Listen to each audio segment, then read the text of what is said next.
Hello again, Struckwop. Welcome back. I'm returning to Torchlight 3 after the disappointing test of Necromunda. I issued a refund, even though I was a little bit over 2 hours on Necromunda.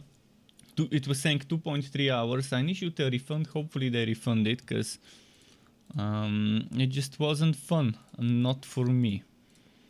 In fact, if I wanted to quit it this quickly, then there definitely was something wrong. Today I wanna try Flaming Destroyer and Blood Drinker, Curse Captain, so we will make those.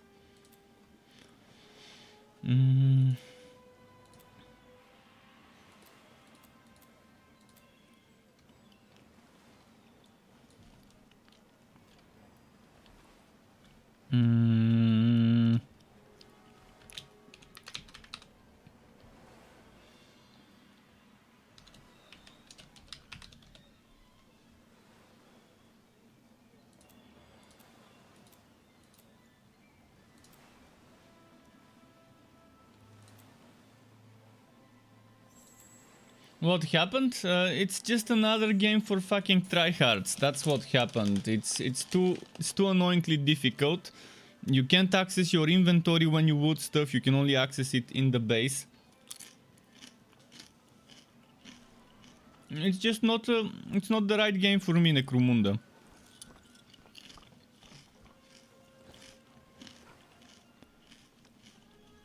I just can't enjoy it. I can't enjoy that hired gun game. It's so boring. Everything is in a fucking goddamn ship. There is no open area zones. It's all in a stupid ship. I can't loot a weapon and then open my inventory and equip it as soon as I loot it.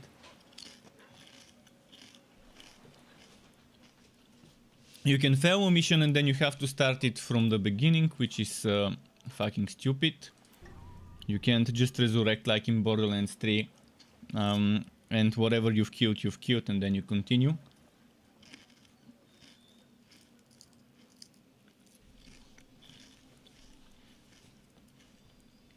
You can only do that type of resurrection a few times. Okay, just a moment.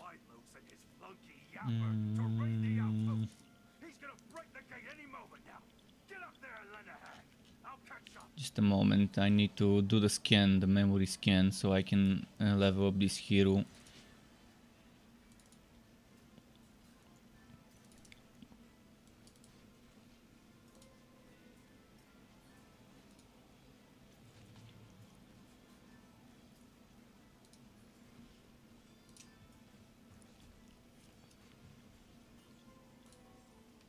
Okay. Now we have to kill an enemy and then do the scan.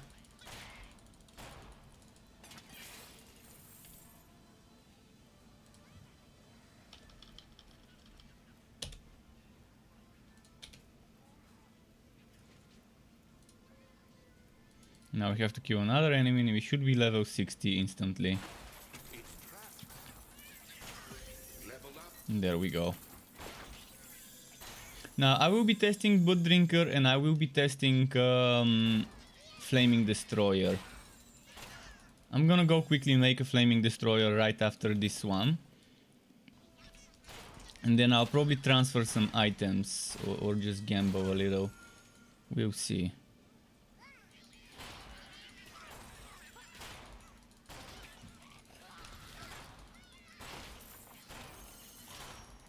And I will be testing some builds, some experiments here and there. Obviously, since I don't have the proper gear, it could take a while.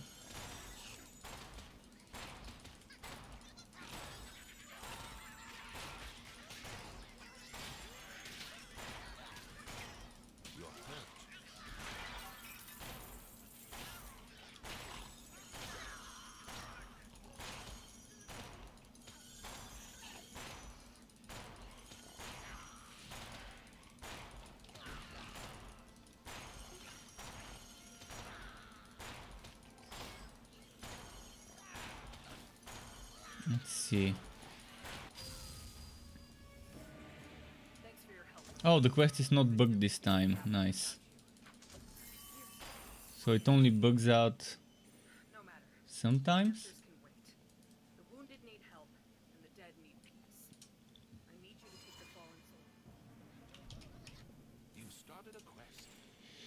Okay, let's go level up the other one quickly.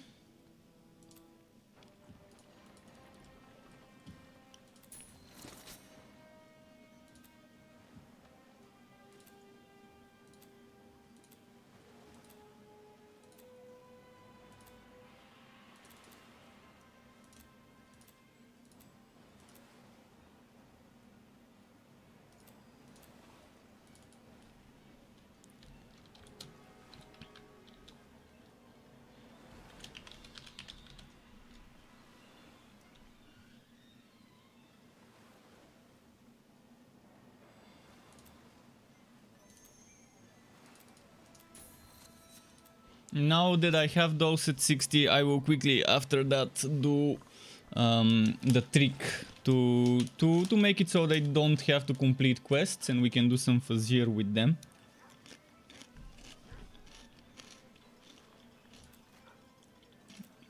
And I would be welcome to testing certain builds. If anyone wants to see certain specific builds, I could try those for them. Now that I would have one of each cursed captain, I can do a lot of testing.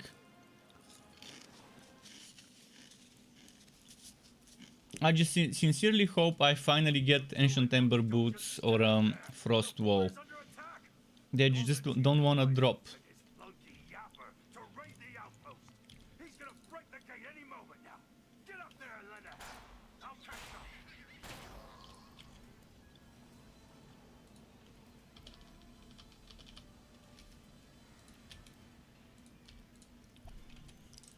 Okay, let's do it again. You have gained a level.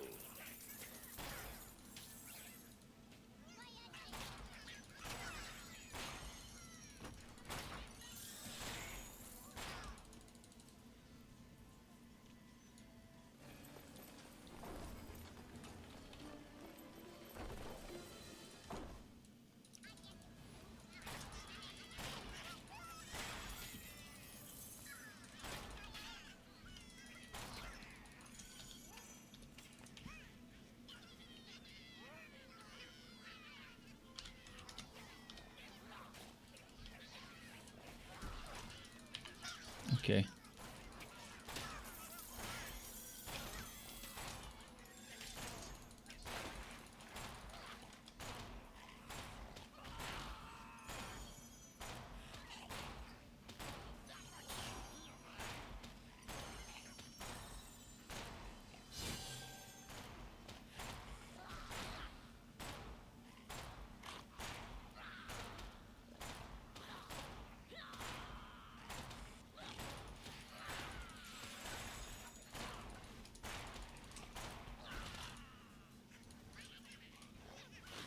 Shit.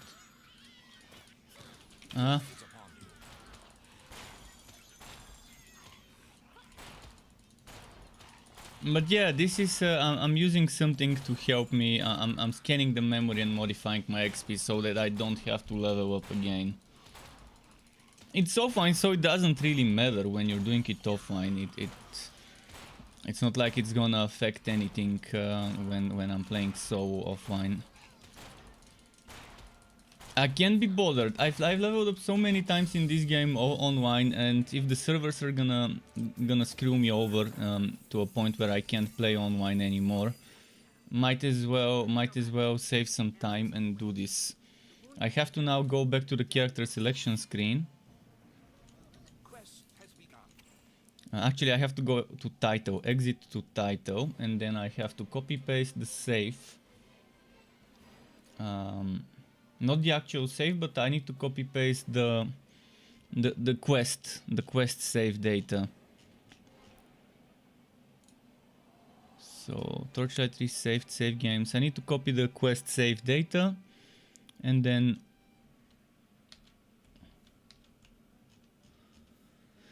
And then delete number 7 and number 6 quest data and rename the copy to number 6 quest data save, and then rename the other copy to number 7, and that way those characters wouldn't need to do the quests and I can just start doing end game with them. Let's see, did it work? It should have worked. Yeah, it worked. Okay, now it's time for Respectacles.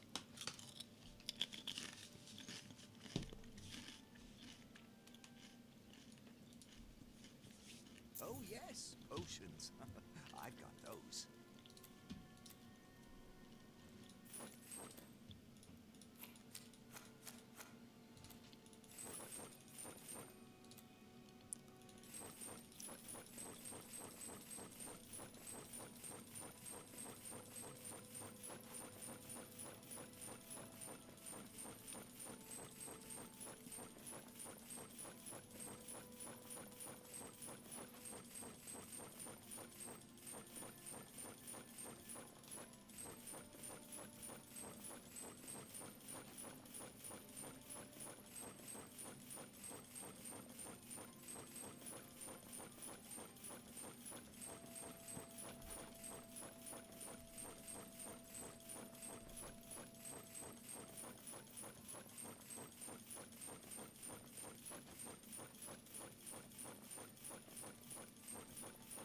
And that should last for a while. See you next time. Should be enough for solid amount of time. Also, I forgot to start my ground control. Just a moment.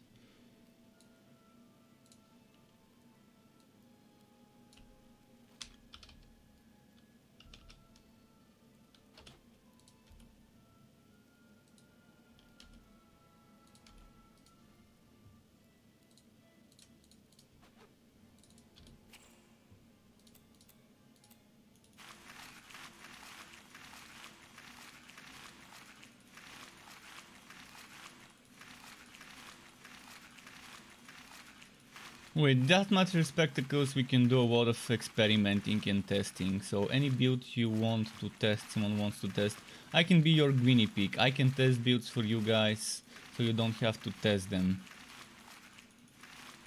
yourself. Obviously, I don't have the items, and even if I gamble, I might waste 200,000 gambling the same type of item and only get a few legendary ones and not the one I want. But I can try and do a little bit of gambling for boots and shield. That's actually the two things I need the most right now are Frostwoe and Ancient Ember boots. But I'm just gonna get some blue items, equip them and run with those. If you have money, I got gear. Let's try shields first. I find it very strange that the gambler never gives you a shield that has flat defense at the top above the block chance. It's always shields with block chance. You can get flat defense on a shield, but not at the top from the gambler. Whereas if it's found from wood, it can be at the top. Not sure if that's an offline only thing or whether it's on the online. Last I was checking, oh, Frostwoe, finally. Oh, and it's even with the socket. Oh, and it has the defense. So just the white and blue and green ones don't give me that, but when it's legendary, it gets that extra affix. Okay, now we need the boots. Could it be my lucky day? And I can. Last time I wasted 200,000 gold coins, and I didn't get the boots I needed. Maybe today I will.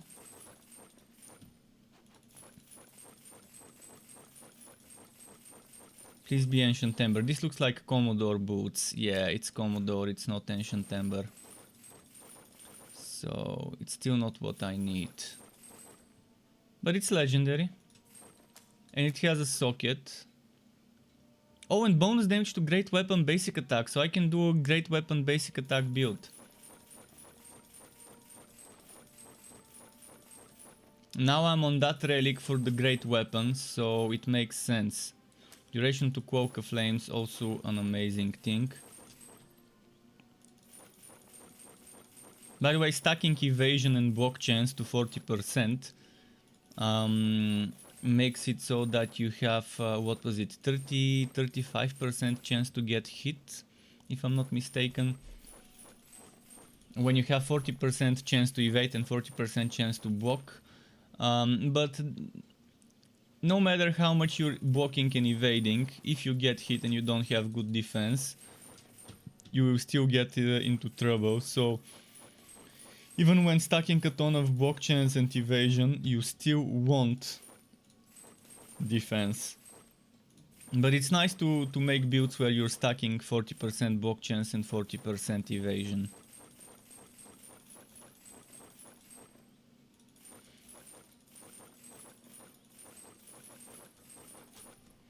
But yeah, so far I've only seen Commodore boots from the Gambler as legendary. Maybe it's just a coincidence, but so far out of 5 legendary boots I've gotten offline, all 5 were Commodore from the Gambler.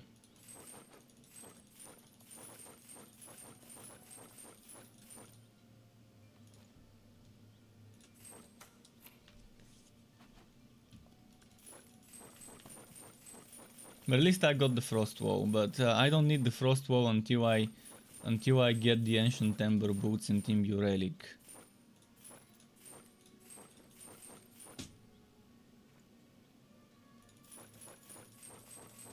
Okay, I got... oh no, I didn't want a shield, wait. Anyways, this is a fun shield, but it's not what I need. And another Commodore boot spare. Yeah, I'm starting to think that now with the increased chance of getting items for the class versus items that are not for the class, I can just I'll have to get the boots from a drop. It's not gonna be from gambling. Oh, you'll be back.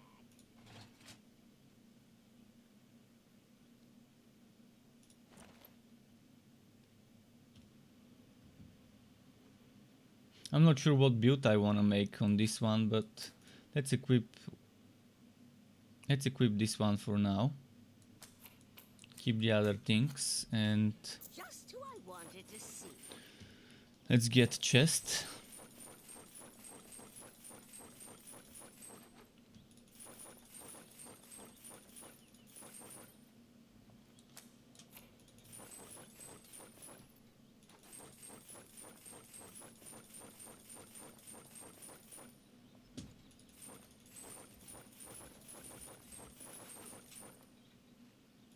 Come on.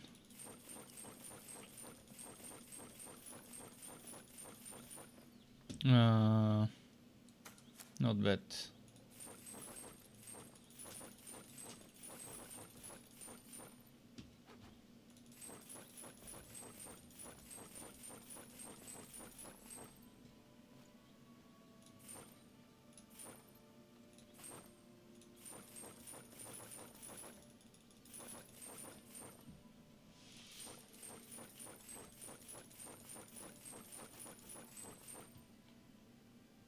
Ah, better.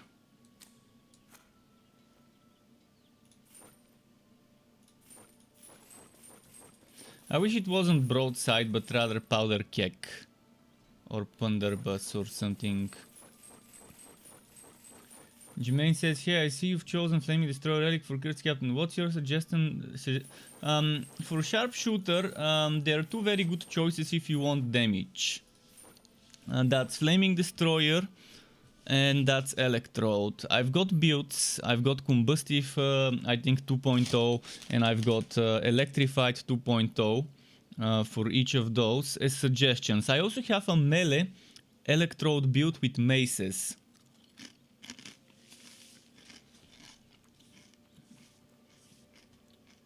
Where you're using the melee basic attacks, but you're also using some other things that are kind of mid-close range. And that's interesting because now they've boosted the basic attacks indirectly because they fixed something that was broken. They fixed the affix that gives you extra bonus damage to basic attacks. That doesn't specify the type of weapon. And that's a very good boost to basic attack builds.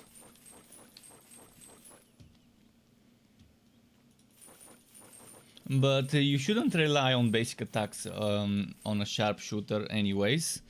And unfortunately, melee basic attack builds are weaker on sharpshooter compared to ranged, but ranged basic attack builds would have to use Cold Heart. I mean, you can do a bow. You can do a bow with anything, but if you do bow with Flaming Destroyer, you have to be mid-range, and then what's the point of using a bow if you're mid-range? The same goes for Electrode, and the same goes, I think, for Bane.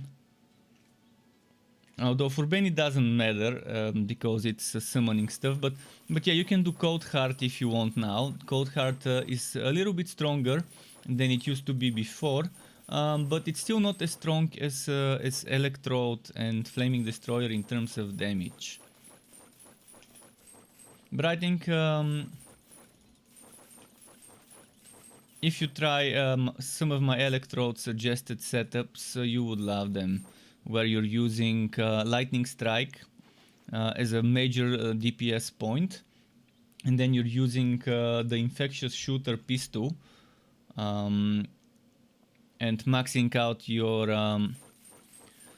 I forgot the name, Scout's Bones skill, and that works nicely. I think you can't go wrong on Sharpshooter with Electrode or Flaming Destroyer. Either of those is nice.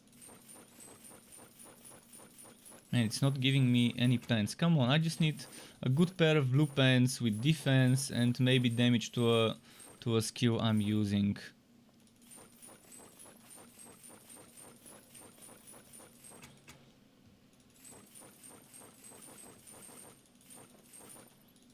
I don't want a legend. I mean, I obviously want a legendary, but I'm not counting on a legendary dropping. I just want something good with a socket that gives me extra damage to a skill that I like, which would be Powder Keg, Blunderbuss, Broadside, something like that.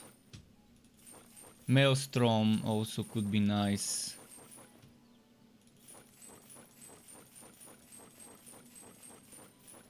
The same goes for the Guelphs, although for the Guelph, oh, bonus damage to Greatsword basic attacks. I'm gonna keep that, because I can try Greatsword build on this one. I wonder if I can get a good Greatsword. Let's try and get a good Greatsword after I get the legs, maybe. Powder Keg, okay. It's no socket, but for now I'm gonna use the no socket version. So equip this, equip this, equip this, equip this. Now let's try and get a Greatsword quickly. Ideally a good one. Those are not good. I want a socket.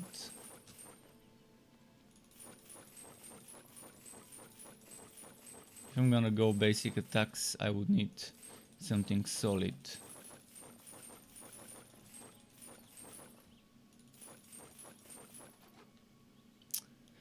Not so bad. I mean, it's not so bad, but could be much better. Especially since I don't need chance to poison, I don't need chance to immobilize. The summoning smash 2 levels are nice because those are extra skill points that I wouldn't need to put into summoning smash. I can just put 1+2 and that could work. That staff was actually very nice. If only it had a socket. But staff won't work for me right now.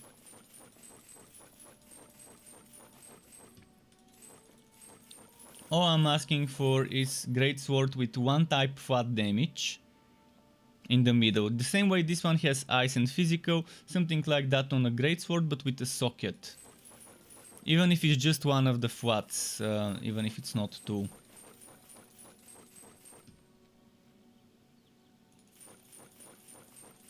Cannon can also work. Mind you, cannon can also work, I just don't have affixes for bonus damage to cannons. It seems like they forgot to add them in the game. I haven't seen a single one. where it says bonus damage to cannons, the same way it says bonus damage to greatswords over here and here. Great weapon. So until they add it, if they even add it anytime.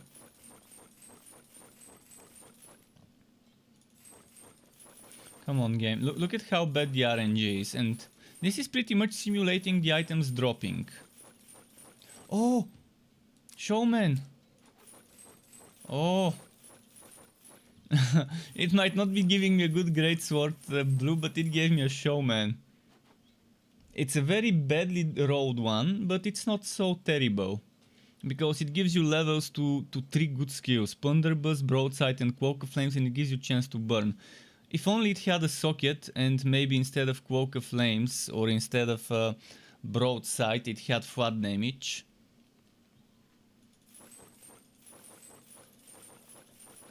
But yeah, this one for the Legendarium is great. And it's one of the items I wanted to test. I really want to see how it is.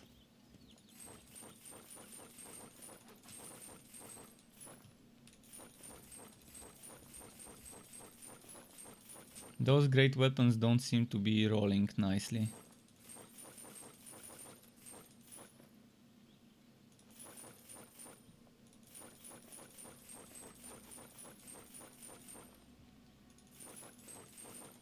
But yeah, this is pretty much simulating a two-handed weapon dropping randomly.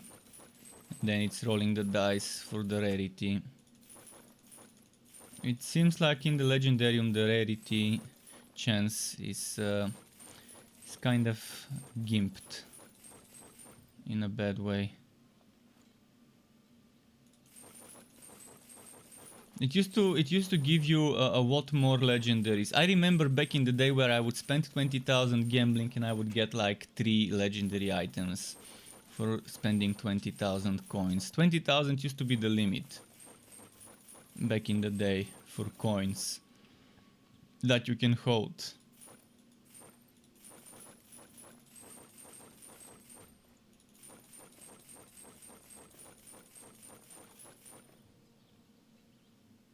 This is not bad.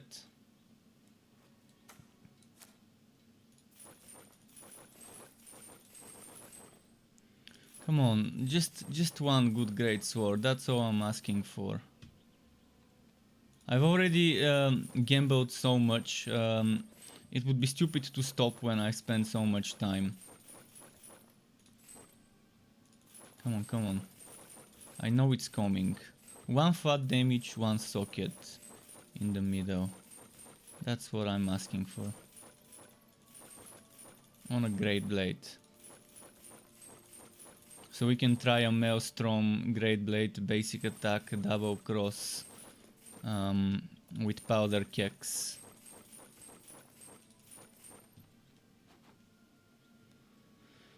Stuff, cannon.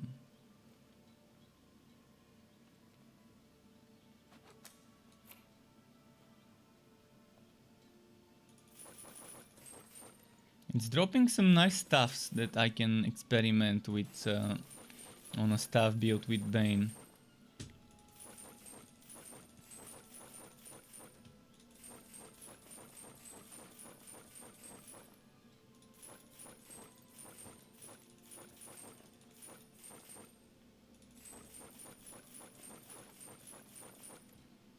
I'm also wondering, should I go for Cloak of Flames or for Blazing Pure? Blazing Pure seems like a fun choice. You leave it there. Oh no, that's a staff again. Damn. But it's better than this one. I think Blazing Pure would be the better choice. Between Sword Smash and Blazing Pure, because Blazing Pure you just cast it and you leave it be. And obviously the best choice would be Aura. Aura is always the best choice if you want to be spamming something different. You just put the Aura on, you're spamming your basic attacks, your cross, your double cross, then you're spamming your kicks and stuff. But we almost wasted, we are getting close to 300,000 wasted on gambling. And the game just refuses to give me a decent great sword. I wasn't even planning on going great sword, great blade setup, but then it gave me 2 items with basic attacks to great blade when I'm playing the relic with extra great blade bonus damage synergies, so I really want to test it. Please be good. Yes! Okay, we've got flat damage in the middle, we've got a socket, that's all we need. I mean, I'm not gonna try and min-max it and have 1 or 2 more flat damage. And this actually has chance to freeze and relic energy generation, so even the shit rolls are not completely shit. I'll see you soon, I'm sure. Okay, let's get some pet items quickly.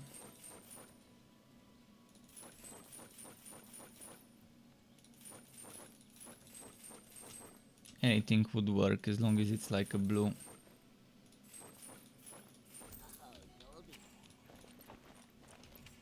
Alright, let's go. Let's go make a build.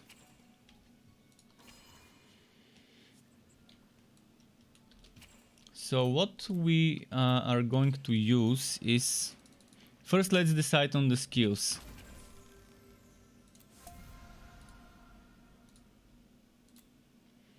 I really want to use Giant's Wings.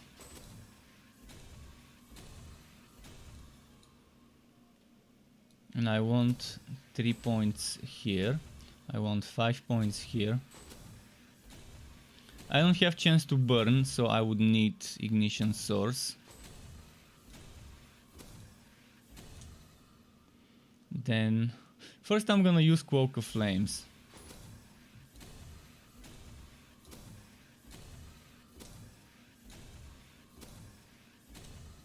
Because this one's great. Oh, did they nerf this? 60% weapon damage, really? And this cooldown 4 seconds, it always says cooldown 4 seconds, but it's not 4 seconds. I've seen them dropping one after the other. Maybe it's 4 seconds on the same target, but I don't think it is. Okay, next. Next we're getting double cross maxed out.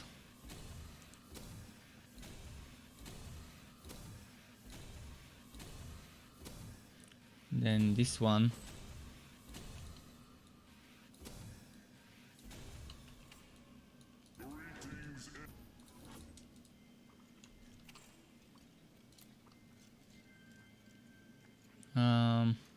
I want to get rid of this because I'm gonna need the points elsewhere.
Five more points. I gotta be careful here where I put those 5 points.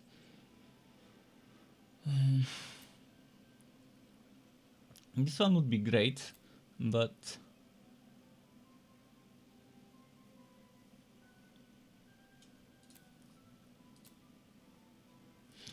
I think Cursed Coin. Cursed Coin would be nice as a passive. Right, now let's test it quickly on the dummy.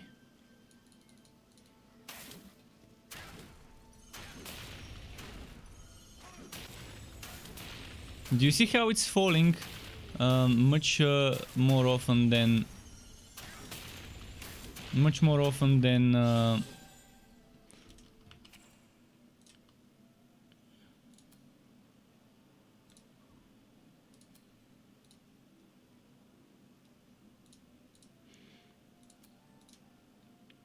Then 4 seconds.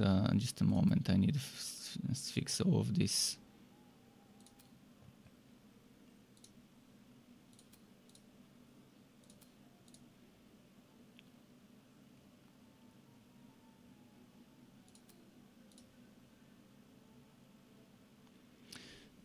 I don't feel like using Summoning Smash.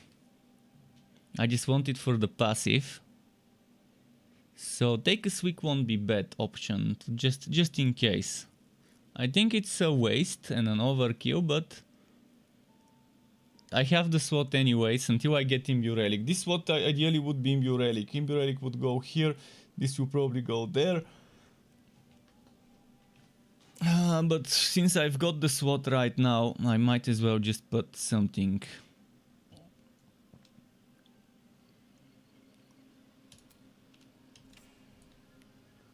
Actually, let's put Broadside.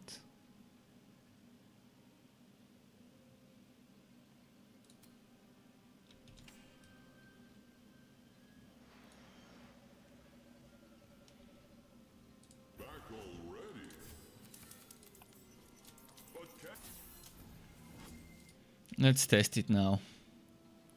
This is finally ready to be tested.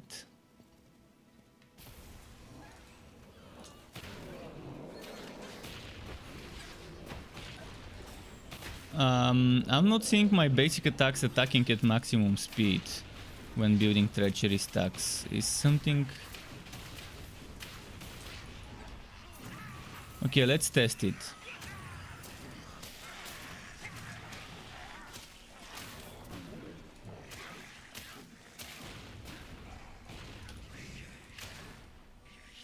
So this should be the regular attack speed. Now if I use this... Yeah, it is faster, it is faster.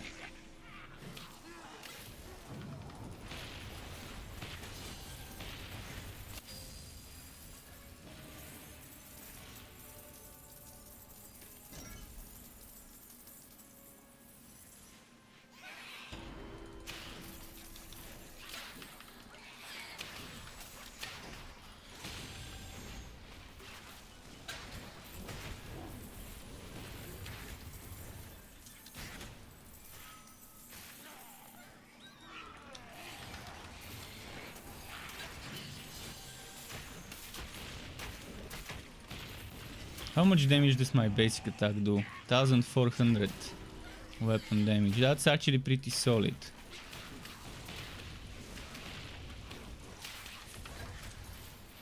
Obviously that's with buffs, 1500. And I can get it to like 1600-1700 weapon damage. If I get the build the way I want it to be with Liu General.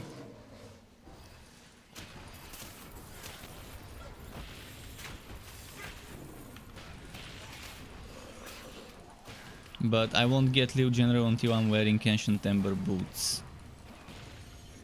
And then I put it in the socket in the Legendarium. And even without using Frost Wall, it's still gonna be nice. Although I can put in one of the Legendarium slots Frost Wall as well, so I can get that extra 15 seconds reduction to Imbue Relic.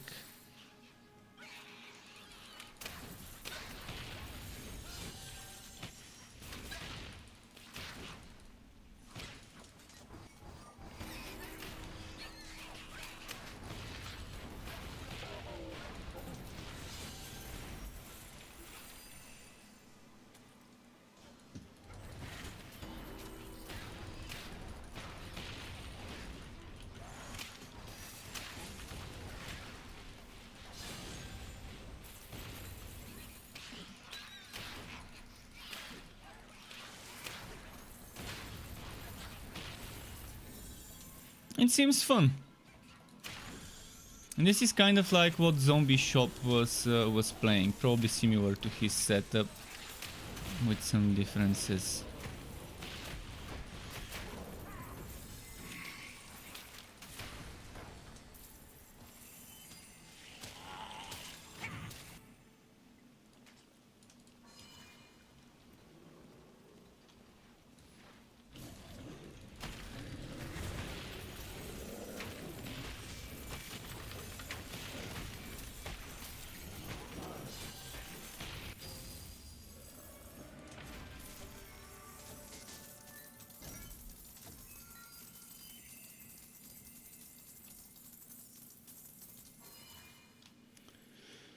Okay. Any sockets? Is there anything? Okay, yeah, I'm forgetting about damage.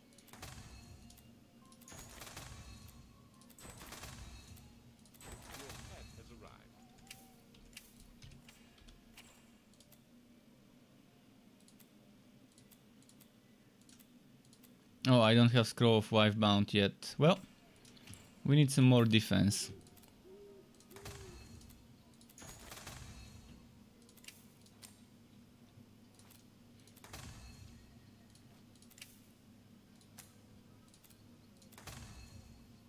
No, that's very bad. Even worse.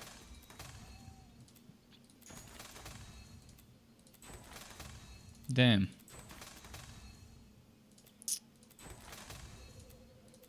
I wish I could see the minimum and maximum. Okay, 1400 is nice. You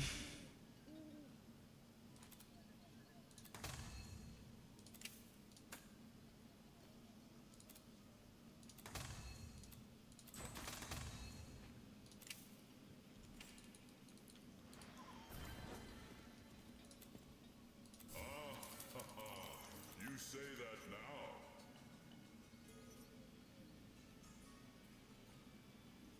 Boy, that This one.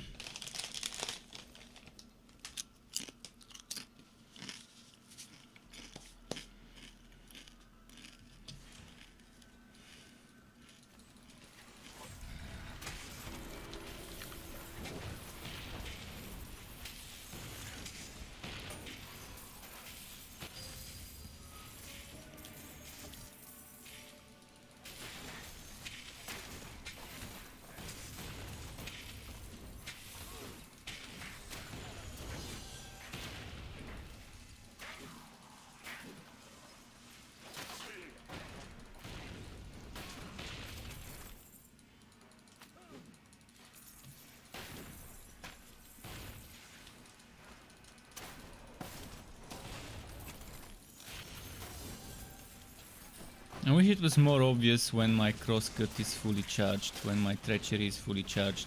If I get the shark blade, it would be amazing to test as well.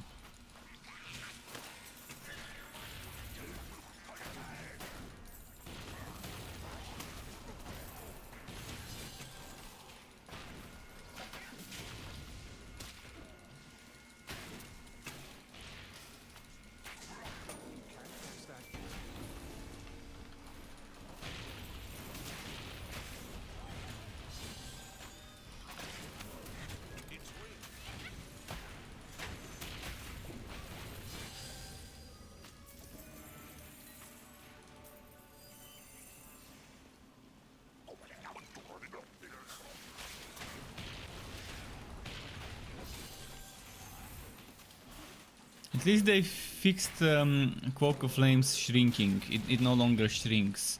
I love that they finally managed to figure out what was causing this bug. Many people kept asking me over the several last months if it's a bug, if I've seen it, the shrinking Cloak of Flames. Thankfully, it seems fixed.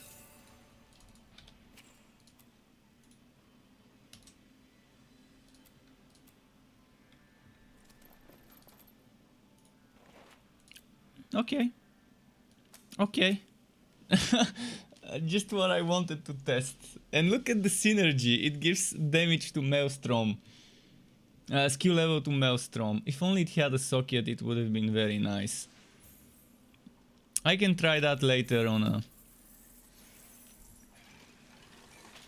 this Coral Cudgel is amazing as equipped weapon on a melee build. Equivalent version of this build, similar to what I was playing last night on the Electrode.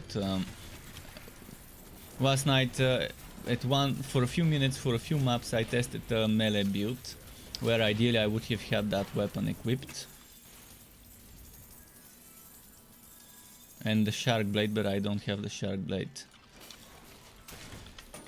yet.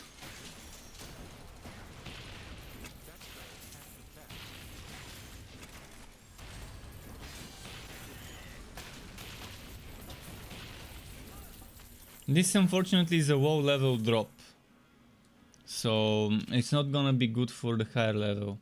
Oh, never mind, it's a high level drop because it was from the back. It was from the back, and the back always drops at your level. Okay, so it's gonna be right now it's downscaled, but it will be upscaled. So it will go back to its original level once I'm outside. Oh, and I need to fix my pet skills. I need that crit chance. So I'll delete this pet and equip one of the other ones.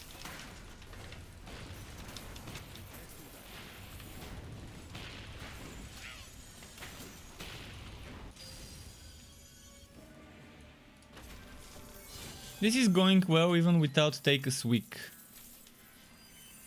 Survivability wise, it seems like just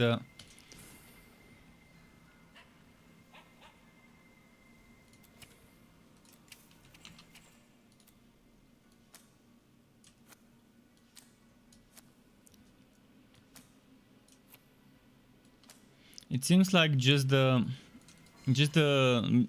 damage reduction from fighter spirit is enough.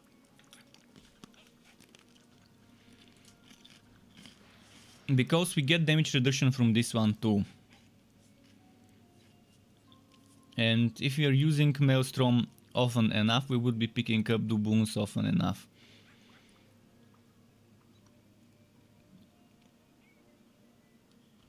Now, I'm gonna do something.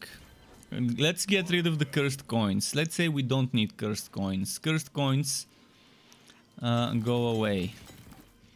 And let's say we put some more points into maybe the banner's cooldown, or maybe I'm not using this for damage. And that's why I'm not putting points into damage for curse skills. Damage to relic skills maybe.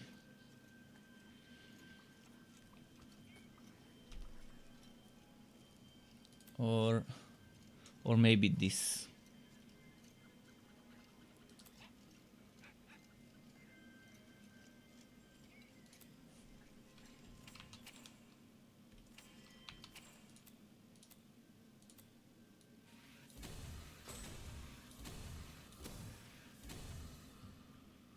Haha, 33 points Flaming Destroyer.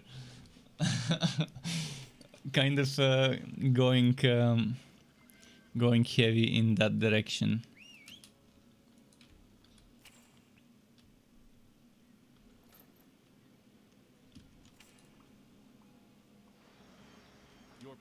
Let's check something.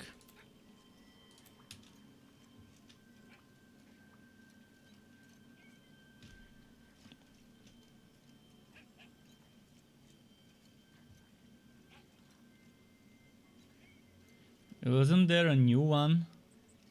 Maybe I haven't collected yet. I think I need to collect.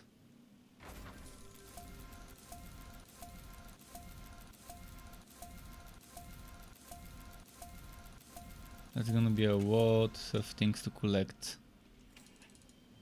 But yeah, I need to collect them to get extra storage. Extra storage for the Curse Captain.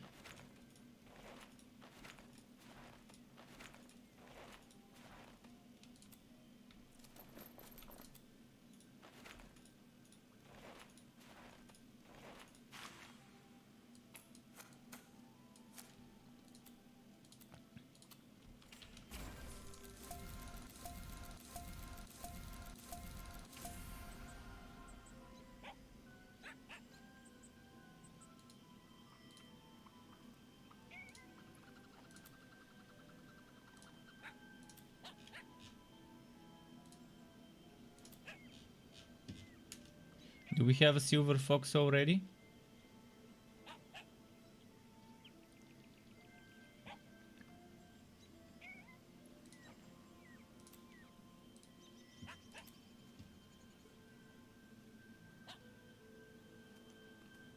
Where are the foxes? Did I miss them?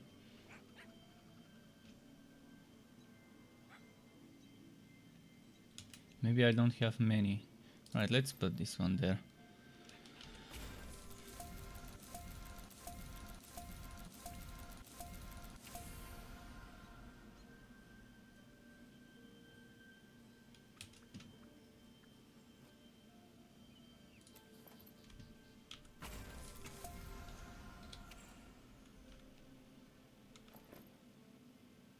Level 1.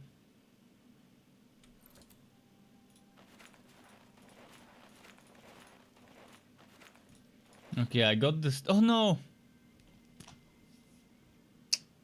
I didn't want to lose this map. I wanted to use this map to multiply it, to increase its stack size and to have some copies of it. Okay, let me quickly open the storage.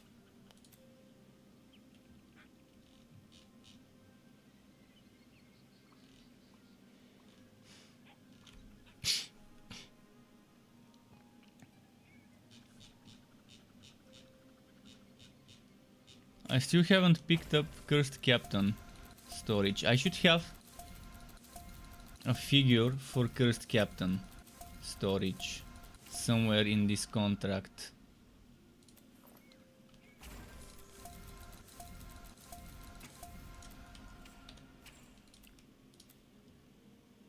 Realm Master, Dusk Mage.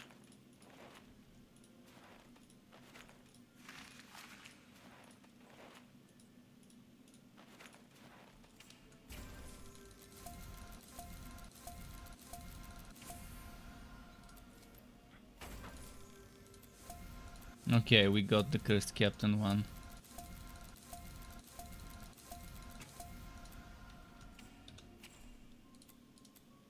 No, no, no, no, no.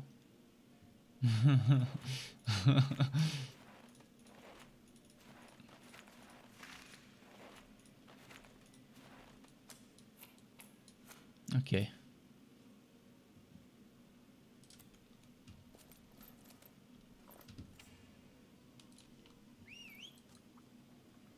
So now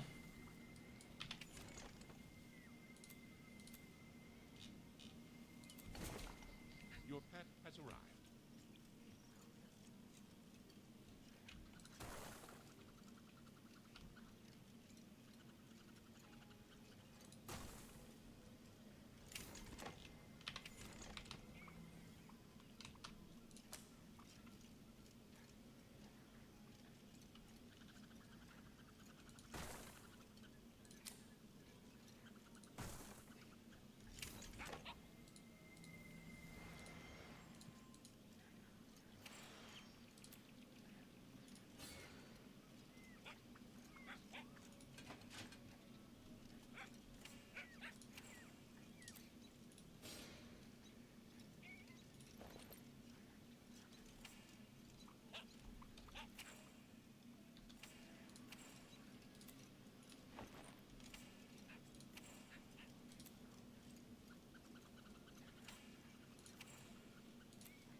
okay, I need to use the stash tab and the shared stash tab for the weapons.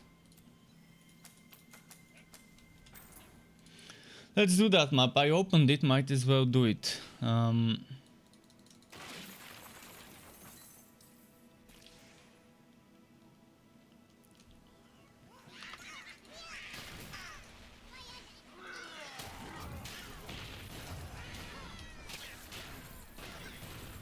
And Iron says to hydrate. Let's hydrate.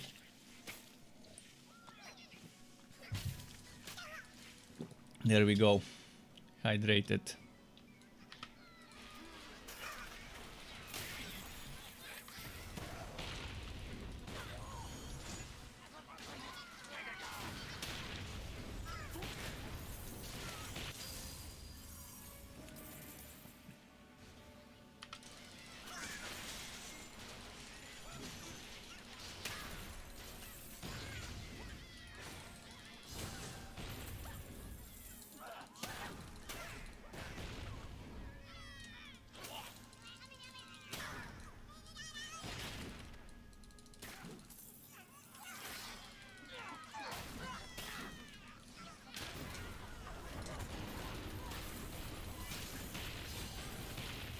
Man, this freeze works like a charm. I might be losing damage, but the freezing is just so good for your survivability. One of the best things you can do to yourself for survivability is freeze. Because they're not hitting you when they're frozen, so yeah. Yeah, I did do Ripcord, I did do Bane Captain. If you want, I can switch to Bane and show you some builds. You can tell me what type of builds you're interested in, and I can make them for you. I made them all. I made them all on this offline, so I have all 5 cursed captains. I don't have the items to do the builds I want. I'm missing a few items, but at least I got Frost Wall today. So now I can have a Frost Wall to use. So I'll just need a good North Mace or Glacier Sedge, and I need Ancient Ember Boots. I still don't have Imbue Relic. You want to do Bane? Do you want to go Minion? I mean, if you want to do Bane, I'm assuming you want to go the obvious choice with Minion damage. I have some setups. You want Poison Dot to pop Spider. You can get chance to poison on a socket on a shield. There isn't a better place than a shield or a focus item to put chance to poison. That means you don't have to put it on your weapon and you can get more damage on the weapon. So whether it's chance to poison, chance to bleed, chance to shock, chance to fire, if you need the enemies to be affected by this to trigger certain things, like right now I'm triggering meteors. Those falling fireballs from the sky, they only happen when I'm hitting burning enemies. And it's better if you have a chance to burn on a shield instead of getting chance to burn from ignition source. If I was wearing a shield, obviously that would have been a different build, but if I was wearing a shield, I would have socketed it for chance to burn in the enchantment socket.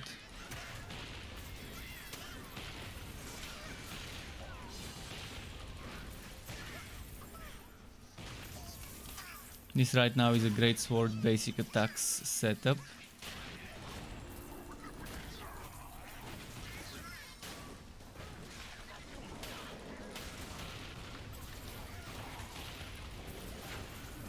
And you can see my greatsword basic attack goes to close to 1600 damage. I mean, that's amazing. 1600% weapon damage. I mean, my kek is 2200. So yeah, you used cannon to do poison, still leveling now. It seems so low on damage. Well, if you want damage, powder kek is your best friend. There isn't anything that I wouldn't. This is the skill I would recommend on any build. And if you're going for Bane, you could use Plunderbuss. Plunderbuss would be nice as your spam skill. This skill is very easy to spam, especially when you max it out. I'm gonna switch to Bane and I can show you some setups. Like the Plunderbuss and Minions build. The Plunderbuss and Minions. Instead of fire, I would be using Plunderbuss as my doubloon skill, and I would be using first Matey and Call the Crew.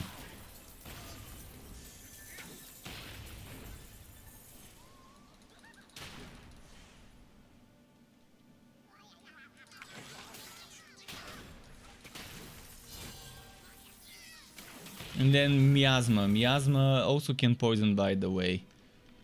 And Miasma also gives you minion damage, and you can stack it with Puppet Master for even more minion damage. And Miasma by itself gives 25 damage on top of that.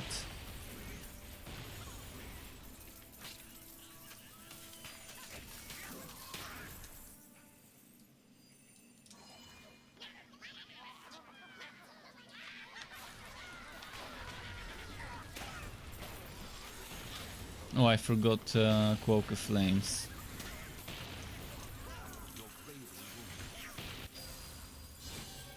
I managed to almost face tank the blazing without take a weak or any other healing.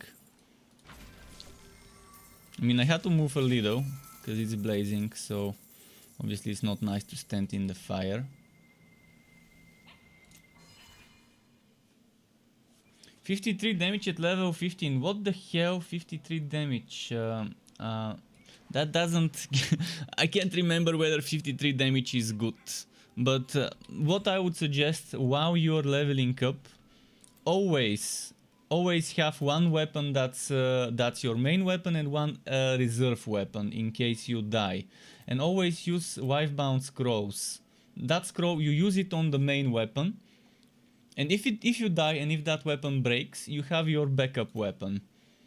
That's gonna help you with the leveling to push things quicker and easier.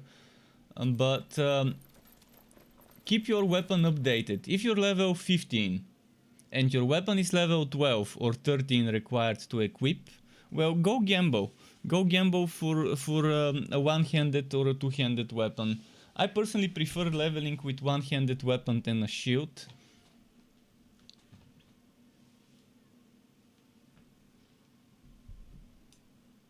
But yeah, the gambler is your best friend. Getting a blue weapon is not that difficult from the gambler. And one-handed weapons are cheaper. And getting a solidly wrought one-handed weapon can last you for like 2-3 levels, and then you're gonna need a new one. And then every 2-3 levels try to change the weapon. If it doesn't drop, go to the gambler. If it drops, then good.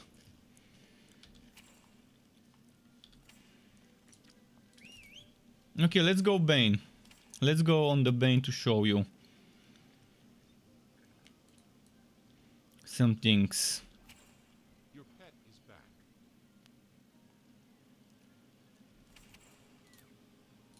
Keep in mind, I do have some setups. I do have some setups I can suggest for Bane.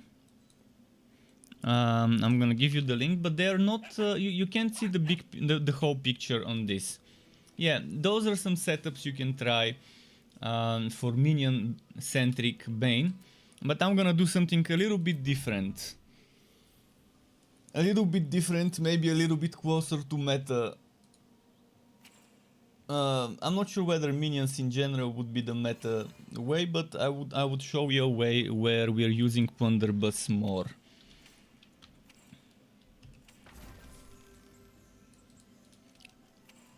So what we will do now is I'm gonna quickly open one of those screenshots that I gave you links to. Where were they? Bugifs. No. Showcase. Skills. No. Where the hell did I put it? Oh, I put it into the build thumbnails by accident. Okay, let me go there.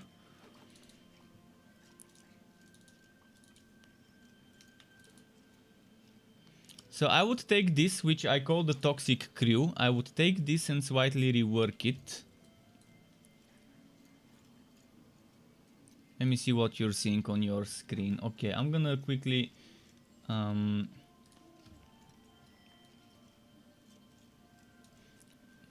Now you're seeing better. So I'm gonna be reworking this one. A little bit. I'm gonna put the points from here into here, and then I'll probably rework some other things. Let's try and replicate it now. First of all, miasma remains. This one doesn't.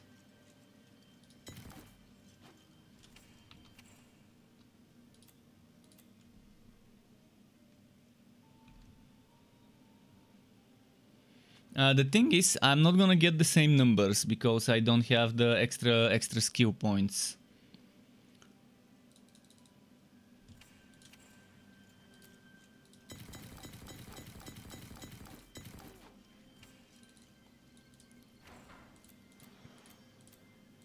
I need to buy Respectacles first, so I'm gonna buy Respectacles and then I will do it.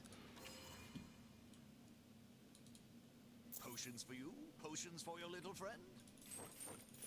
So I would have less skill points because I don't have +2 skill levels from my set items, which means I will be it won't be exactly the same build, but it would be the way I would do that setup with Plunderbuss instead of fire if I didn't have the items I need. So first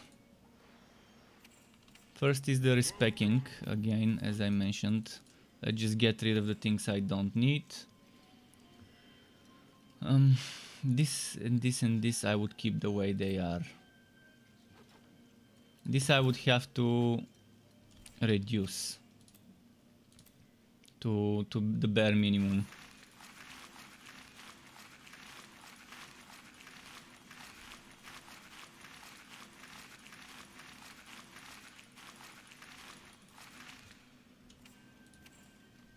Okay.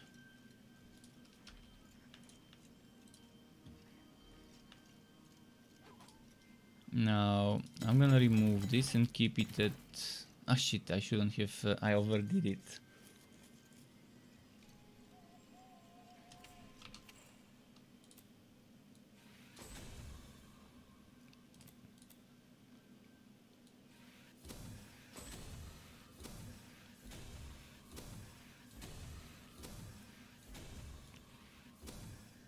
So this is level 10. 9 plus 1. Ideally I would have 10 plus 2, but that's how it is for now. Okay.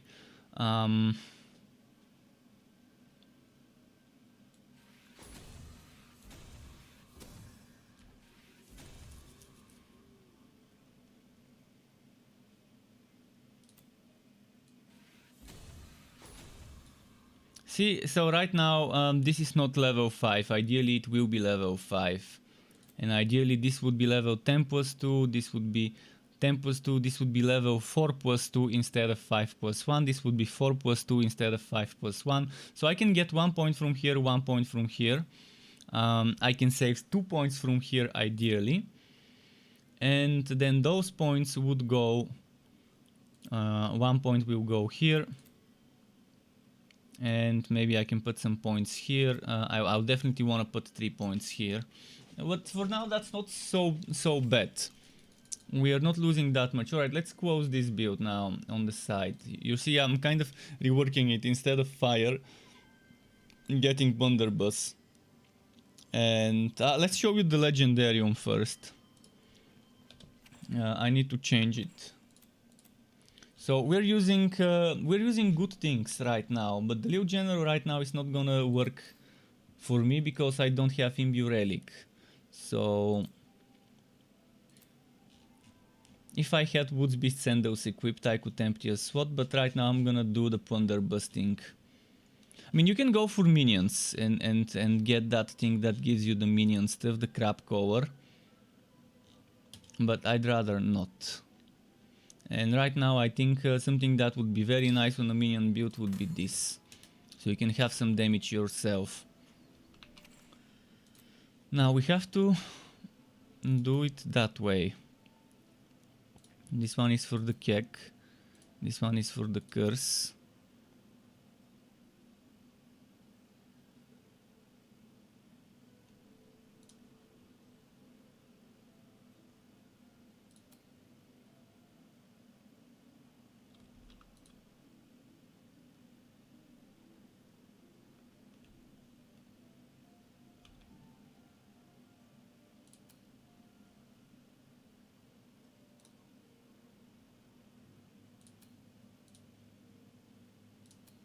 I'm just wondering how to do it.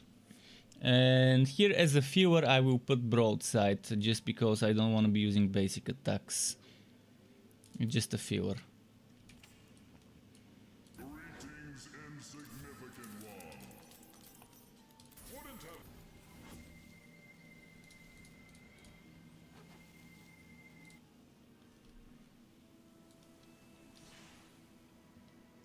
First we need to build some coins.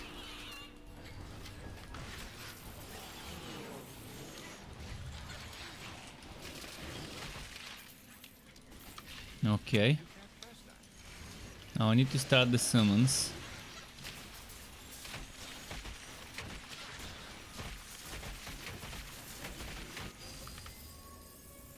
Alright, now we've got the summons up. I need to build the energy though.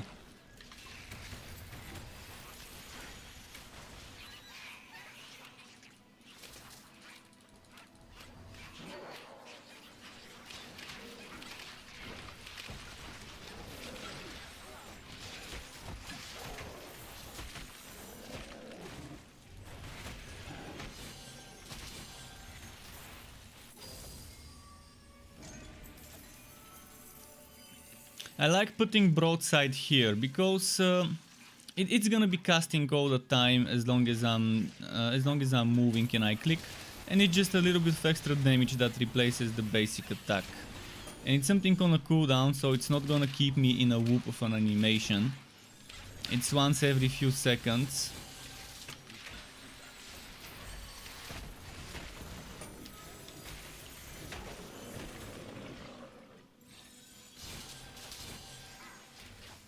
Shohei says, hey Struck, I saved $40. Whoa.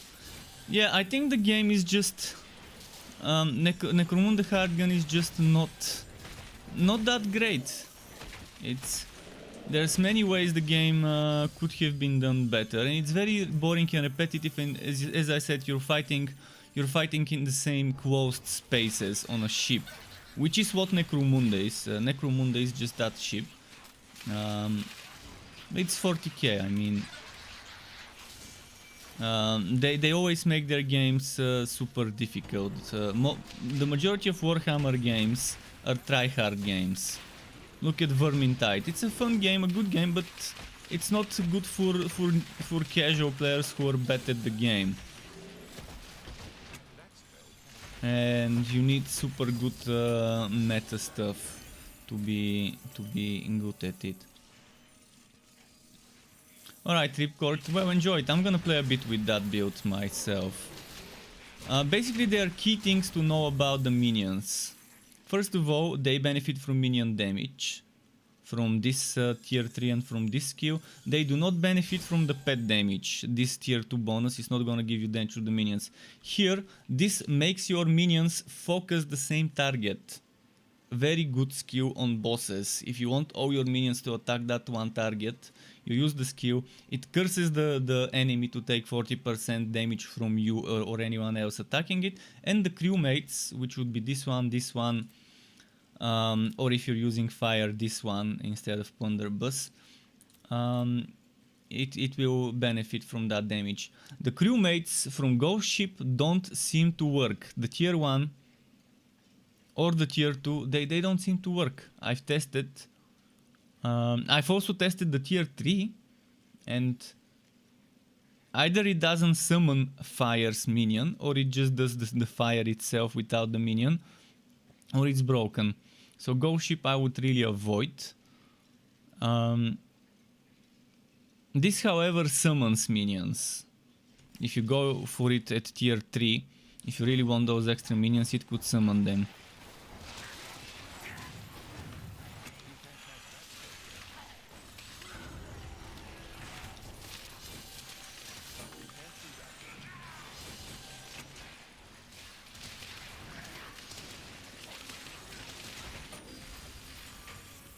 Now, instead of using the Plunderbuss, let's use the Kek in the Legendarium. Instead of using extra Plunderbuss projectiles, a second row of projectiles, which basically doubles the Plunderbuss damage, let's double the Keks.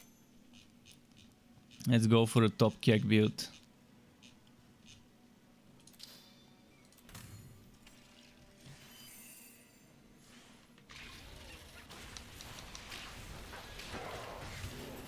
The Kek, in my opinion, once you reach level 20, you want at least one point into Kek as soon as you can.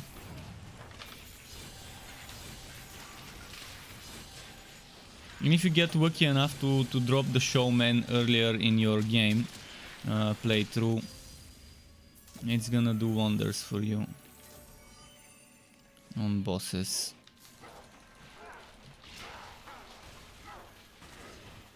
The one problem I have with the crew is that if it dies, you have to wait for the cooldown to expire before you can resummon the skeletons.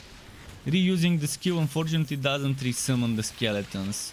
If you have two of the crewmen left, it will phase walk them, yes, but it will not.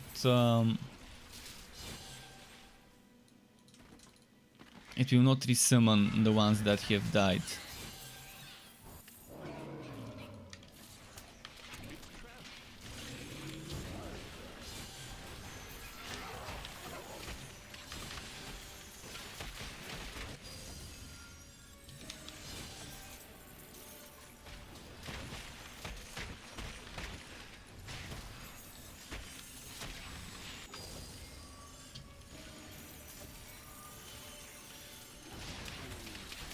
But yeah, anyone who's watching, if there's specific builds you want to test, to see in action, I'm here to try those for you.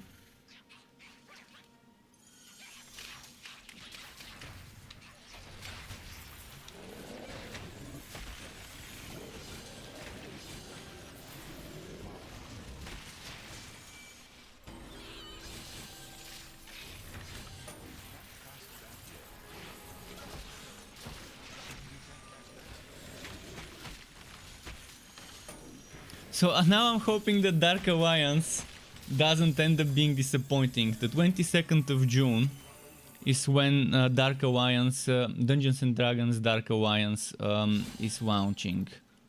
And it's gonna be apparently a good water game. We'll see how that is. If it really will be an amazing water game, mediocre or bad. If it's mediocre, I'm fine, as long as it's a fun mediocre game. I mean, look at Torchlight 3, it's mediocre, but it's the fun kind of mediocre game. It definitely doesn't have as much endgame as Path of Exile, or Diablo 3, or Grim Dawn, or Vast Epoch, or Chronicon. I can keep going, and list a bunch of other games that have more endgame and more stuff to do after the story is finished. But Torchlight 3 skill system is so fun. When you take classes, subclasses, legendarium, the itemization, and the way the items are done with those legendary abilities and affixes, and having to make your build with those affixes. That's the thing that's fun for me in that game. The end game is definitely boring, but if you have multiple heroes and you have so many builds you can try on all those heroes, at least you can do the same content but on different heroes. So an example of a mediocre game that I enjoy, Torchlight 3. So hopefully Dark Alliance kind of has enough build diversity to keep me playing, build and item diversity.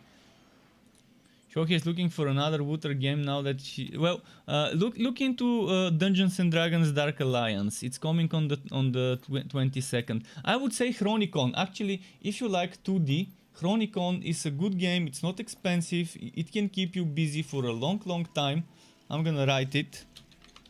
If you've never played it, you might love it. And you can play it on a low spec PC. It's not on console. And if you have an old machine, old PC, you can play it. I know you're on PlayStation, so I know... I don't know if you have a PC at all, but if you do have an old machine, maybe check the specs for Chronicon on Steam and see if you can run it on an old machine. But it's a machine that it's a game that definitely isn't that much demanding, as far as I know.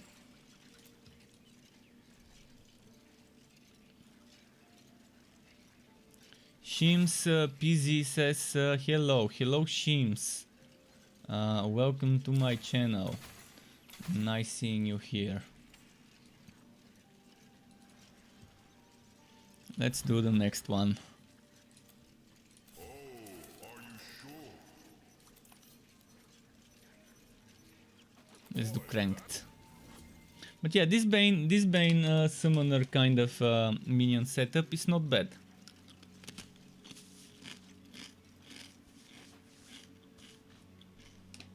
It's a slightly different version than the ones I linked. And when it's finished, it could be pretty fun. When it's finished, I obviously would be using Imbue Relic, so most likely this skill will go away, and I would probably put, I'm not sure what I'll put there, something. Maybe the skeletons will go there. Okay, let's summon all the minions.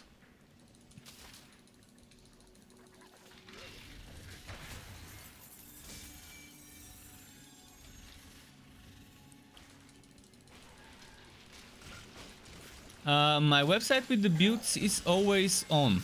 Yes, unless there is a problem with my hosting provider, it's supposed to be always on. If it's not on, do let me know. If at some point in time you can't access it, let me know. Because I'm paying for the website to be always on. I'm paying $10 every month to keep my web hosting and domain name and everything. I mean, it's not much. I'm not using some VPN or whatever. It's a simple website, and I actually made that website because people kept asking me, can you do text versions of your video builds? So yeah, that's how it originated. People kept asking, and I was okay. Let's start doing text version. People want text versions. I'm gonna do text versions of my builds. Where is my pet? I think I got the book where my pet... Oh, I think I deleted the pet that this hero was using, so I need to get a new one. Okay, I'm gonna give him a new pet.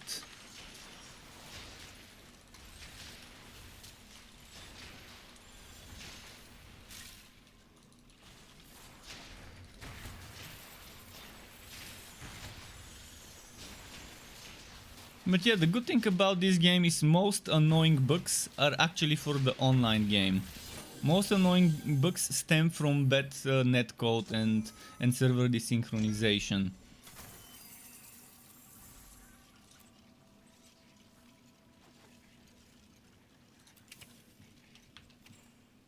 Wait, I actually had a pet?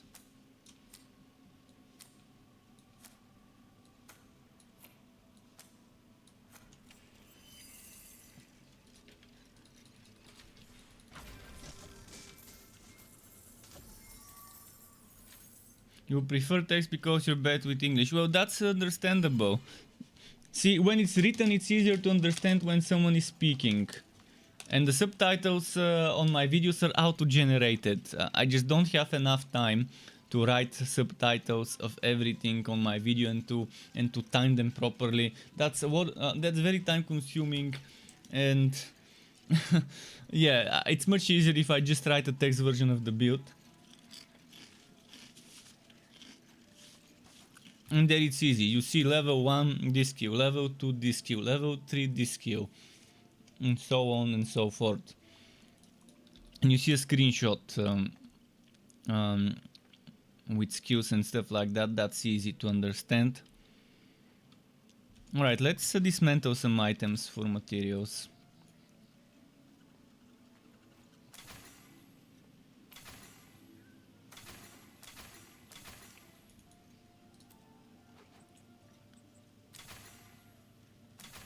Actually, pet, go sell. And I'm gonna put some items in the storage.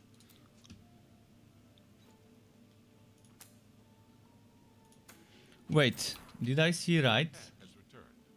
Oh, I don't need this. See, I can make this build a little more convenient. I don't need earthen spikes. They're a waste. They're not gonna do that much damage anyways.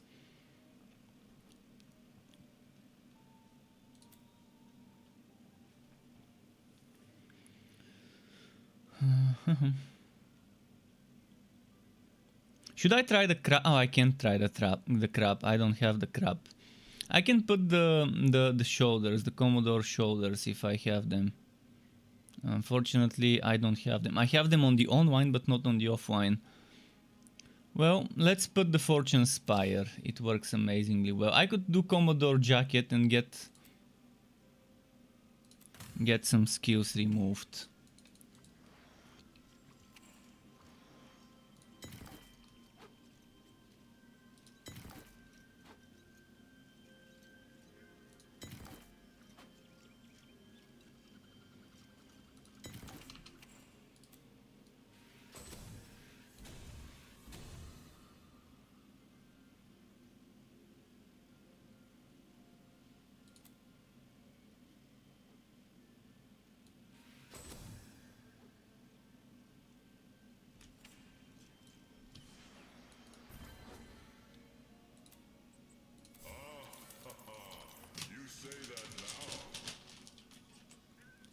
Let's see.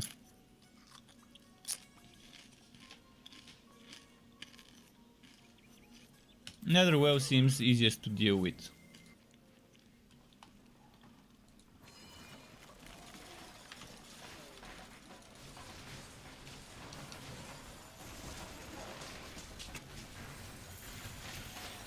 I can't see where. Okay, that's where he is.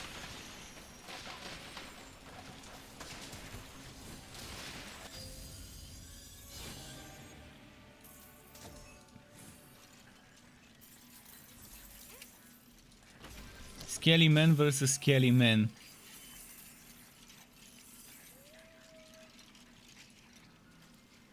Vampire. That's an interesting name. I wanna see what Vampire is. I think it's gonna look amazingly well. Let's equip it. It's a pistol. Oh, it's a good looking pistol. It has optics. Man, such a nice looking pistol. This probably was work in progress for a legendary weapon that when they decided, when they realized that they're gonna have to abandon the game because of the acquisition from Zynga, they probably said, well, let's just give it to the players as a blue item at least.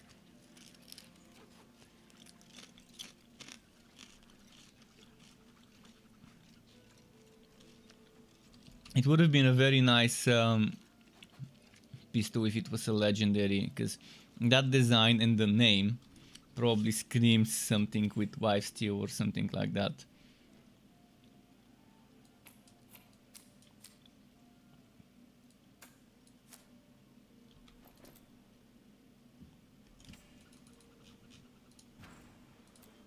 Let's put some of those things in the storage. By the way, I'm wearing first matey. Here powder keg. Here it's maelstrom and goat ship, but it's the wood, the item work that I keep there. This one I don't really need, so I'm gonna try and replace it with something.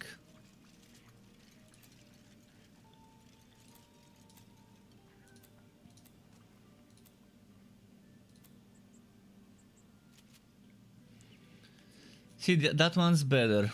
Defense, fire defense. I already have plenty of evasion.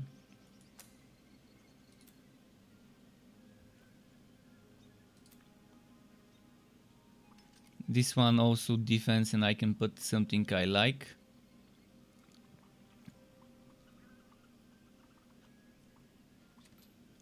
Defense. Duration for Maelstrom, not bad. But, oh, this one. This is the better one.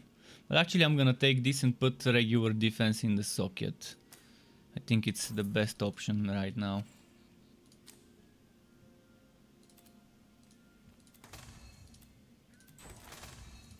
Oh, not 900. Is it joking? Okay, 1700 now. Now we're talking.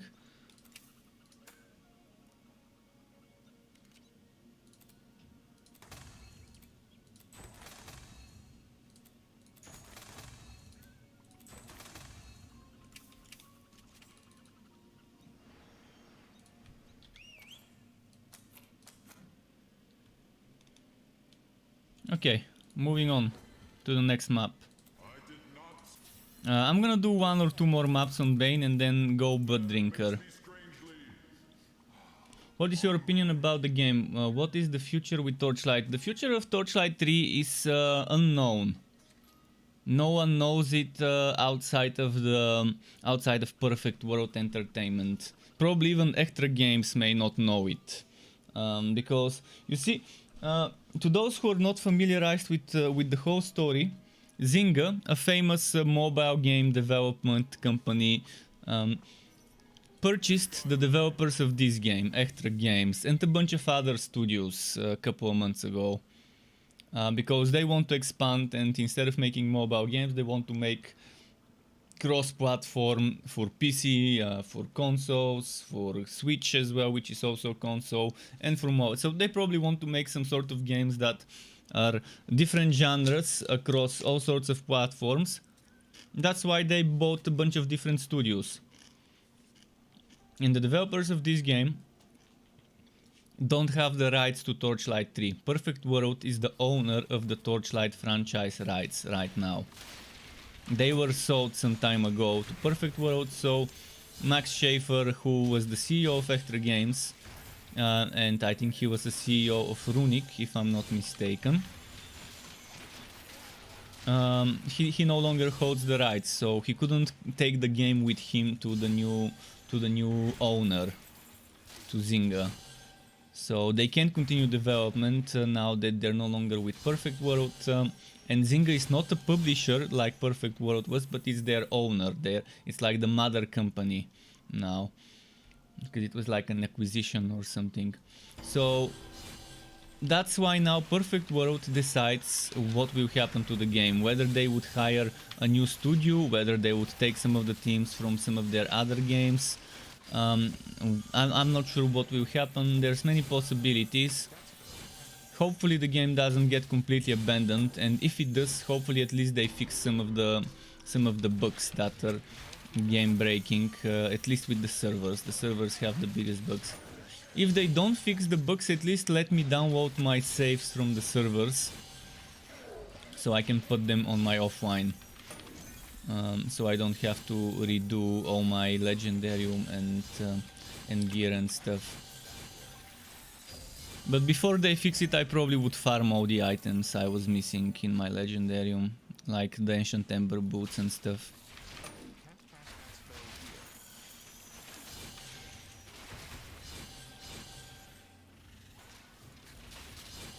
But yeah, right now, for the time being, there are no developers working on the game. But keep in mind, it was Memorial Day weekend, and the game updated right before the Memorial Day weekend, and the Memorial Day weekend is now over. So this week, after the Memorial Day weekend has already passed, hopefully we can hear something. If not this week, maybe by the end of next week we can hear, because it's a transition period. It's a period of transition, so no matter whoever takes charge of the game, they would still have to get acquainted with the game before they can even do any type of work on it. We would hopefully hear an official announcement from Perfect World.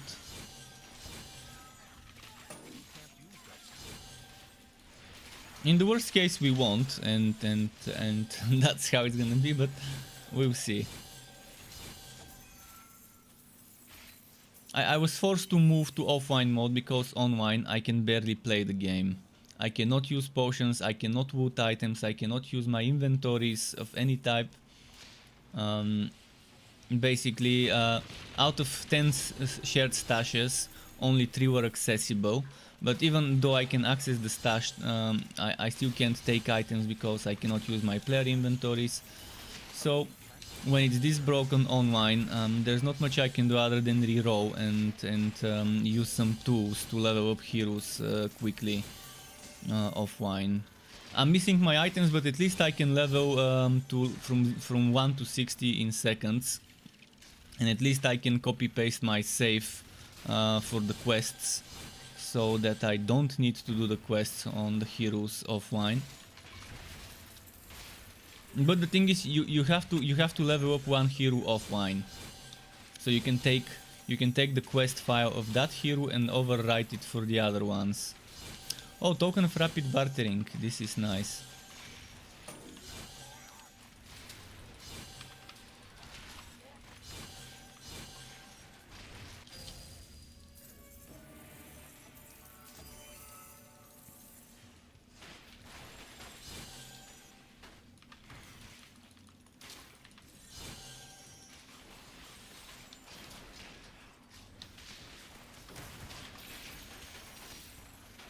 See, the minions are not doing much damage. That's why I would say minion builds not the best. Right now what's carrying my build is the powder keg and the plunderbuss. That's what's carrying the build right now for me. It's not the minions. If I were to let the minions do the killing, let's do this.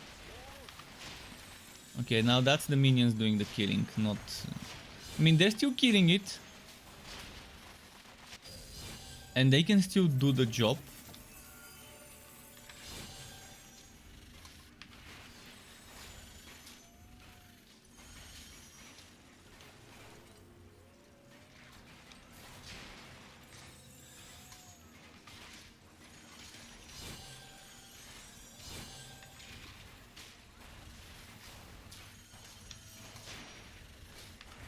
See, that's just the minions using their thing.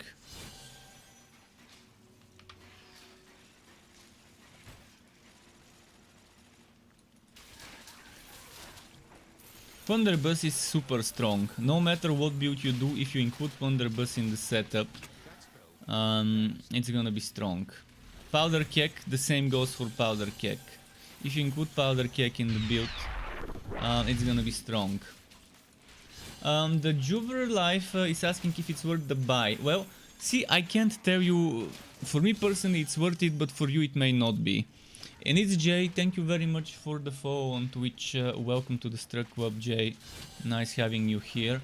So, Juver, I would say, if you're fine with playing this game offline and you want to just have some fun with all sorts of different builds, keep in mind there's 25 possible combinations between class and subclass. 5 classes, 5 subclasses. Every class can be combined with every subclass.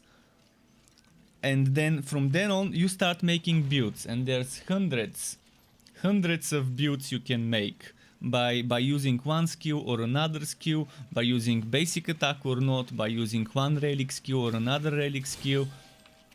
See, every relic has 3 active skills, actually 5 active skills, but let's say there's an active barrier, defensive skill, an active skill that costs 25 energy, and an active skill that costs 50 relic energy. Then there's an aura skill on every relic, relics are subclasses, and then there's the big ultimate. So you can go for a build with the aura, or a build with spamming this one, by reducing the energy cost to make it 12.5 and further reducing the energy cost. And then you can use an item that makes you cast another equivalent skill from another subclass while you're using this one. Or you might want to use this one, and then there's an item that lets you regain energy when you use this skill. And with the set bonus it can give you even more energy. Or you can go for a build where you're using that one, and then every time you use it you get a shrine effect, and then with Imbue Relic you can reset the cooldown of this every 60, 45 or 30 seconds, depending on whether you're using another mini set of a shield and weapon. There's so many things, and then there's the Legendarium, then there's the items themselves giving you some bonuses.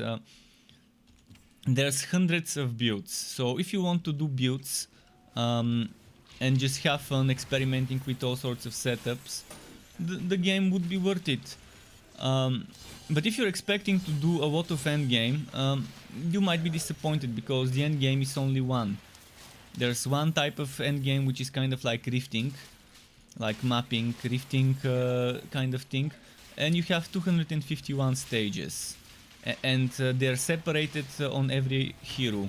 So if one of your heroes reached stage 50, another one would have to start from level 1 on the end game. It's not a count progress. It's per hero progress.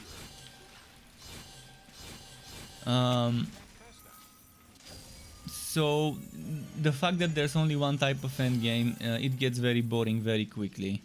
And my way of not getting very bored very quickly is to just test different builds.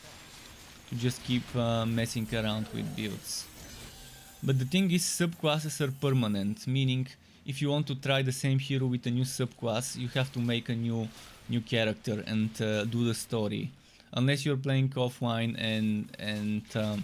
and you do certain they can be called cheats, because in a way you're cheating the system to think that you have completed quests. Or that you've gotten more experience, but at least in offline you can have fun without worrying. You're not gonna ruin someone else's experience. You're not gonna I'm against cheating online, But if someone wants to cheat offline, I don't mind it, as long as the offline and online are separated. For example, I've been trolled by cheaters in Warhammer Chaos Bane, because in there the saves are Woko, but cheaters can go multiplayer with their cheated characters and use trainers and stuff. And that's not fun. If you wanna play a legit online, that's fine. But if you wanna cheat, keep it to yourself. Keep it to offline for experiments, for build testing purposes and stuff like that. Like in Borderlands 3, I've been trolled by cheaters as well. So I would do a Borderlands 3 game, public, and someone who is the host is using a trainer or whatever, and so every single item that drops is a legendary, and that's just broken. That's silly. It's silly that they're using that online. See, right now I might be using some things. Like I might be scanning the memory and giving myself experience. I'm not doing it right now, but when I started my stream today, I did it for 2 heroes to level them to 60. From 1 to 60 with a single kill. But that's so fine, so it doesn't affect anyone. In fact, the community can only benefit from this, because that means I can make builds for them and test things for them easier as a guinea pig. I wouldn't do that online, because first of all I won't be able to do it online, second of all it's not gonna be fun online. And I wish I did that earlier to save myself some time on the offline. I didn't know it was this easy. I had to research it. I had to research it a month ago when I was playing on the test server, testing the Cursed Captain, and someone shared a save. One of the moderators of the Discord shared a save file that's a Cursed Captain Bane level 60, and I was like, okay, maybe I can try and do saves for the other ones, for the other relics.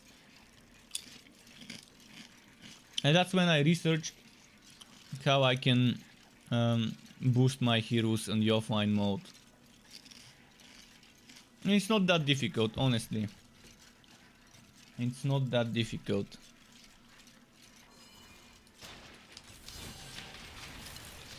As for the saves, for the quests, it's a matter of just copy pasting a save file and renaming it, to make sure that your hero doesn't need to do quests to unlock the Fazir, because the end game unlocks after you finish the story. If you don't finish the first 3, and if you don't finish all 3 acts of the game, you can't do end game. And that's why making a new hero, even if you boost it to level 60, is not everything that's needed. This is the item I was talking about. When you use a certain relic skill, the 25 energy cost relic skill, it casts randomly another one from a different subclass. So yeah, the game has a lot to offer, especially if you get it discounted. As long as you don't expect good server stability, and as long as you don't expect to play it with others. In fact, my advice is, if someone is planning on getting the game, just play offline. Unless you really need to play with others. Offline, the loading times are better, the server performance is better, so there's no rubber banding or bugged skills, and there's so many bugs in the game that are caused by the server right now. And when you play offline, they just don't exist, those problems. Actually, let's leave. Let's play Blood Drinker now.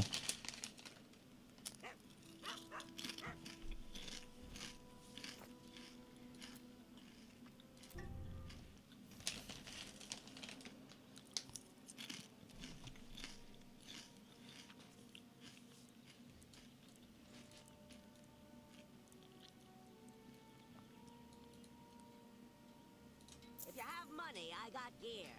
You come back with more coin.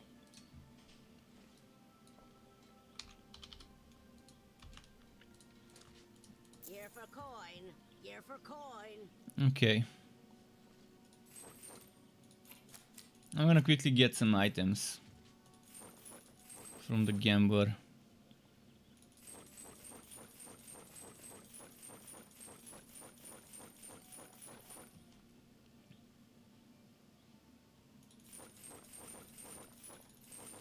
Nothing that grabs my attention.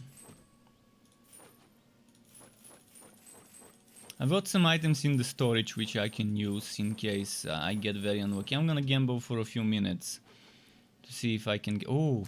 3 levels to Ponderbus.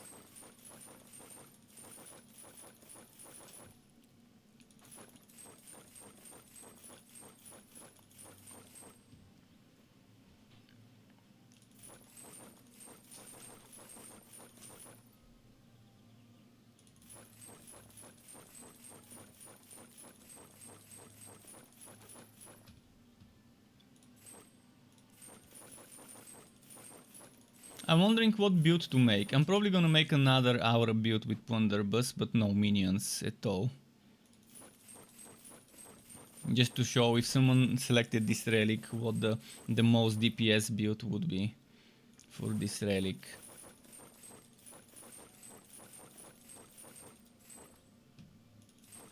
But if someone wants to see a specific build on a specific relic on the Cursed Captain, tell me. Offline, everything's possible.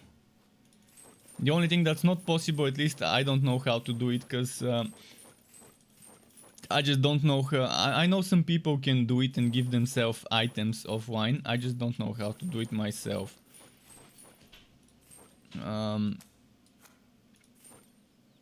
It's gonna involve finding out item IDs and I don't know, and maybe using something. Oh.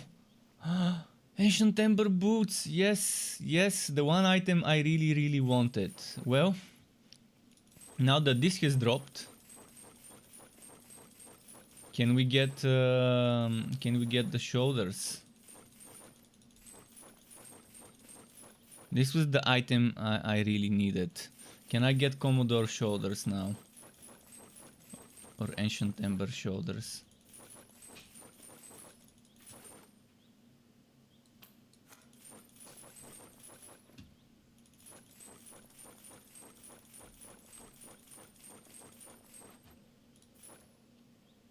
But yeah, this item I really needed this. Now I can make proper builds. Now the only thing left is probably the Commodore shoulders. And I don't even need to wear the actually I need to wear the shoulders. Commodore shoulders I need to wear, and Commodore chest. Because I think I've got a level 60 cape, but chest and shoulders I don't.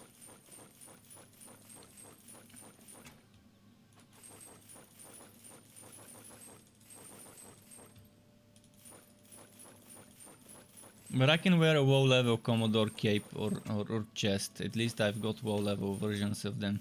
Whereas with the shoulders I don't even have the WoW level versions. Let's see how many shoulders I need to buy before a legendary drops.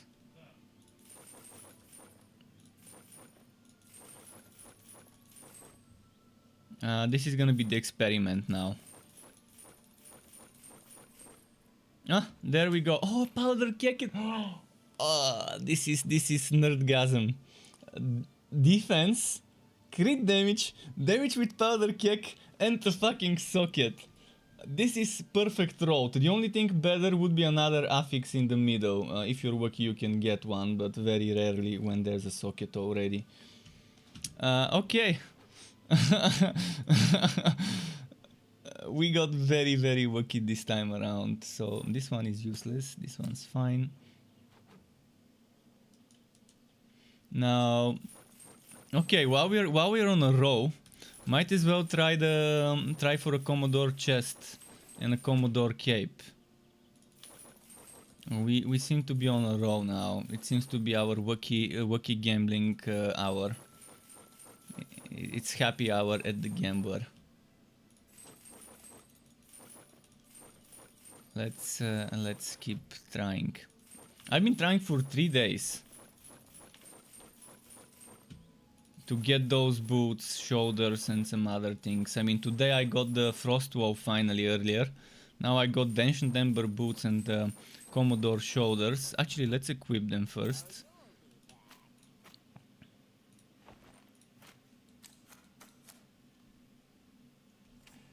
Just who I wanted to see. How many chest pieces would I need to gamble before it drops a legendary? So far, the only legendary I've gotten from the Gamble was a Winter Weave chest, which is not bad. Winter Weave is nice, especially for farming.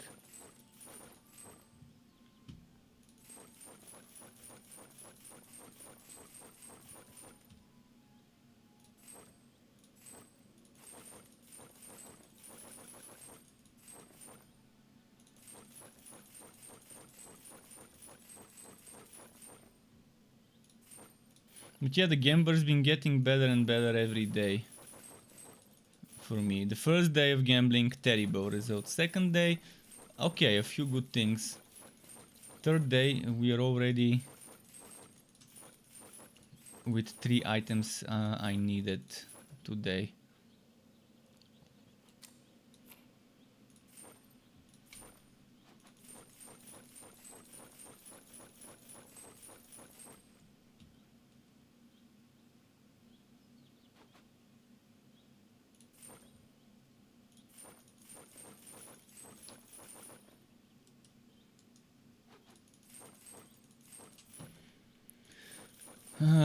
Well, interesting experiment.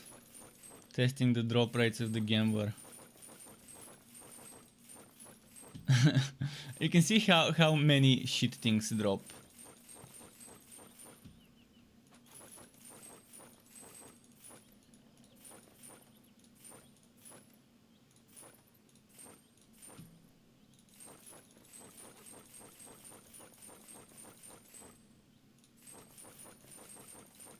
And long ago it used to be much better. Much easier to pull the orange.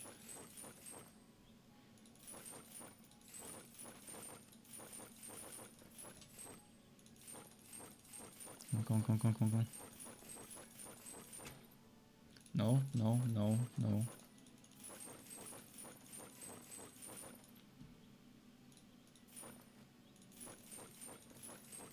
Come.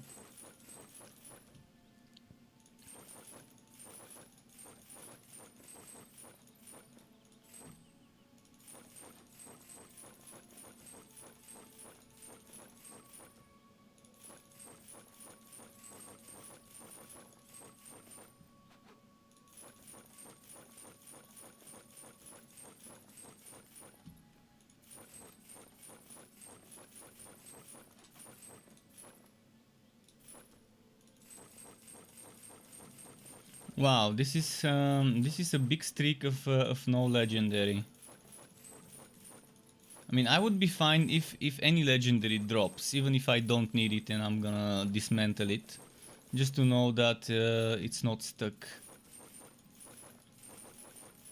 And maybe I can switch and start gambling for something else and it could drop. We wasted the work earlier. We wasted all the work earlier, but at least we got some of the important things. As I mentioned, I already have the chest and cape as a low level items, and I can just use those with shitty defense. Oh, there we go. Commodore jacket. It's not perfect, but it's the Commodore jacket. Okay, now there's one thing left. And it's no, not the shoulder, the cape. Level 60 cape. So it wasn't that difficult, but we wasted 200,000 so far. Watch me waste another 100,000 to get the next one.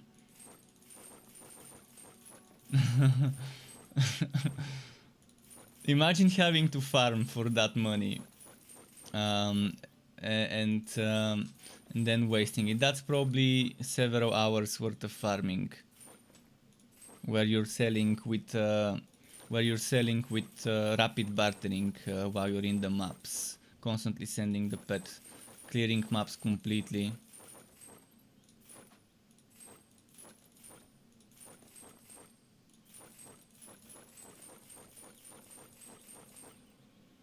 Oh, and it's actually more than that because we still get money back.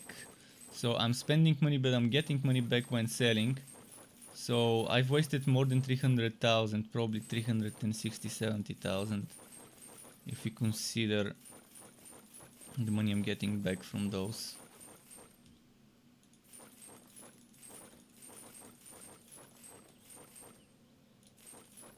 Come on, Cape. I know you wanna drop. Actually, let's do it that way.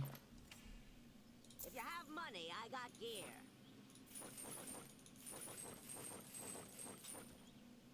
If I get the cape, I can make a build video tomorrow.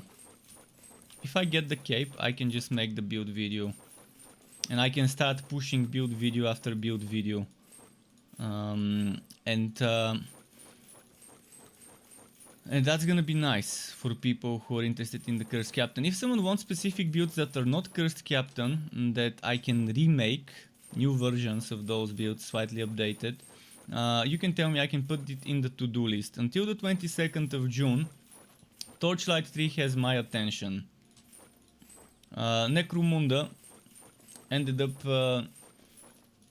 kind of something I stopped 2 hours after playing. 2.5 hours after playing.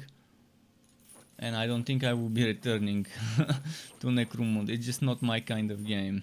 So until the 22nd, when Dungeons and Dragons Dark Alliance is out, we've got Torchlight 3 on the menu. So a lot of builds can be made. Also, I have to go to the dentist. I have to visit the dentist several times to get one wisdom tooth removed. One of my wisdom teeth is it's been growing sideways, and I just need to fucking remove it. And then I need to fix some other things. So some of the days I might be busy and neither make a build video nor stream until late in the evening.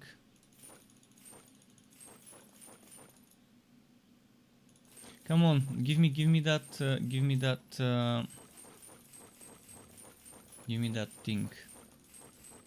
Oh wait, am I? Oh, I forgot. I needed to do cape. I accidentally started doing chest. I need to do cape. And Jupiter Life says Necromunda just seemed like a worse janky Doom.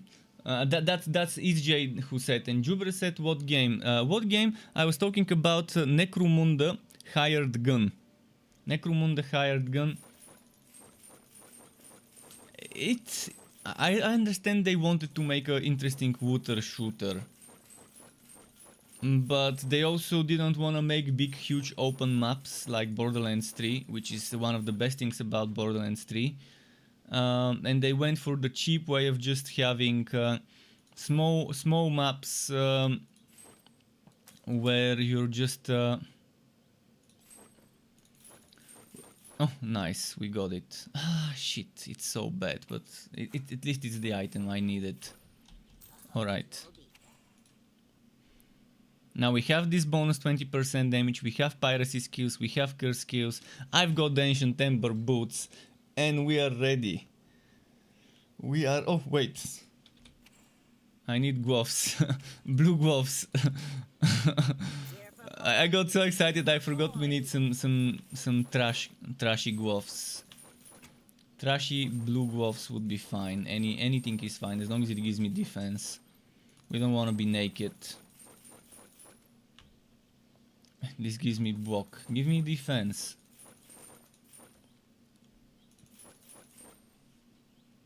Okay. After gloves, what else? Legs. Just who I wanted to see. Anything is fine. Blue with defense. If there's a socket, even better.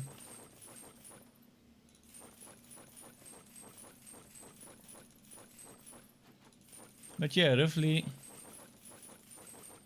100k before it dropped that That legendary.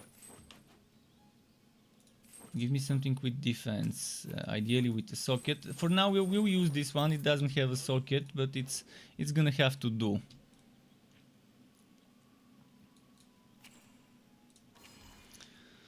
Oh, I'm happy. I got good stuff that I needed.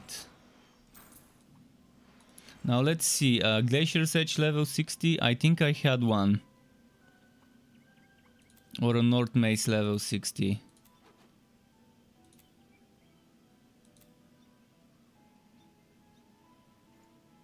North Mace level 60. Not the perfect damage, but it's better than nothing, so...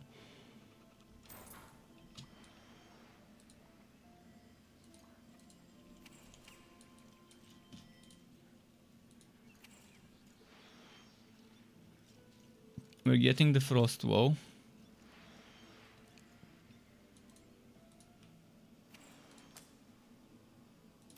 I need chance to bleed.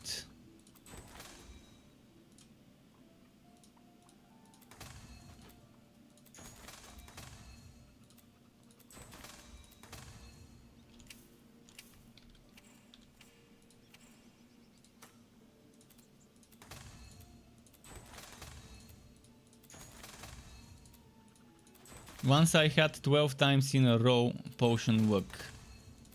I couldn't believe what was happening. 12 times in a row to get potion work. Like it's 25% chance to get either of the four. Okay, so my defense is 35% damage reduction, which is very bad. You want that to be 60% ideally. But I'm missing a socket here, I'm missing a socket here, I'm missing a socket here. And this one doesn't even have defense.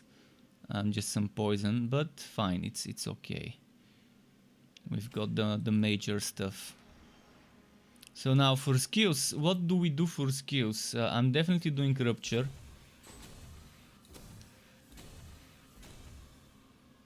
And I'm gonna do Bloodseekers first because I want to show you the strongest version you can build this combination of Relic and Quas.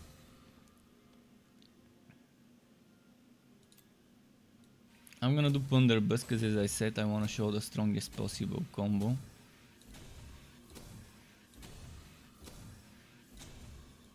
Level 12 Plunderbuss and level 12 Powder Keg.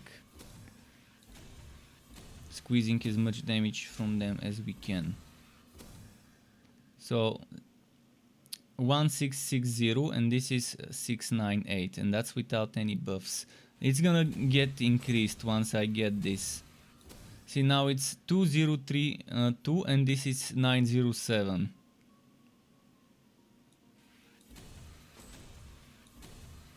And we get some cooldown reduction now. Now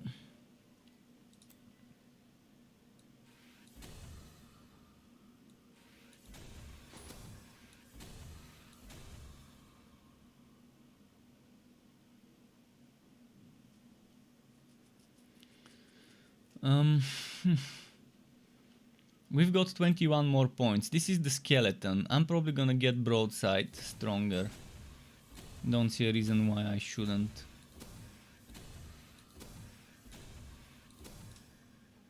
Okay, and now I'm thinking of 5 points here. It's really not gonna be needed because we have Imbue Relic. And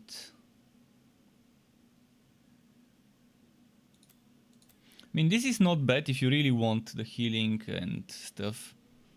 I don't like that it has knockback, but it's not bad. I'm probably gonna just get Dread Banner cooldown reduction.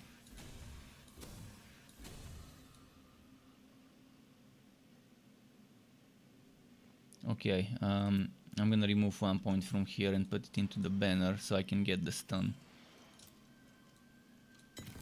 No, not 2.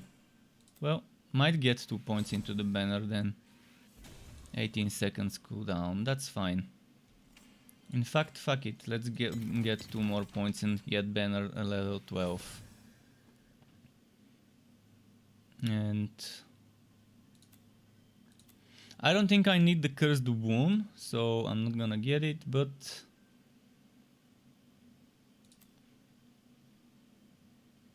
this would be overkill for me. This would be overkill.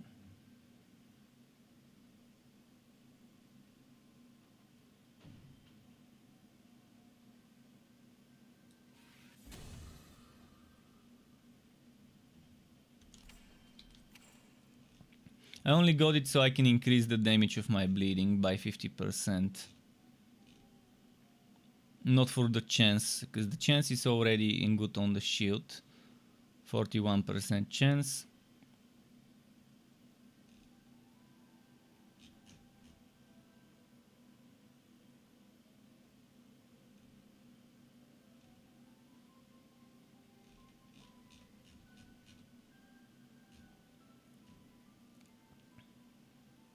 So this 50% bleed damage that I got added to this 43, and now we have 93%.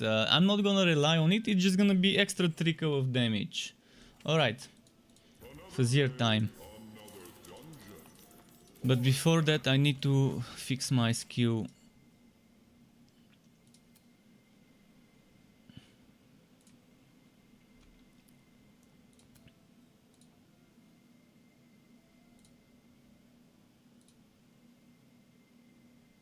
Oh, I've gotten used to using the kick on the thumb, but normally Imbue Relic is on my thumb. So I'm gonna have to redo some things.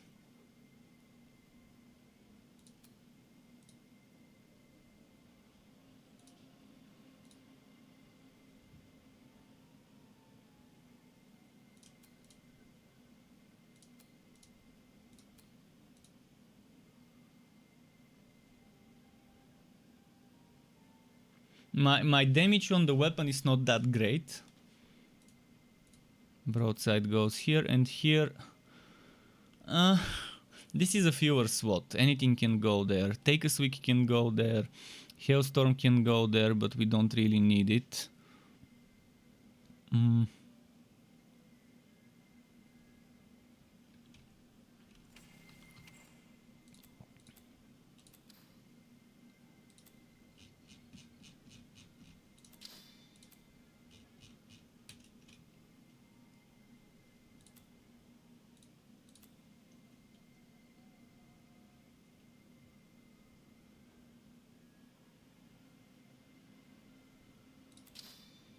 So here you would want either Fortune Spire or Showman, one of the two.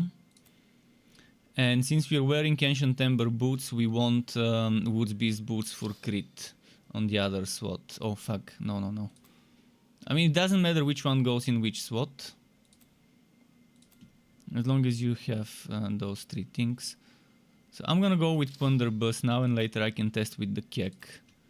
And if you say, hey, I don't need the 25 crit chance from Woodsbeast sandals, then you're fine. You can put both the Showman and Fortune Spire.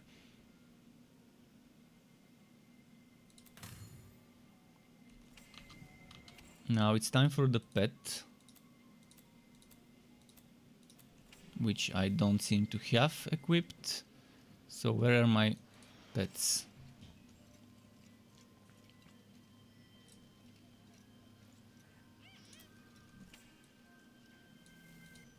And let's go. You see immediately full energy at the beginning of the map.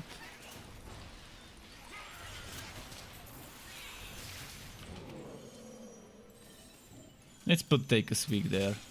I mean, it's better than nothing.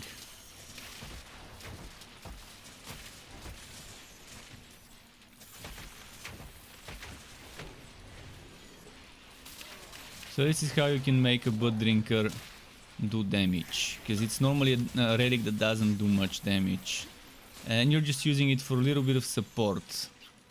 You can see the Blood Seekers projectiles.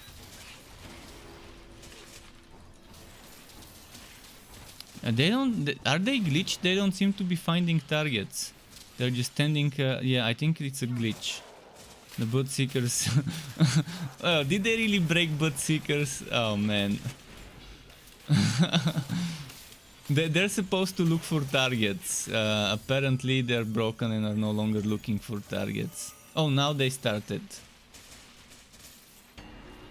Maybe it's a glitch and they're actually looking for targets, and that's a copy, a duplicate of the Bloodseeker that's rotating next to me.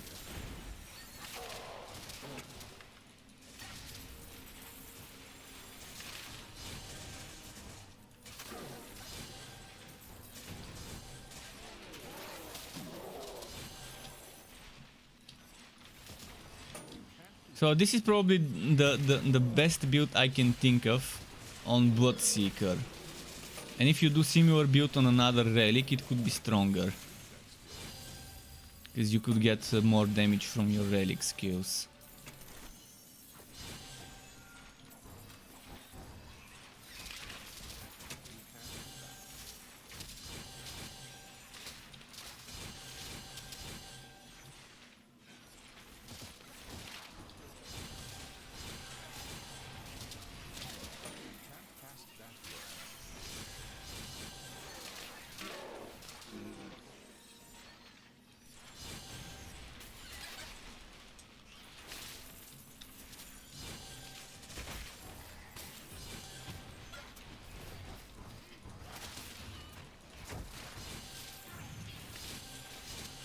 Where is the yellow one?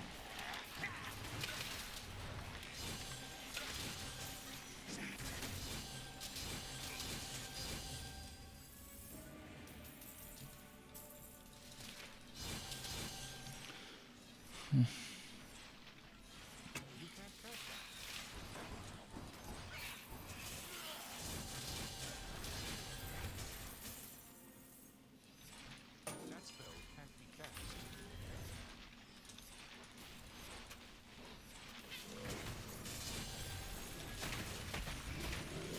Let me look at something. I should test it. I should test it in my base. How much weapon damage I can get for Plunderbuss. Keep in mind I don't have damage to Plunderbuss on my gear. If I had, it would be different.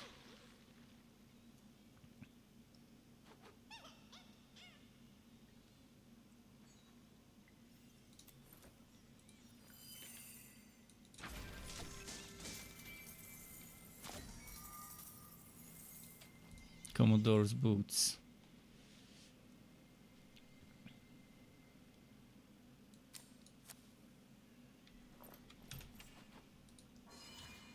Yeah, that's a fun setup. So here's the skills if someone wants to know them. 4, 10, 10, 5, then 1, 1 maybe.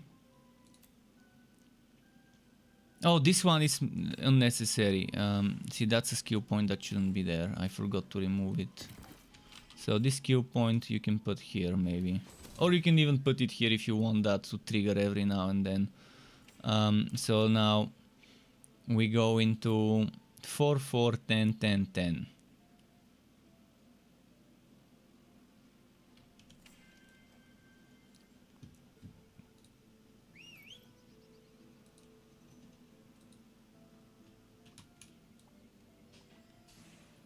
Let's change the style. Your pet has returned. Is there something red, something that's befitting of a blood drinker kind of?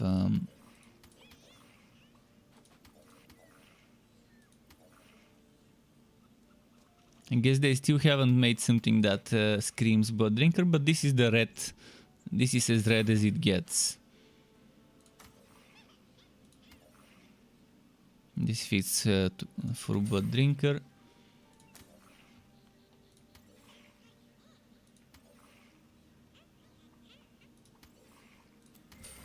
Which one is this? Admiral.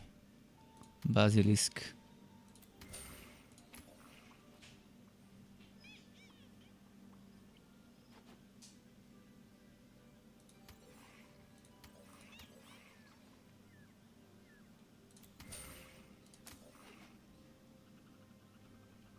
Wait, what was this code?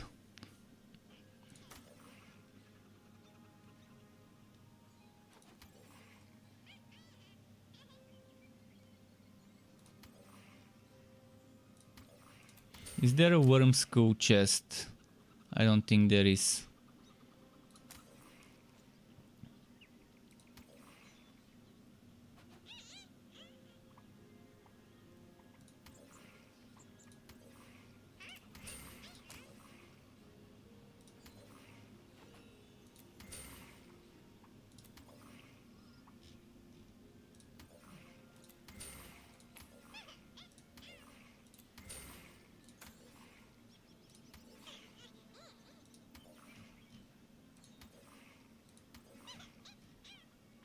Is there nothing that can match with the rest?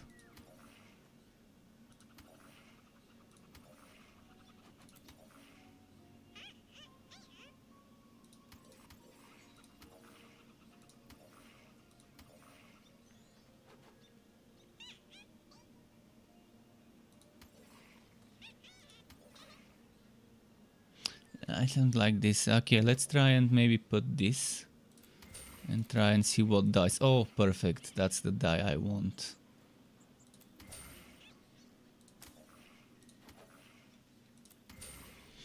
We got it. Oh no, the gauntlets. The gauntlets. We need to fix those. Maybe transmog to a different one.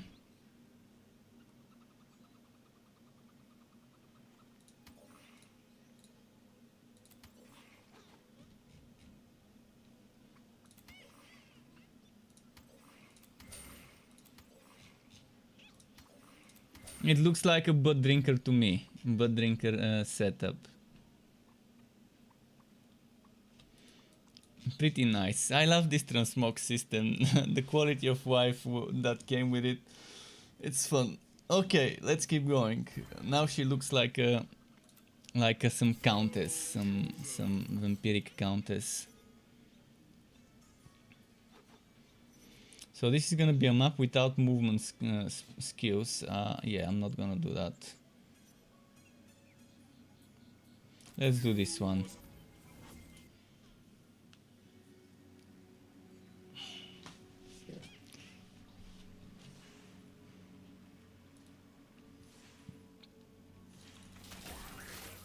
Min-maxing in this game will take forever though. You might have the items you want for a certain build, but they might be with the worst possible affixes. And that's where the fun starts. You start farming to min-max, but it's not really that fun because it's not like you can farm materials and then change the affixes yourself by just paying some materials.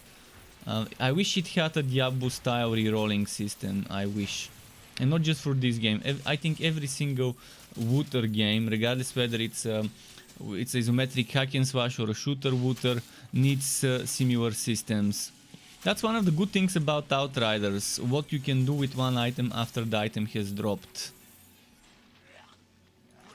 But it seems like Buttseekers is really broken right now. I'm not sure if it's just the Cursed Captain or in general it's broken.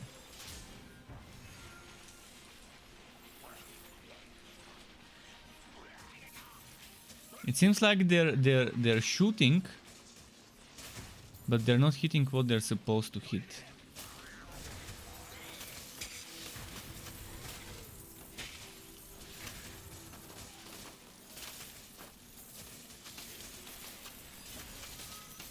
Okay, let's see here.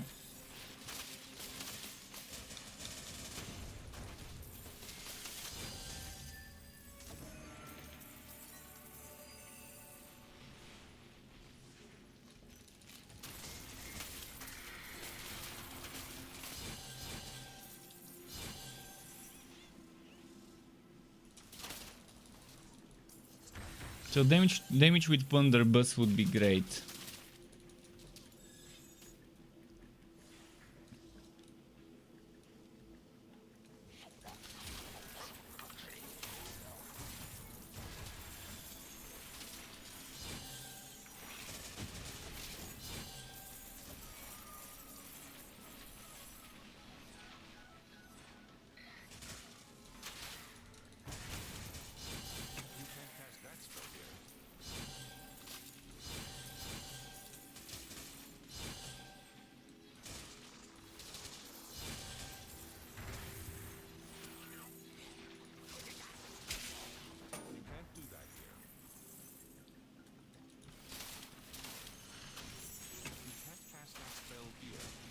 Okay, nice.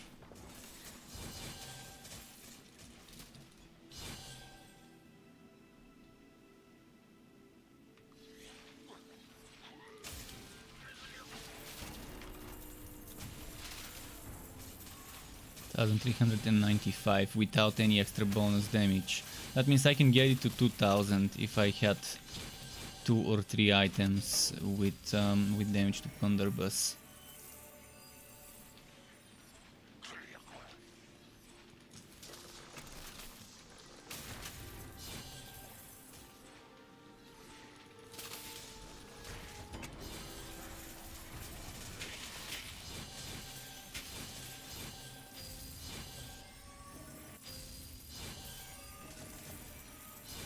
This is a 0 minion build.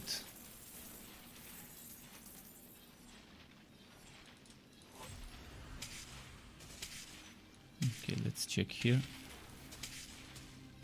And my weapon is bad.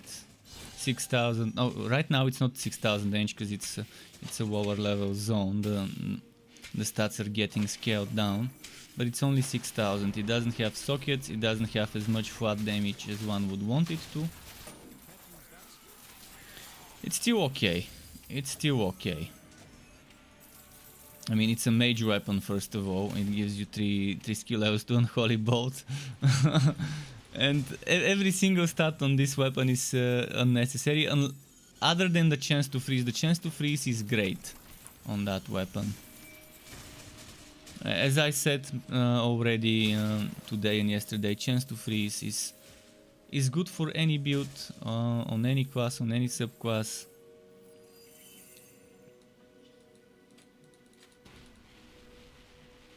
Wait, where is the portal? Kill Venom Fang. Where is Venom Fang? Oh, I think I know. I think it's here. No, it's not here. What? What? I missed Venom Fang somewhere on the way. Eh.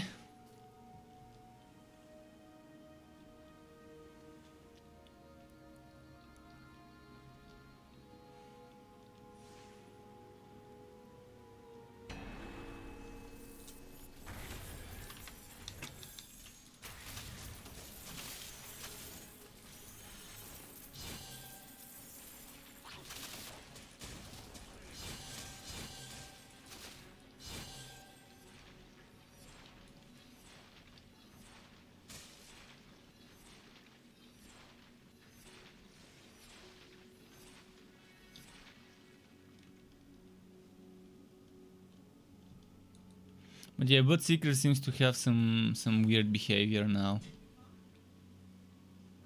I wonder where Venom Fang could have gone.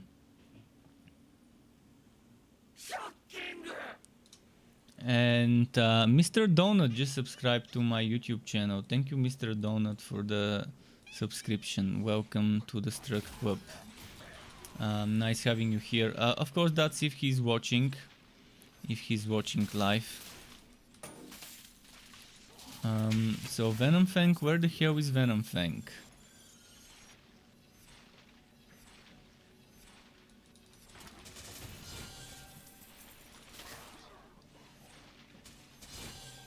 Well, maybe I'm gonna have to start a different map. I'm probably gonna exit and start another one.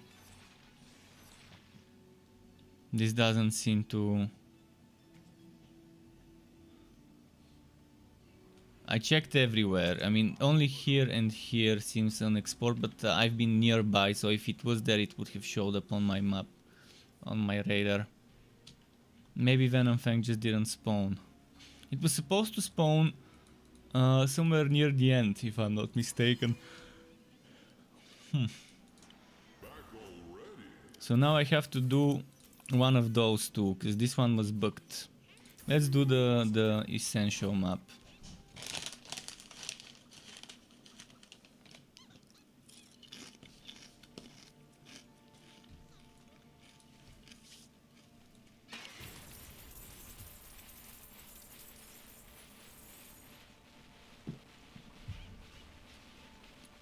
But Necromunda Hardgun came out today, and whether it's fun, I guess it varies. For some people it could be fun, I think it's not that great for casual players. For tryhards, maybe.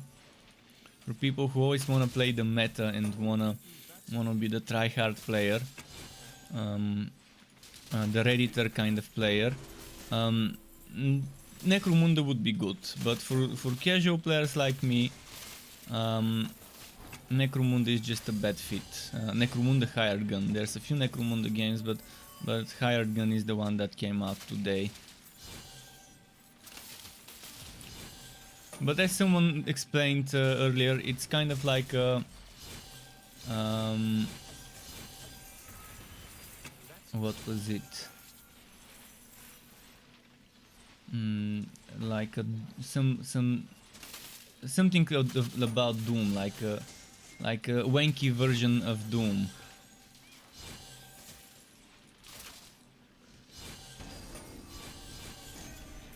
But it had some good points in terms of building your hero and stuff. It had some good points, but it's weird that you can't access your inventory while you're inside of a mission. And the only way when you access your inventory is right before you start a mission. Then you access your loadout. You can't just press your inventory button and take an item that has just dropped and equip it. You have to wait until the mission ends, so you can extract that item with you, not extract it, but take it with you to the base. And there's so many things that could use some quality of life in Necromunda. But there's some interesting abilities that you can invest into for you and your dog, your Cyber Mastiff. I hope they refund my purchase, because Steam was saying 2.3 hours. I'm not sure what 0.3 hours, probably 20 minutes, 1/3 of an hour, something like that. So hopefully, even though it's a little bit over 2 hours, they can still refund it.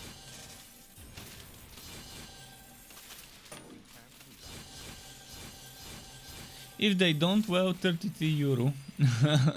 33 euro down the drain.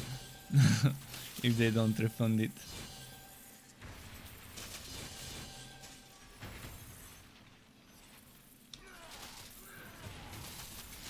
I'll check my mobile to see if I got an email that confirms. Your purchase has been refunded. Alright. I'm happy. I'm glad I actually stopped on time. Just a moment.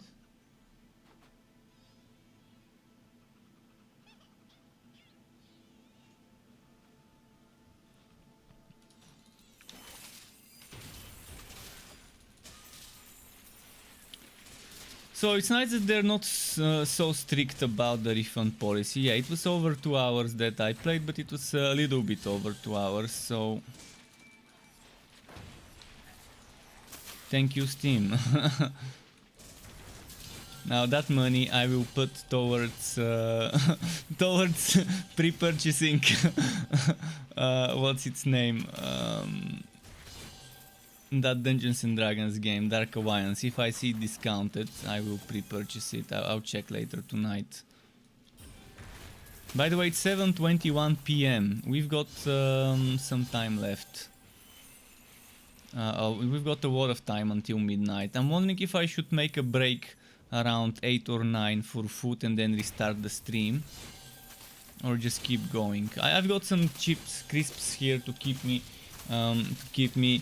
not satiated, but at least to fool my hunger a little. So I'm munching every now and then.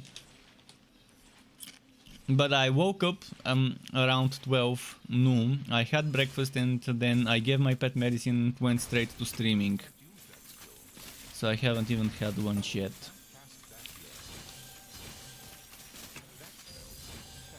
The other option would be to order something.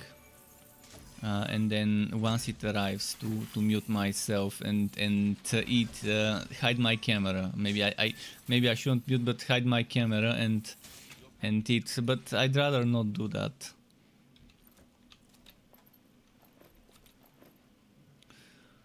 So, any good drops? Junk? I mean, why am I looking at them? They're level 47.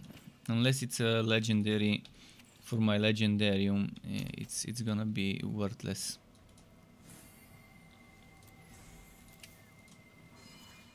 But we're pushing this to level 60.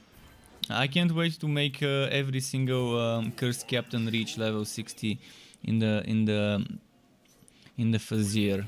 Level 60 monsters, which is Fazir stage 16 and up.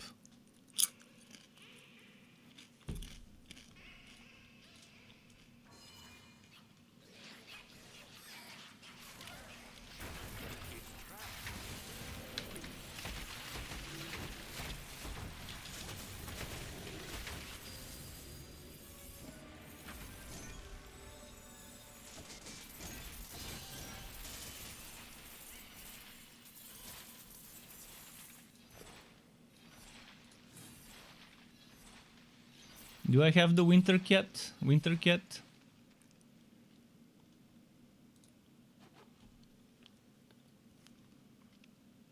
I have it. Speaking of cats, mine is hiding in the wardrobe. He loves staying on the second floor of my wardrobe because it's dark and it's like a balance between soft and firm.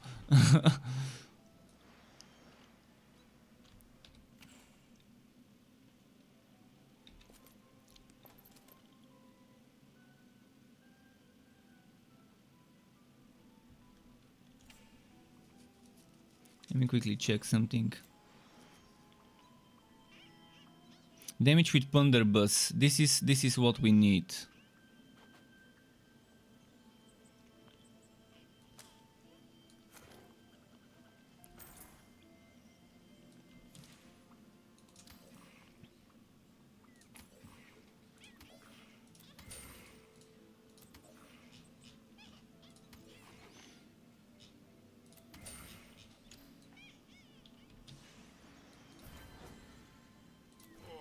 I was hoping for... Honestly, I think you could do better. Siege Reliquarian. I love Reliquarian. It's one of my favorite affixes.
Okay, there we go. Oh, and someone just subscribed to my YouTube channel, DH. Thank you very much, DH, for the YouTube sub. Welcome to the Struck Club. Hope you're enjoying your stay. Of course, that's if you're watching. A message for you.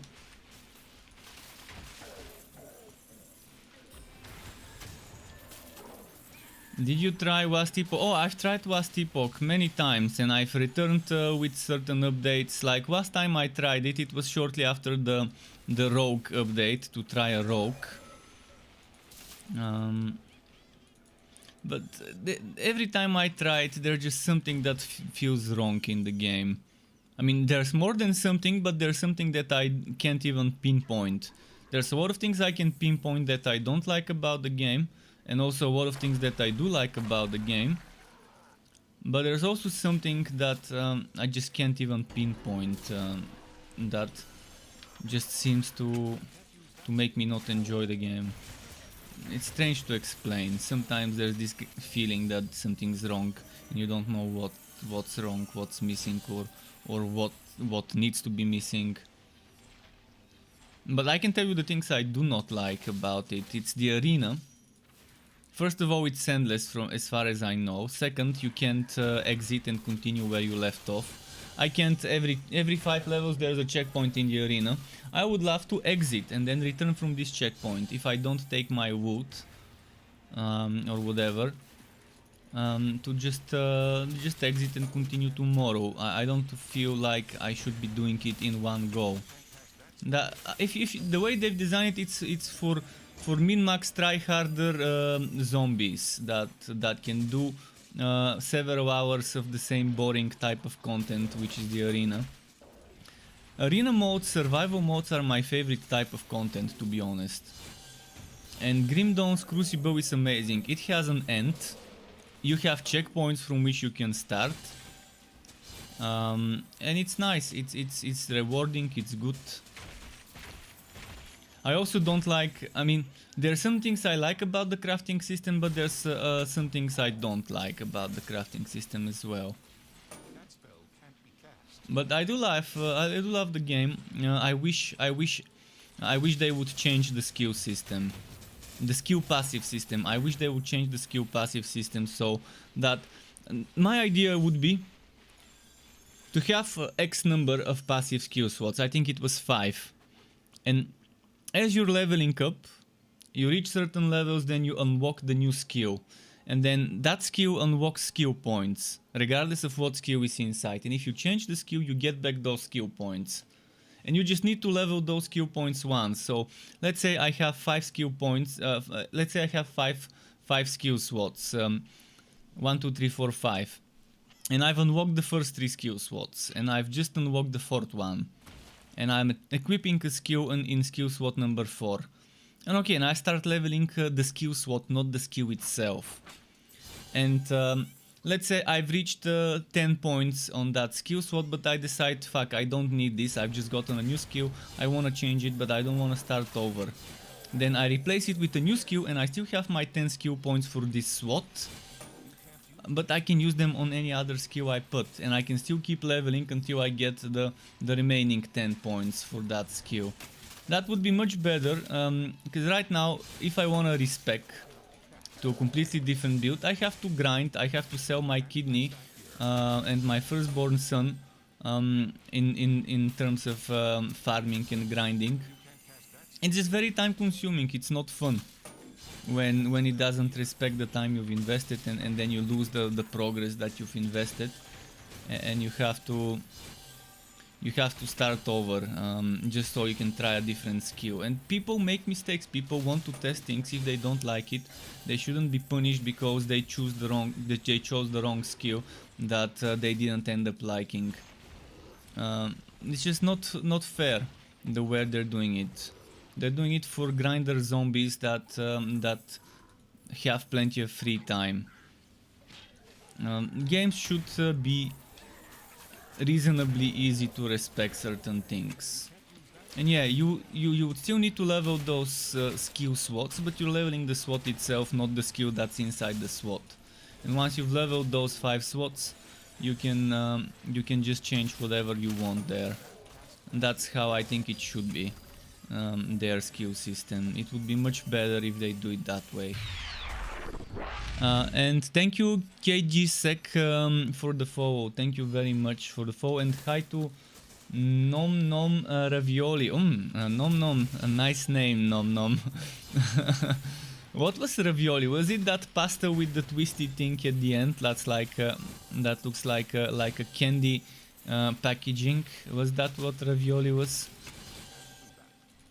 Or was that gnocchi? I kind of keep forgetting which one. I'm gonna fucking Google ravioli now. I googled it. Let's see, images.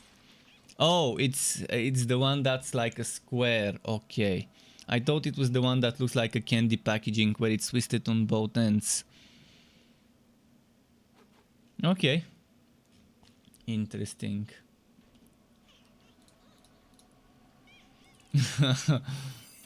But yeah, welcome to the channel. So yeah, in almost every game I've played, there are things that I like and things that I don't, that can be done better. Just a moment, I'm fixing my chair here, the cover on my chair.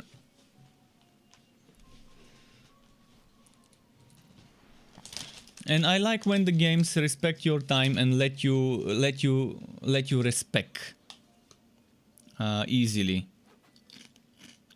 Chaosbane is doing it, Diablo 3 is doing it. Torchlight 3 to a certain extent is doing it.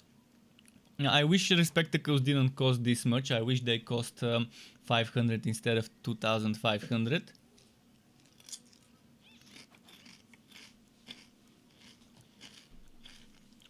But at least it's not that difficult to respect in Torchlight 3. But Diablo 3 and Chaosbane you can respect for free as much as you want, and I love that about those two games. You don't need to grind your ass off just so you can undo a mistake you have made while leveling, or just so you can try something new because you got a new item that suggests building around that item by using certain different skills. My favorite games are games with a ton of build diversity and reasonably easy or difficult to respec systems. The easier the better for me, but I know some people want to be made to work a little to respec. So if it's a little, if it's reasonably little, then it's fine.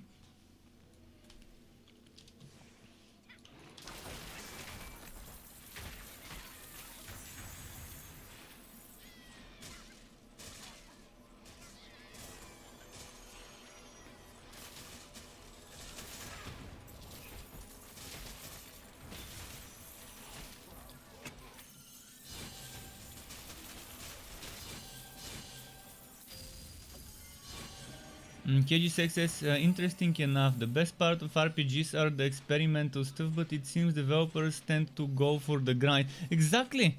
Exactly my kind of fun is testing, trying to find that new item and experimenting with that new item I've just found and reworking my setup completely because I find a new shiny toy and I want to play with that toy.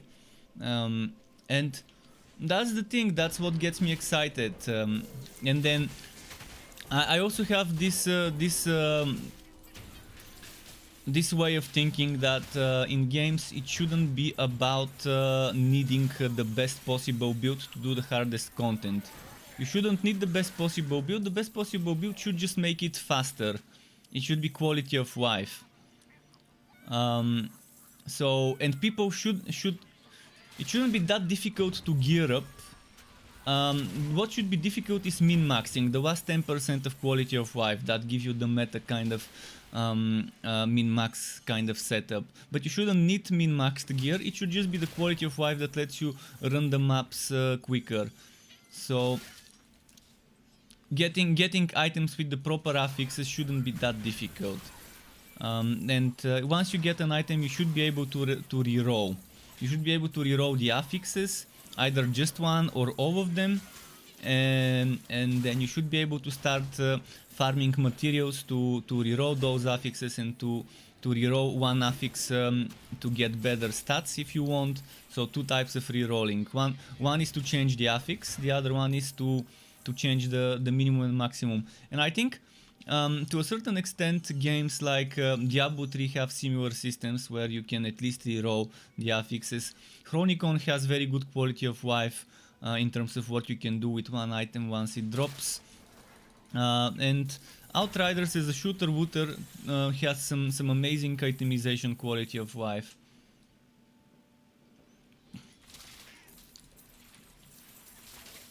And that's the thing.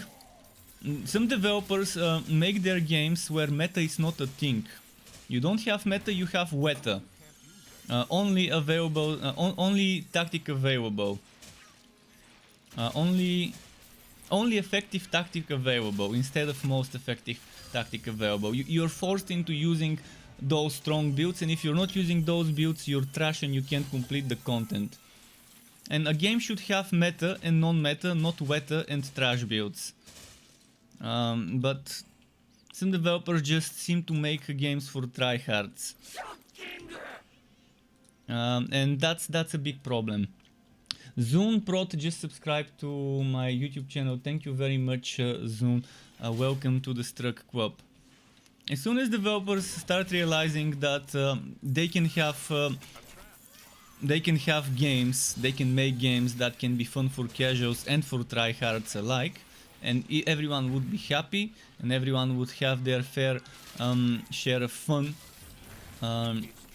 then it will be much better for the whole community, for the whole industry. Because if one person starts doing it, then other developers would see, hey, they're doing it this way, people are actually enjoying it, maybe we've been wrong all along, maybe it's not just tryhards who play our games.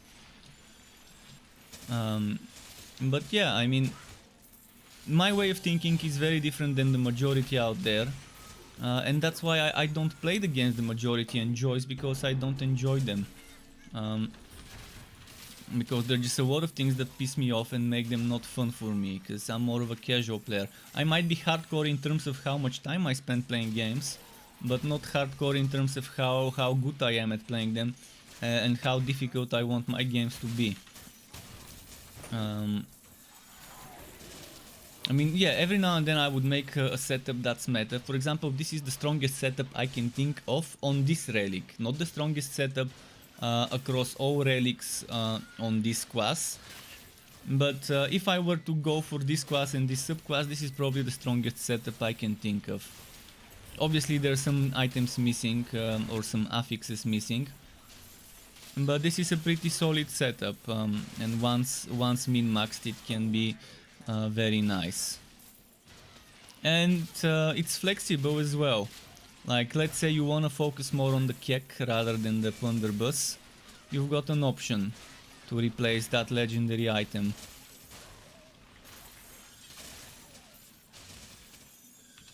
Did I kill them? I want to quickly do that change. So let's say I want to do that change. Instead of Fortune Spire, I want to do the Showman.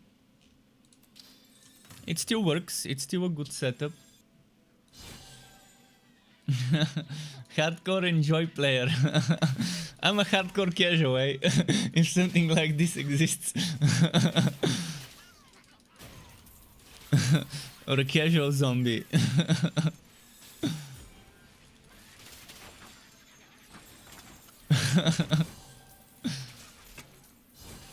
Man, I'm having some serious FPS drops.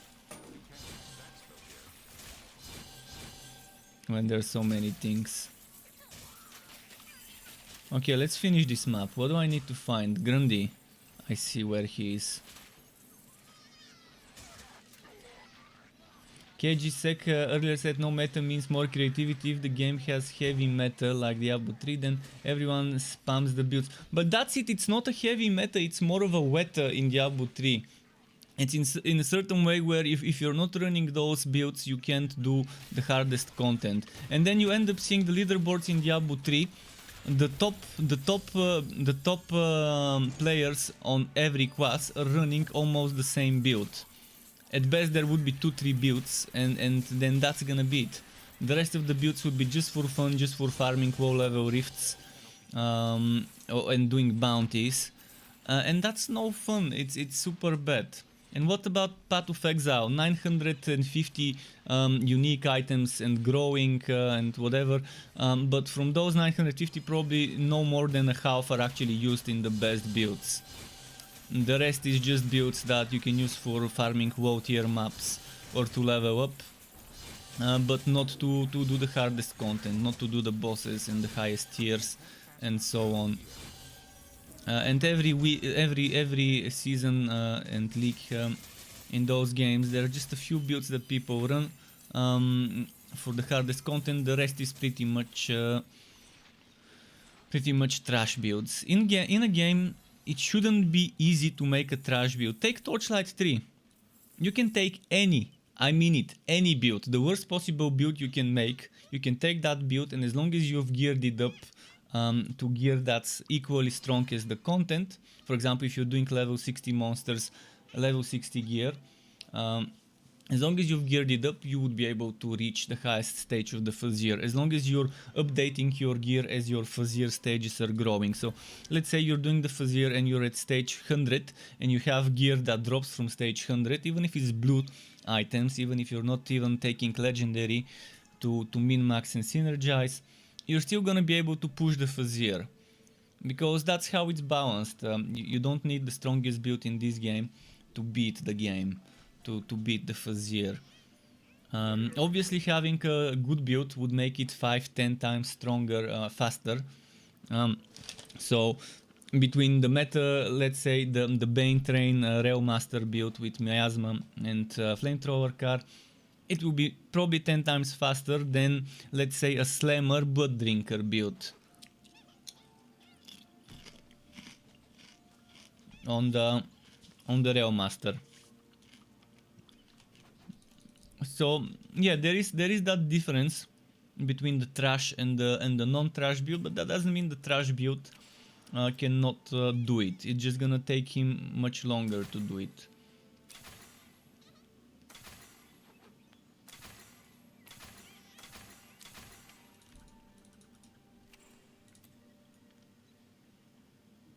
Let's get rid of this, let's get rid of this.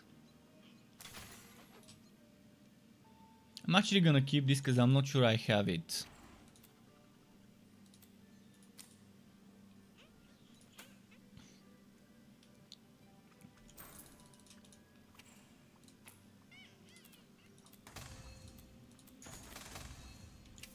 $5,000 defense. How's my defense? 41. This needs to be 60%. Ideally.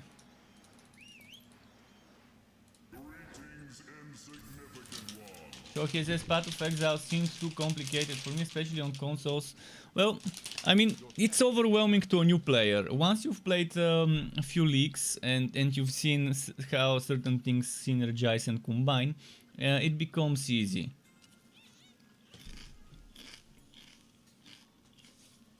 But you need to maybe pass 1, 2, 3 leagues of experimenting, testing, learning about items and synergies to kind of get used to it. For new players in Path of Exile, it's much easier to just follow someone else's build and then try to modify that person's build to get used to learn to see, okay, so he's using this and this together because it does that. He's taking advantage of this because it lets him do that, and so on. To just try and understand why certain people are taking the things they're taking in their builds. And yeah, you can learn it. I mean, it might seem a little bit overwhelming at first, but it's so logical, and once you understand it, it starts getting easy. But it's very grindy. I mean, it's super grindy to get good stuff there.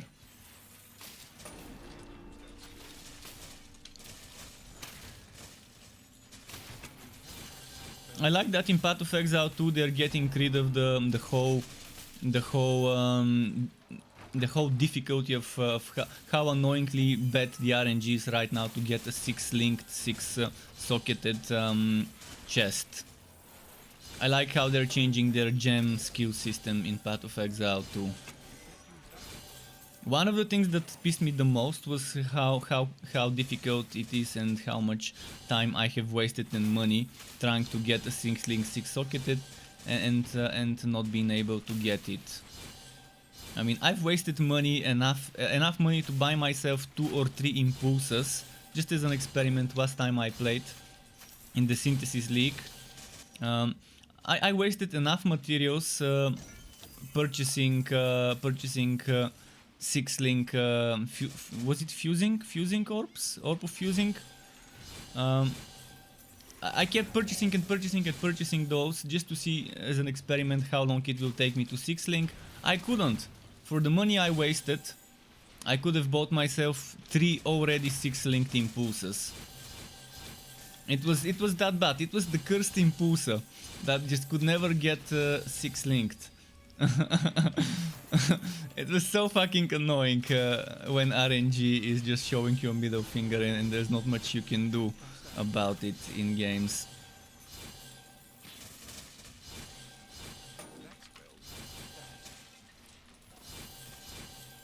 But that's how it is sometimes, and that's how it shouldn't be. So I like how they're reworking that whole that whole annoyance and changing it to something much more fun in their next rework, expansion, master, whatever you want to call it. It's not a new game, it's just like a massive expansion to the old one with updated physics and stuff. Originally they were saying it's gonna be a new game, but apparently it's not, and apparently you're gonna keep your old stuff as well in the new one. Which is good, which is what most people would have preferred, honestly. But some of the things that annoy me in that game will still be there. So I'll probably just play it for the sake of saying, hey, I tested it. And to say what I feel about it. I'm probably gonna play it for like a week when it comes out, Path of Exile 2. But that's probably gonna be it. Because I feel like I'm not gonna like it just the same way I don't like the current one. But I still am... the one thing I can do is just to test it, to see for myself, because who knows, maybe I'm gonna get surprised and prove myself wrong and end up liking it and start making builds and stuff for the game.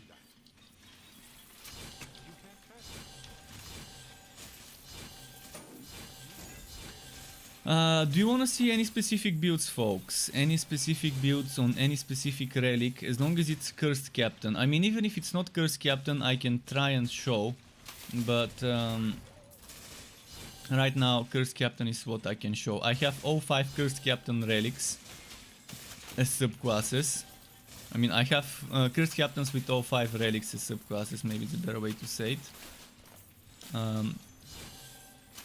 It's offline, so I can do a lot of experimentation.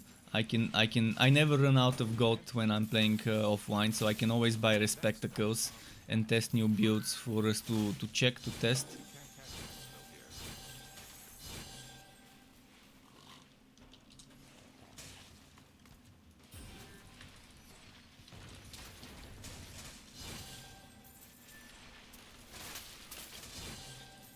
Where is that damn sentry?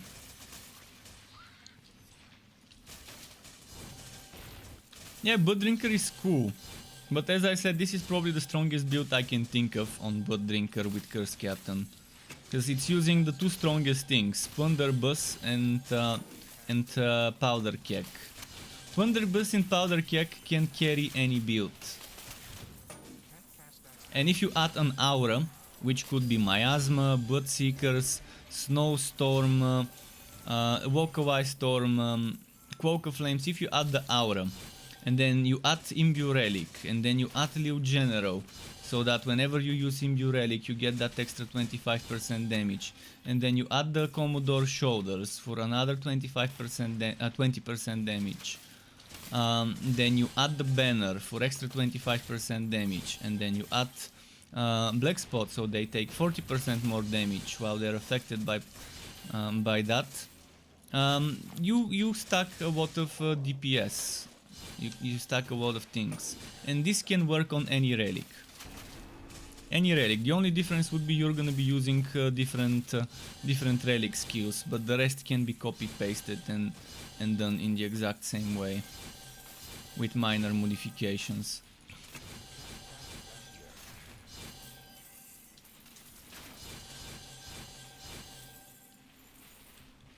I might make 5-in-1 builds, 5-in-1 Mayhem builds, 5-in-1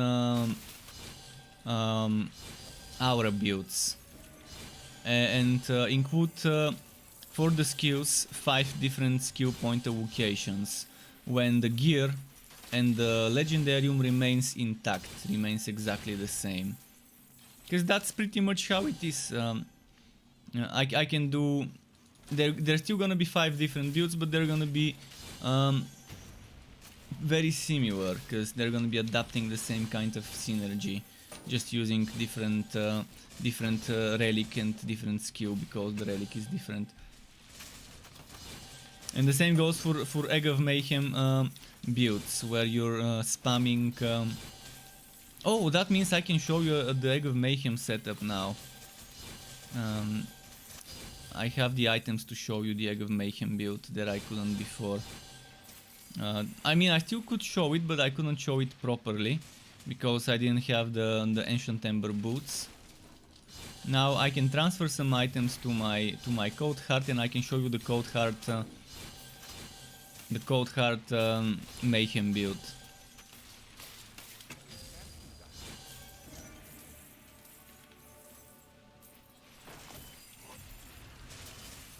And mayhem builds, again, they can be slightly modified, and it's practically the same build, just with very minor modification, and it works with any relic. You can't cast that spell here.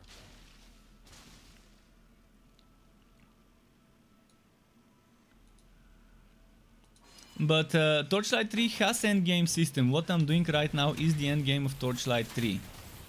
I don't think simplicity is one of the problems. For me, simplicity is one of the best things about Torchlight 3.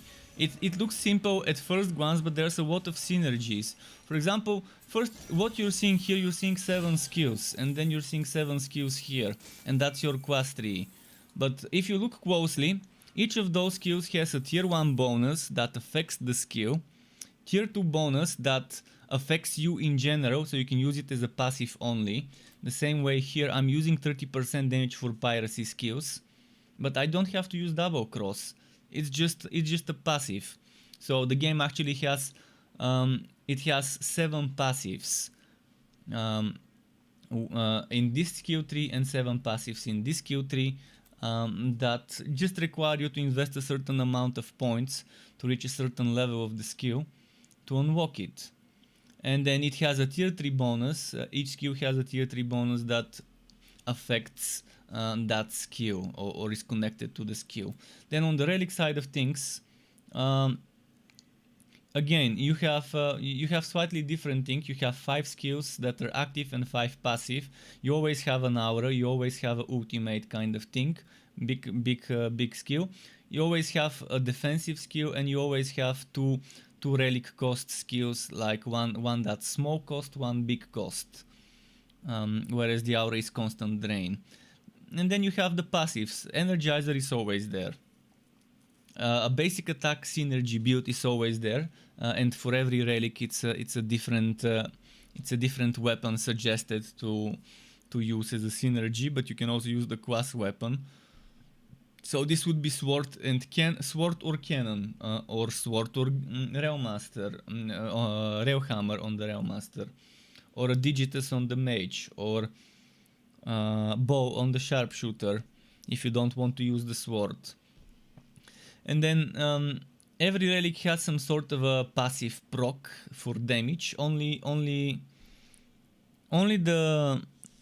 the cold heart has a different one, where you don't need to be hitting a bleeding or poisoned or burning or shocked enemy, but you actually in the cold heart it's different. So you need to lose your frost skin to trigger the frost nova.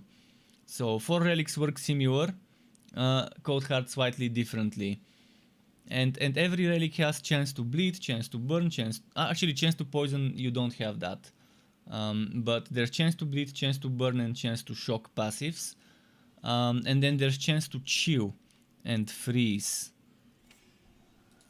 But yeah, it's slightly different with the cold heart, but in general it's like a template, and that's why in this game it was much easier for them to add classes and subclasses, because it's like a template that just needs to be followed and slightly change certain behaviors and stuff, but the template remains the same. It's simple, but yet it has enough depth, because you can have hundreds of builds in the game, considering that just me replacing those 10 points with those 10 points, that's already a new build, because I'm already using Drain. Or those 10 points replaced with those, that's again already a new build. I might want to use Egg of Mayhem if I'm using Spinning Blade. It's just different. Alright, let's go show you that cold heart thing. I'm just gonna quickly transfer some items.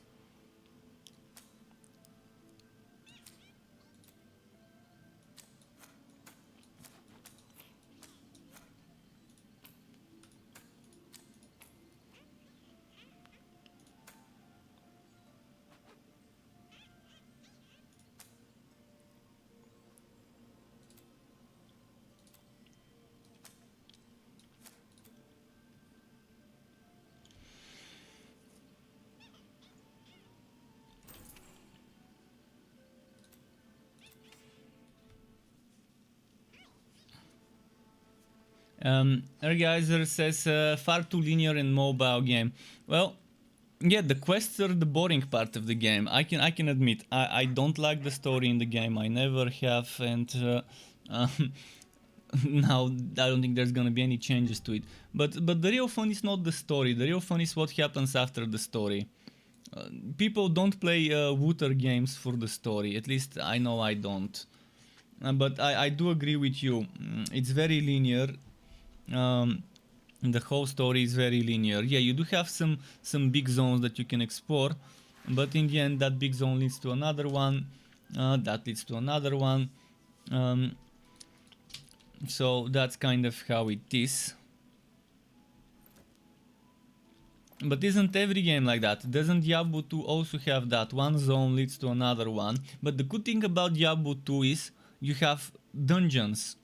Big dungeons in those zones. And in this game you do have them. Every zone has... see, this one's 2 dungeons, this one's 2 dungeons, this one's 2. Some of them have 3. But it still feels a little bit different compared to, for example, Diablo 2's design. But it's very similar. In Diablo 2 you still have zone number 1, then you have Den of Evil and stuff like that. And then there's zone number 2. But then there's some forks. So from zone number 1 you can either go to another one or to a third one and stuff like that, if I'm not mistaken. You could go to where Bloodraven is, or you could go to Cold Plains from the first zone, which I forgot the name of. So it's not that linear there. There are some forks, but most of the time it's you get to that zone, which leads to the next zone, which leads to the next zone. But there are some differences. But yeah, in general, most games are designed in such a way where it's 1, 2, 3, 4, 5. They're just chained. And there are not that many games that don't do it that way, other than open world RPGs, but open world RPGs are a different animal, where you don't have zones. Mostly those are single player games. Mostly. Okay, so I have to change some gear. First I'm changing my weapon. So I'm gonna lose some damage, then we're changing the shield. And I need to change the chance to bleed. We are losing damage to Plunderbuss, but we need the Commodore Powderons. We're losing Powder Kek, but that's fine. We are losing more damage with Plunderbuss, but it's kind of... I mean, I could keep the one with damage to Plunderbuss, but there's not gonna be much... Actually, it's gonna give me defense, so maybe it's better. I'm losing HP, but I'm gonna get some defense. And then we are replacing this. I'm losing the duration for Ice Shield, but it's fine. And now we have an interesting setup on our hands. Oh, I should have transferred the leg armor as well for damage with Plunderbuss.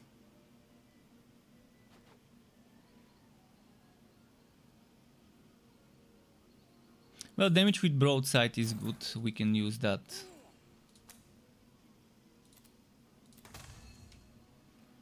That's bad, we need more defense.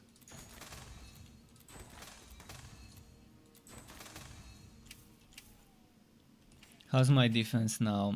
35,000, 40%. So this this build right now, I reworked it last night. I need to rework it again to a mayhem build. Fuck. Where are my spectacles? I need to go buy them. Just a moment.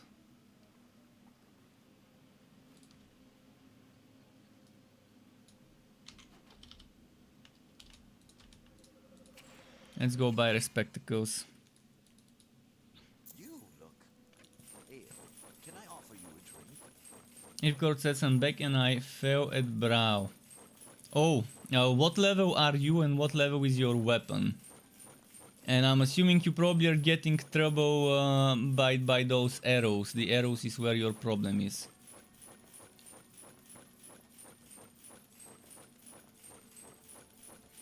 When she does quones, you wanna kill the quones early, because then it might become a little difficult. The quones die much quicker than her. She's 15, your weapon is 15, and you're level 15 as well, I assume. Well, if you're having trouble, you might wanna try and level up some more, get a stronger weapon from the gambler, and eventually you will be able to beat her.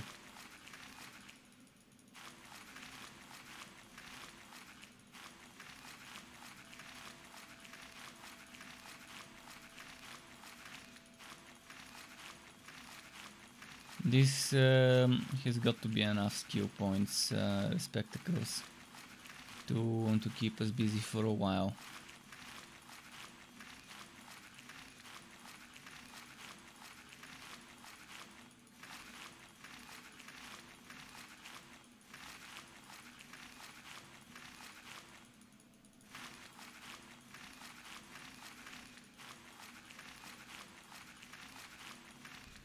Okay, let's go respect now. Cold Heart is okay. It's much better than it was before. I still think Frost Skin and Breaking Point, at least Frost Skin is not bad. Frost Skin is nice, but Breaking Point is kind of underwhelming. Oh no, I'm removing points from the wrong thing. Ice Shield was already strong before, and now it's even stronger. Frost Blast has become a little better than it used to be.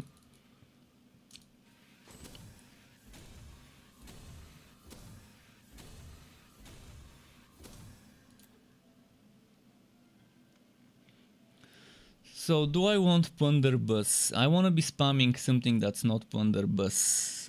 So maybe Maelstrom this time.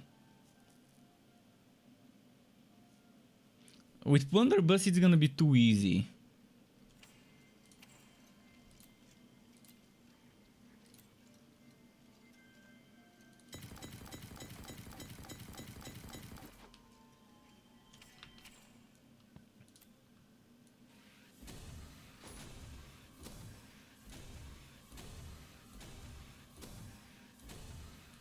Oops. Too much maybe.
Okay, what else do I put?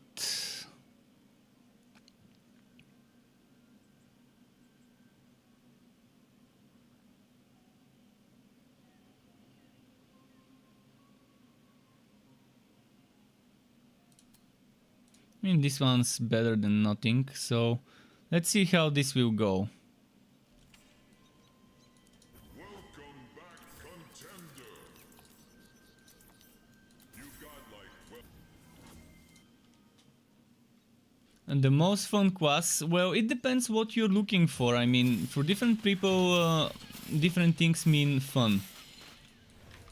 In terms of classes, some people enjoy summoners, some people enjoy melee basic attacks, some people enjoy ranged builds where you're trying to avoid getting hit, others prefer getting to be that face tank guy.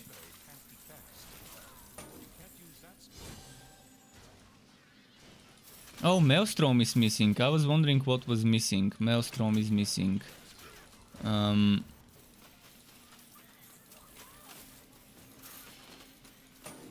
cast that here. Just a moment, I need to rework the build.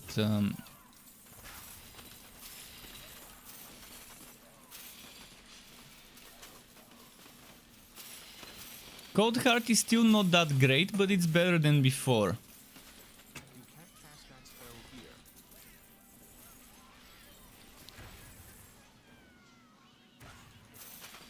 You can't cast that. The best summoner class, even though it's not much of a summoner, is the Realm Master, because the train is the strongest minion in the game. Flamethrower Car is the strongest minion. The meta build right now in the game is Flamethrower Car with Bane, with Miasma, and if you look at my Miasmic Train build, there are a few little changes that need to be done, but in general the build is kind of pretty much the same, except the 4 points into Lantern Flash you would want to put elsewhere. Okay, I'm missing... I'm gonna do this, and then do this, and then do this.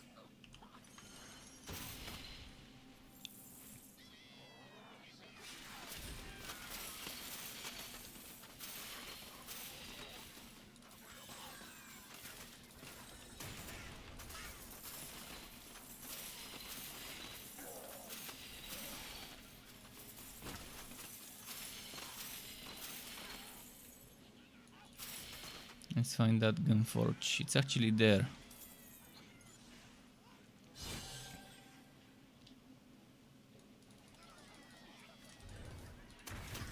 Oh, I'm missing something very important in the setup. My Legendarium is not properly fixed. I was wondering what's missing. And the Legendarium is not the right one. I'll fix it. Let's just finish that quest and I'll fix the Legendarium. Because it's endlessly respawning monsters in this map. So... You can't cast that spell here. You can't do that. You can't cast that spell here. You can't use that skill.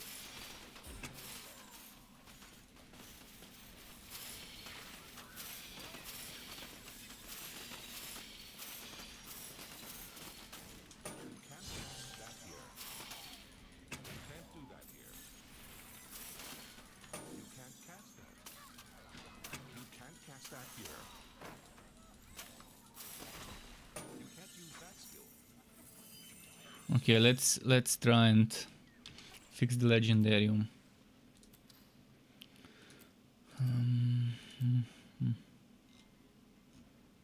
Wait, what do I need? Oh yeah, first of all we need Egg of Mayhem.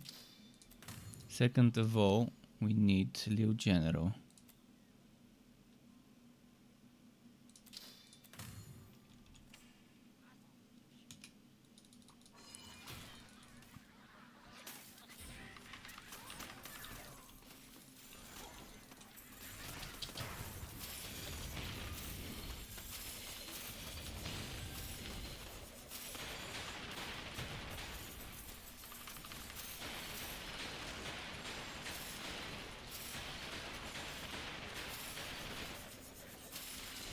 That spell can't be cast. And I think I'm gonna do some changes.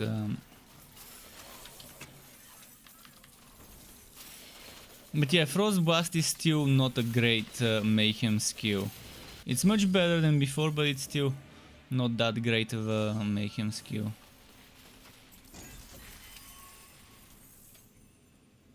The damage is much lower. I mean, if I were to just switch this for the for Plunderbuss, it's gonna be much better.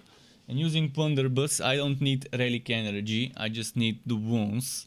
And when it's maxed out, it only costs 1, so you can pretty much spam it. But I wanted to just show something different. Like, for now, I've been using a lot of setups with Plunderbuss today. So yeah, this is an interesting combo. Let's do one more map and then I'm gonna go back to Flaming Destroyer and the basic attack Greatsword setup. You say that now? A fine choice. But there's every class can be summoner except Forged. Forged doesn't have summons. The only summons Forged has are from items. But every class has summoning skills. It's just some classes summons are stronger than other. So as I said, one more map. This doesn't count as a map because it's a boss fight.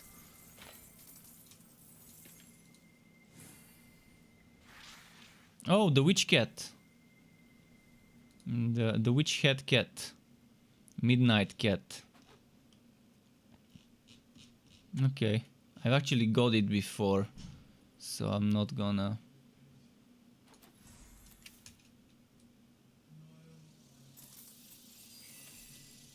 Let's see here.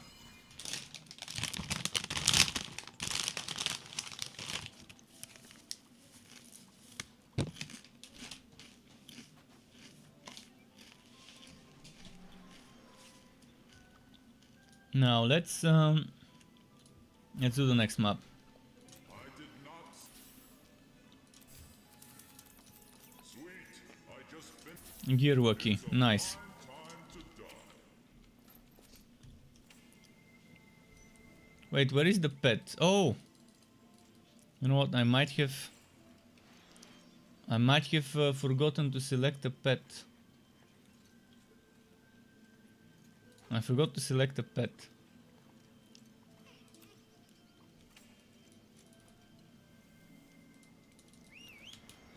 I could use that pet aura. Can you show your skills, please? Yeah, sure. Sure thing. First, you've got I've got 8 points plus 2 because I've got first of all, you need to know I've got the jacket, the cape and the shoulders of the Commodore. So I got 2 skill levels, 2 Cursed and Piracy. I've also got Ancient Ember Boots, which gives me Imbue Relic, and Frostwoe and North Mace. So Imbue Relic is from the boots. Then 4 plus 2 here, 8 plus 2 here, 4 plus 2 for the passive, 4 plus 2 for the passive, we are not using those. 4 plus 2, 10 plus 2, 10 plus 2. And then here we've got 10, 10, 5, 1. This is optional, you don't need this and this. It just, if you want it, you can have it that way. And Egg of Mayhem, Woodsby Sandals, Milo General. And if you have Woodsby Sandals and you wanna wear them instead of put them in the Legendarium, then you have to swap in the Legendarium the Ancient Ember Boots. Wear whichever one is better. I would suggest for the Gloves Winterweave Gauntlets for extra more survivability. And for the leg armor, Winterweave is not bad because it gives you potion cooldown, but if you want something else, it could work. Anything could work there, whatever rolls.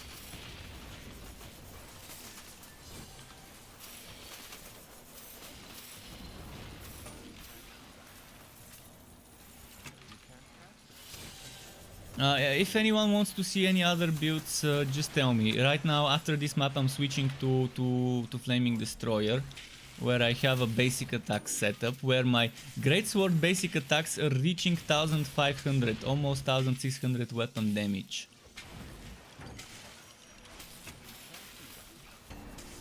A cannon build? Do you mean, when you say cannon build, what do you mean? You mean basic attacks or not?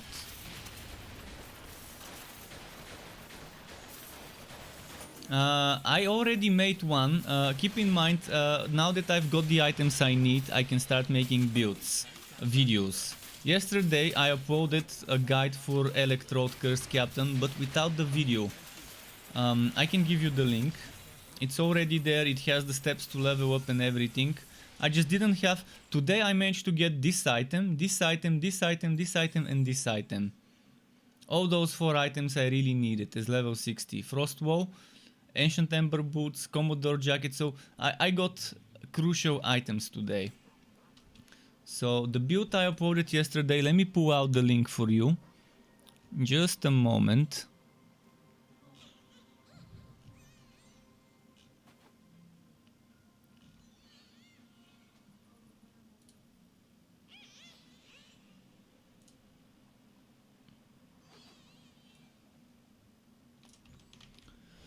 So this is the build I made last night.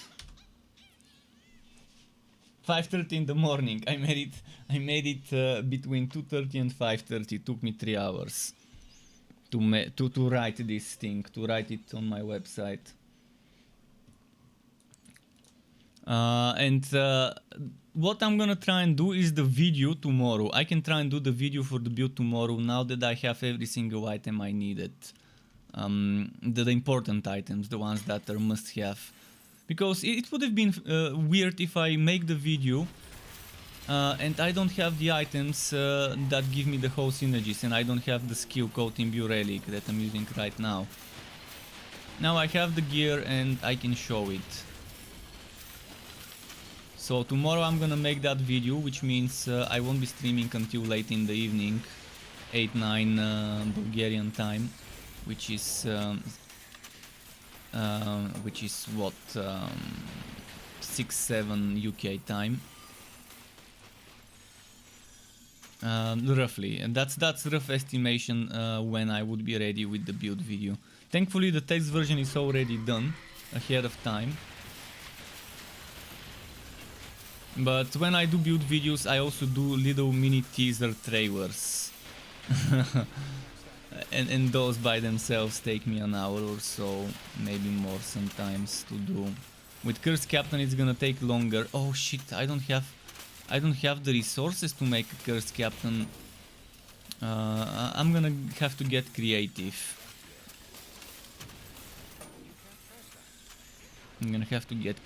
Because I don't have an image to use for the trailer. Normally for the other heroes I use images like that. I'm gonna show you. And Striker UK, thank you very much for the follow. Welcome to the Struck Club to you. I'm gonna quickly show you guys the things I normally use. Game content, classes. Normally I use images like this one. This is for the Forged. This is for the Dusk Mage. Normally I use those images for my teasers. By teasers, I'm gonna show you what I mean by a teaser. But the developers, since they stopped, since they left the ship, abandoned the ship, they didn't update the fan kit. The fan kit where we have a lot of images. But I'm gonna show you what I'm talking about when I say teasers.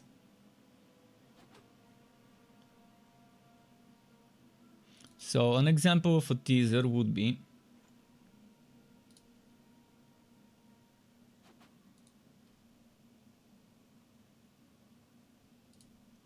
let's open it. For example, let's take the Electrified 2.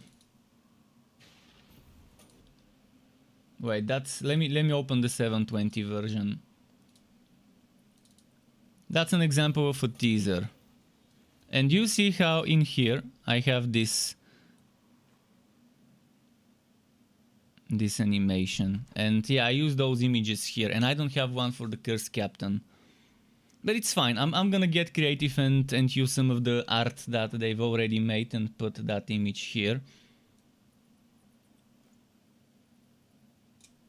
And that's what I make with my builds. And making one of those for like 10-20 seconds of footage, it takes like an hour, 2 hours, sometimes more of editing, depending how much my Adobe Premiere crashes.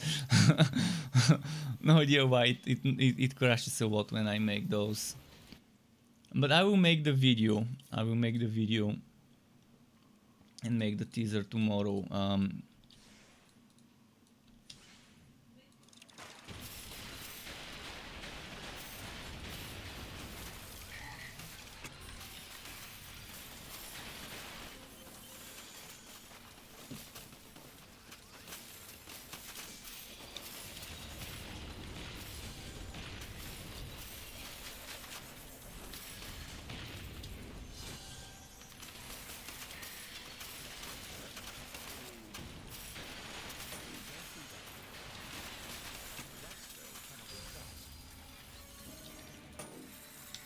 But yeah, with Winter with Gauntlets, this build that I'm playing right now could get a little better. Because it's gonna stack very well with the Ice Shield Frost Skin and with the Frost Skin from Frost Skin itself.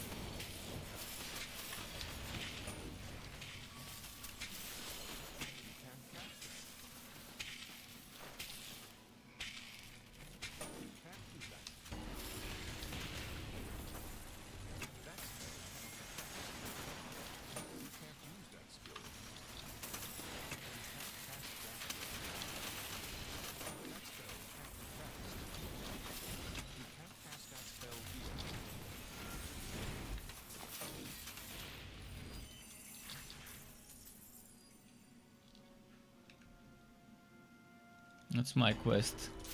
More cogs. By abandoned ship, what I mean is that I'm gonna go through the whole story. I can't tell you just part of the story. I need to tell you the whole story. A couple of months ago, Zynga, a big mobile company, mobile games developer company, decided they want to expand. They decided they want to make games that are not just for mobile but through cross-platform, meaning mobile, Switch, PC, PlayStation, Xbox, etc. And they started acquiring a bunch of different studios. One of those studios was the company that made Torchlight 3, Extra Games. And they purchased that studio. And Torchlight 3, the rights to Torchlight 3, some time ago, before Torchlight 3 started development, were purchased by Perfect World Entertainment.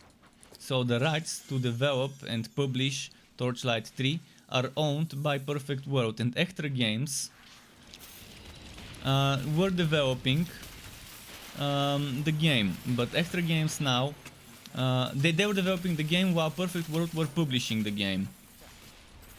But now Extra Games is part of Zynga. They are one of Zynga's studios, which means they're no longer affiliated with Perfect World, which means they can't continue developing this game because it's not their game, technically. Which is weird, but yeah, that's how it is. And they can't take the game with them to Zynga. So Perfect World now either has to hire a different studio to work on the game, or take one of their internal development teams from some of the other games, and allocate few people to work on it. So the future of the game is uncertain. I'm thinking that most likely they will just get a few people to just hotfix whatever's broken. Do some few minor patches here and there, and probably we won't see any more content. And I'm fine if I don't see any more content as long as they fix the broken things. Like right now, I cannot play online right now. It's so broken that I can't do anything. The only thing I can do is wood gold and get fame, but then I can't use the fame because my contract screen is broken and it doesn't let me collect rewards.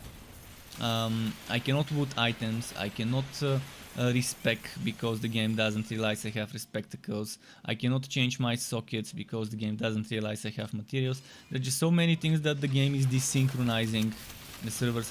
That's why I'm playing offline, and that's why I'm cheating when I'm playing offline, because I don't want to waste my time to level up again. I spent thousands of hours, over 2,500 hours in this game. I don't want to have to redo every single hero I've done. I had 15 heroes. 15 heroes leveled up to 60. One of them 56, but still. And I had a lot of items, and now I'm just using the fact that the game that I play right now is offline to try and salvage whatever I could from the online, to try and regain my progress. I've lost a lot of very good items, and my legendarium used to be 136 items. Right now I only have 66. So I'm missing a bunch of skills in the legendarium, which are mostly for the other class. Mostly for the other classes, because I haven't played much on this offline. mode. And it's gonna take a while to regain everything. But that's how it is, I mean. Okay, let's show you the Flaming Destroyer. I think it's very fun, Flaming Destroyer setup. I think it's amazing.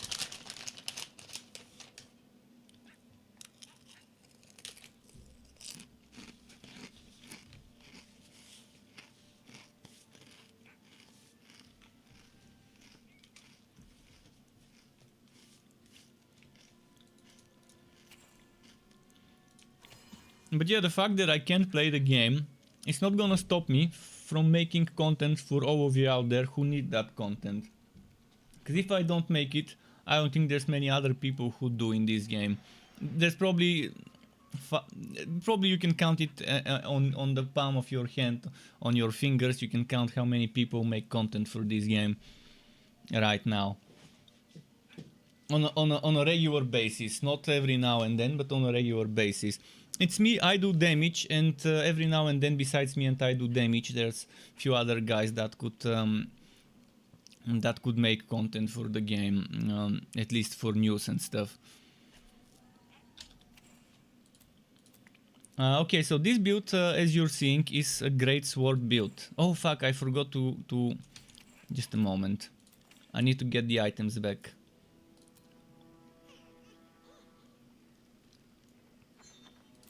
Just a moment, just so we can transfer the gear.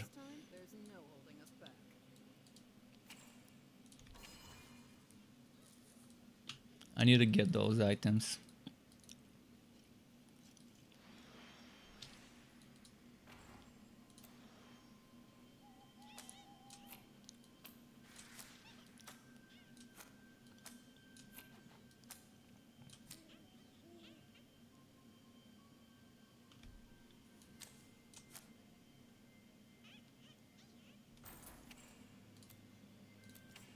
Did you play Biomutant or Subnautica before?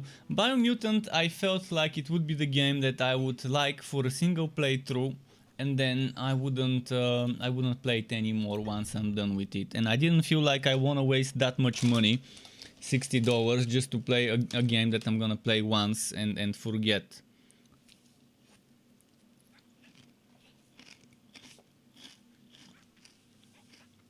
Maybe if it was half price, I would like it, but it doesn't seem like a game where you have end game, where you have endless replayability.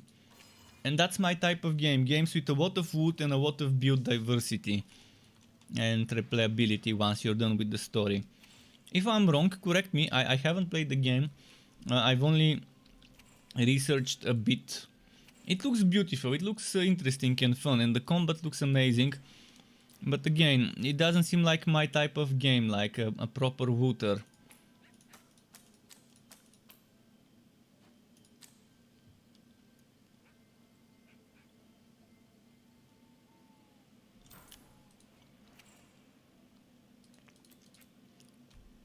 So this is different, this is a double cross setup with giant wings. So kind of a different than what you've seen until now. Oh, shit, I can't use the shield. My bad, my bad. I have to use the great sword. I don't have a great sword, but it's fine, it's okay. It has chance to freeze, which is amazing. Relic energy generation is a good... For a shit stat, it's actually a good shit stat. But the chance to freeze is perfect because it gives you a lot of survivability. Frozen enemies don't hit back. So that's all you need to know. Freeze doesn't work on bosses, but it works on champions and elites. 4K possible craft combinations to make gear. Yeah, but again, how different is that gear? I need some examples. 4,000 possible craft combinations is nice, but is it just a single player game? Is it just you do one playthrough and then the next one would be the same, just with maybe different items? I need to know more. as for Subnautica, it looks like completely different from my type of game. And I'm not saying the games are bad. I'm saying they're just not right for me. Although Biomutant I would love to play, just not for this price. It's just it's too high of a price. I know they had a big budget and they need to make money, but I also know that that's not a reasonable price for an overhyped, underwhelming game. That's, I think $30 is a good price for it. Maybe $35, $60 definitely not. $60 is a price. For $60 a game needs to provide me with a lot of replayability and end game activities and skill options. But again, maybe I just don't know enough about the game, so there's that. But I'm short on cash. In fact, for the last month I've been using the money I was saving for my video card to buy certain games and to buy food and stuff like that. So there's that. For the last month, because my YouTube channel hasn't been earning enough. It hasn't been earning as much as I'm spending. But it was in a place where I couldn't play Torchlight 3. Because, well, it was broken, but not as broken as it is now. Which is the funny part. My online Torchlight 3 wasn't as broken. But I still didn't play it because it was broken, because I couldn't access my storage properly. Well, now I can't access anything, not just my storage, so that's it became worse in terms of that. But at least now I have Torchlight 3 offline to mess around with. I've already given up on the online because I have no idea whether there will be any fixes to it. But yeah, this setup, it used to be very strong. This setup used to have 1600 weapon damage. I had in my boots and in my gauntlets greatsword weapon damage. Now my boots don't have greatsword weapon damage. My gauntlets still have greatsword weapon damage. So I still get 1200 greatsword weapon damage. Ideally, if you have ancient ember boots with greatsword weapon damage, you can have some very strong basic attacks with the greatsword. And since you're using melee basic attacks, you get extra damage reduction. That fighter spirit skill that gives you 50% damage reduction after using a melee attack for a few seconds. Oh wait, I'm missing something very important in this setup. Imbue relic. I forgot to put Imbue relic.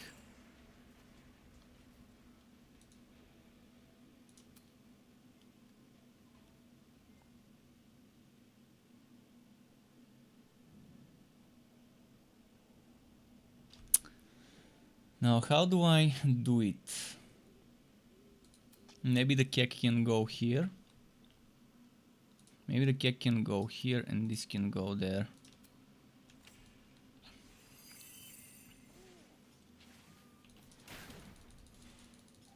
Can you please show me skills on the flame relic? Yeah, sure. Just give me a moment. Let's clear out those enemies around me so they don't kill me.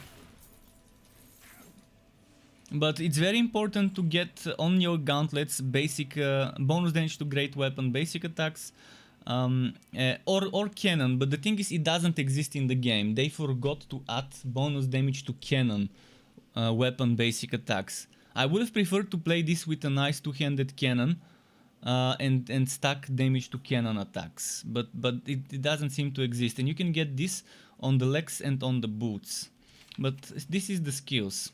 Here 1 point plus 2, 1 point plus 2. I actually need to rework this. This is 10 points, but I can remove 2 points. So let me go into the town and rework it. Just give me a moment. I'm gonna finish this map and then show you the skills with the reworked skill points now that I've got extra. I can show you how it is before the rework, before getting the set bonuses from gear, and after, so you can kind of have an idea. Which means I might have to change some things on the legendarium side of things as well. I might want to put frost wall there.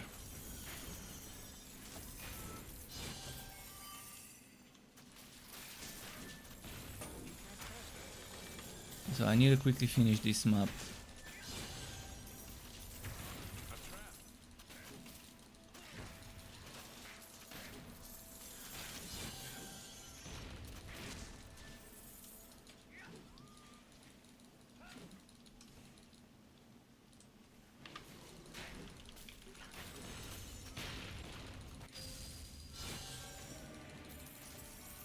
You see, it's doing plenty of damage. For this map, keep in mind, this is level 49 map, and my gear is downgraded to level 49. I will try and get this one to level 60 content, so you can see the real damage at level 60.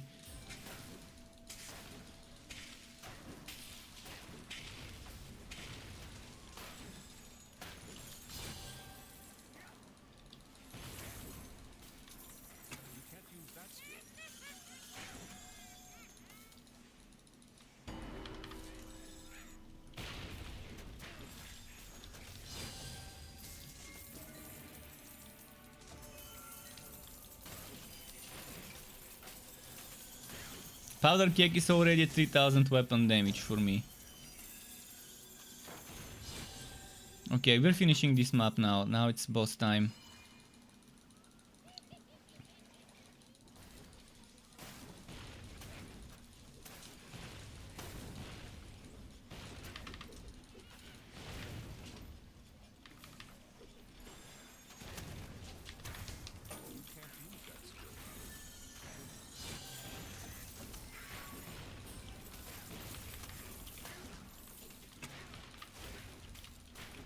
Man, she's so beefy. I didn't play my rotation properly. Not everything was ready at the same time.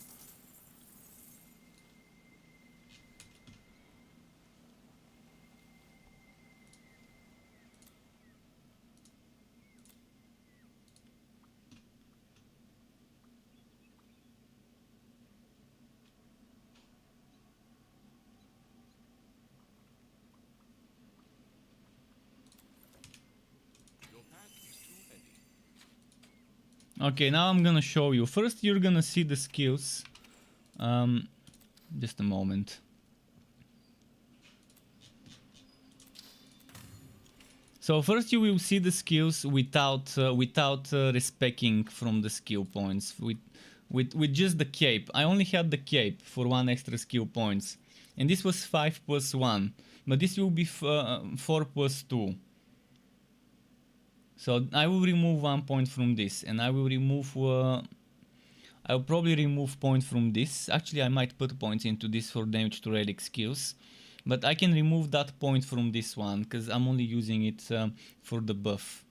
The cooldown is nice, but this is what we have in the relic side of things. 10 points here, 5 points here. I don't need those 5 points anymore because I have imbue relic, but we'll see. If you need them, you can leave them there. 3 points here only for the passive. We are not using Summoning Smash, we're just using that Falling Sword. This is for chance to burn, because we don't have chance to burn on our weapon. So we need chance to burn to trigger this one. And this one gives us relic energy generation while using basic attacks.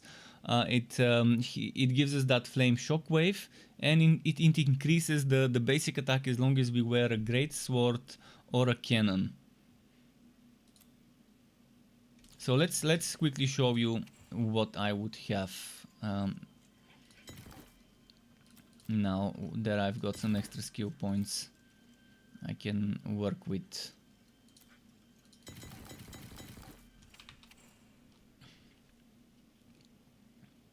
I probably want extra cooldown here, so that's probably where I'm gonna put the points. Alternatively, another thing where you can put points into is this one to get the cursed coins. 4 points into fire is a good choice. So you can leave 4 points into the banner and lose some cooldown and have a little bit of a longer cooldown on the banner. But fire would give you 10% chance for cursed coins, which means more spamminess of Maelstrom. I'm gonna test it this way and then test the other way. Let's try and make it look proper.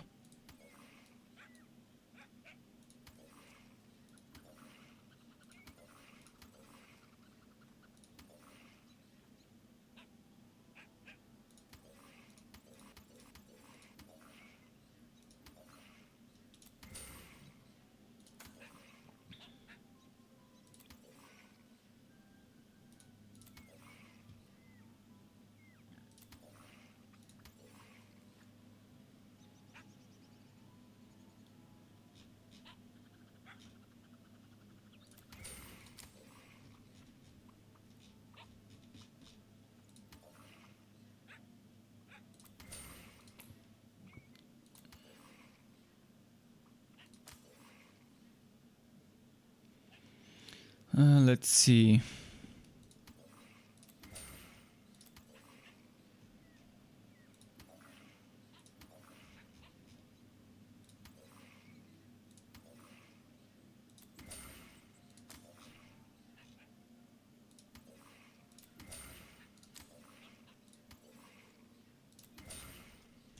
Okay.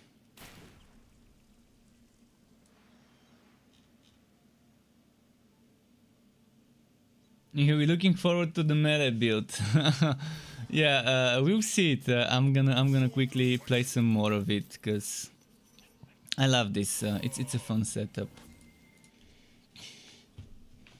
In fact, I don't play it right. I forget to use double cross. I should be using double cross as soon as it's ready. Usually 5 basic attacks and double cross should be how it's done.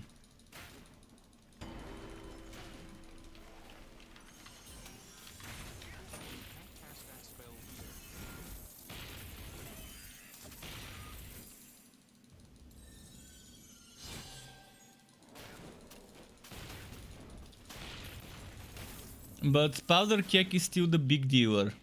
The big dealer here is Powder Keg for boss fights. You don't use it all the time. You save it for when it's needed. Like right now, boom, Powder Keg.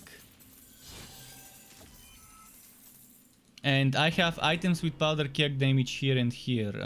Where is it? 2 items with Powder Keg damage. Ideally the chest would also have Powder Keg damage.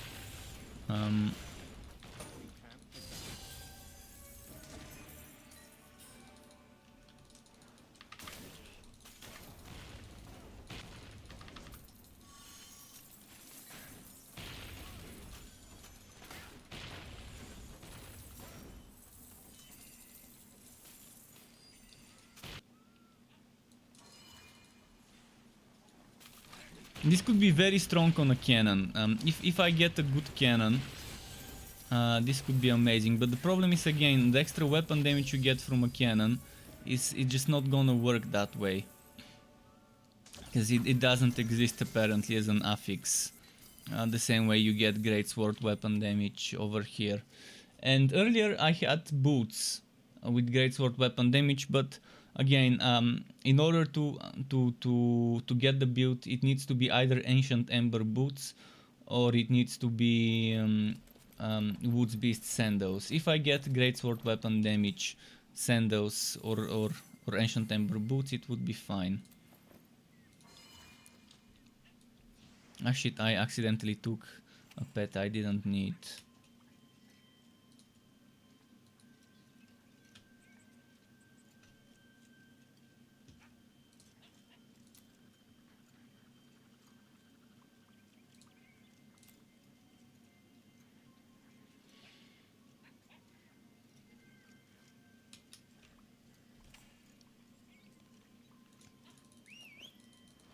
And this is the Legendarium. Showman for Powder Keg to get extra Keg. Would-be sandals for crit chance and frostwall to reduce the cooldown of imbue relic from 60 to 45 seconds. It's a huge. It's 1/4 of the cooldown, so it's nice to have that there.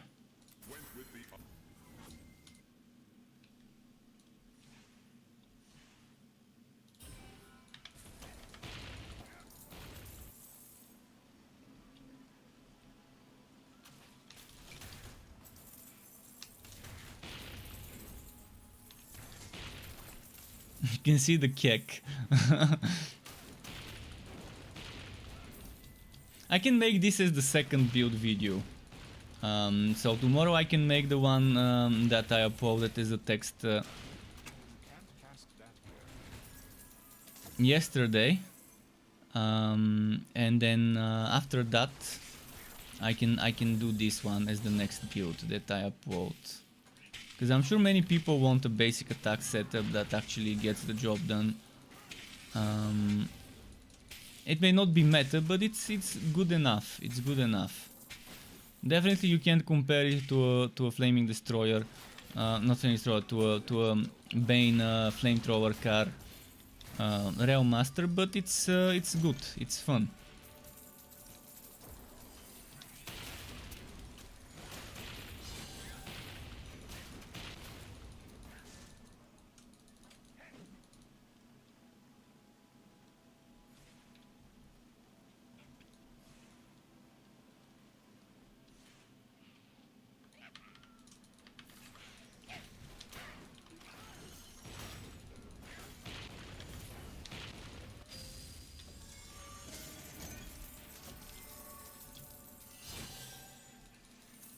You see those keks? Those keks are doing so much damage.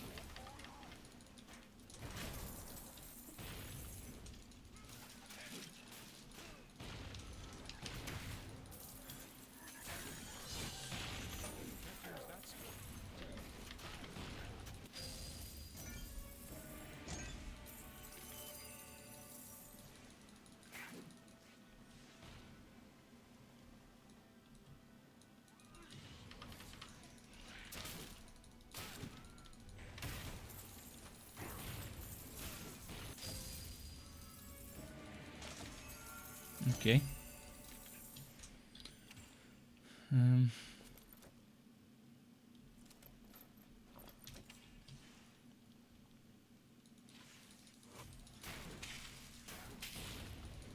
See, that's without much buffs right now. Let's not use my buffs for a while. It's still okay. Even if I don't use my buffs, it can still do okay to trash mobs.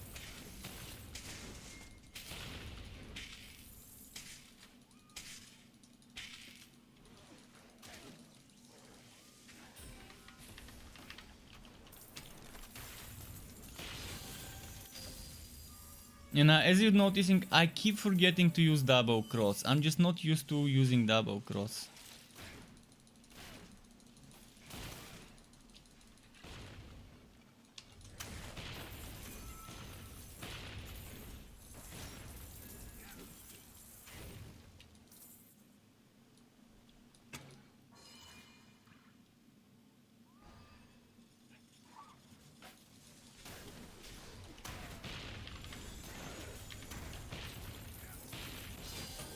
Cast that spell here.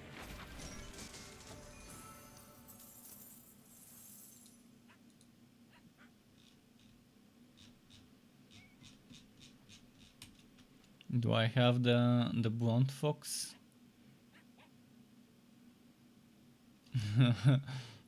Anyone want to say a Bond joke? Okay, let's see. Let's keep going.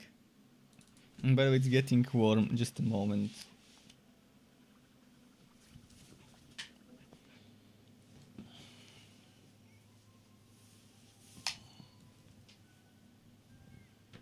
Need stretch. It's getting warm.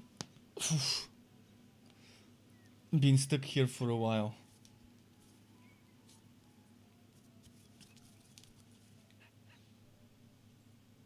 Okay.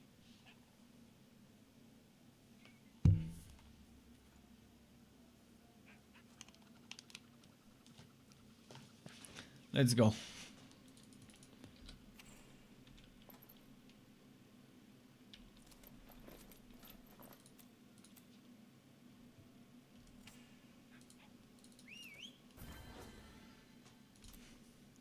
You're up to the challenge? Your pet has returned. Let's do Zappy Sam.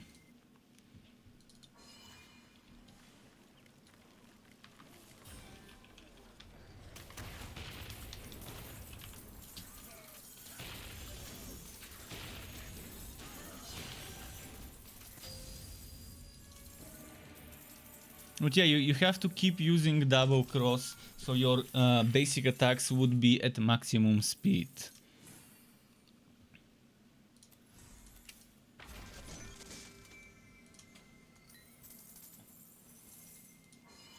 Ideally, if you manage to get the treachery item, you could change the showman for the treachery item, for shark blade. I just haven't gotten a shark blade yet, but if I do, I will get it and test it when I get a shark blade.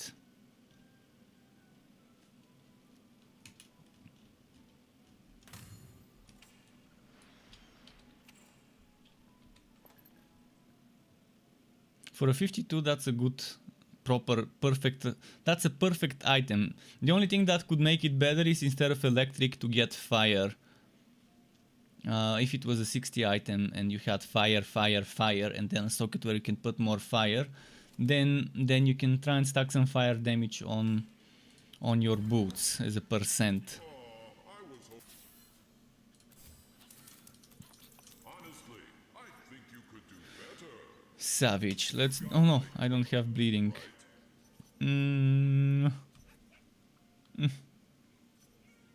Let's do zombies. And Nochny is back. Welcome back, Nochny.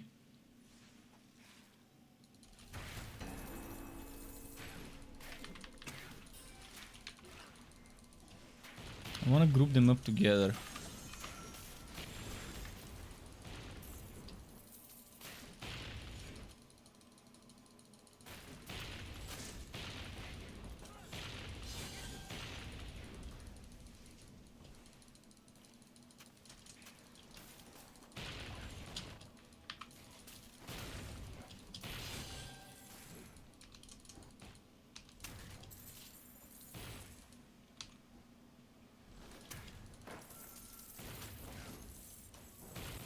Okay, that's a quick map.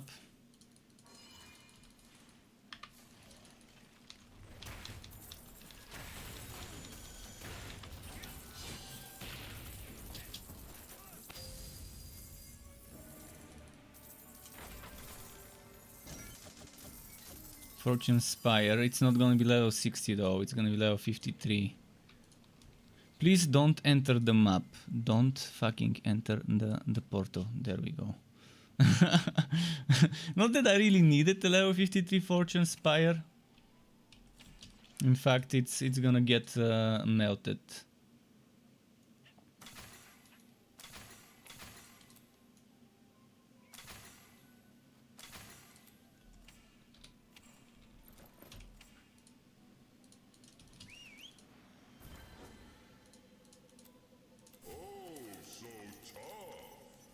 Oh, Gearwalkie, okay. Oh, shifting shackles, fuck. Well,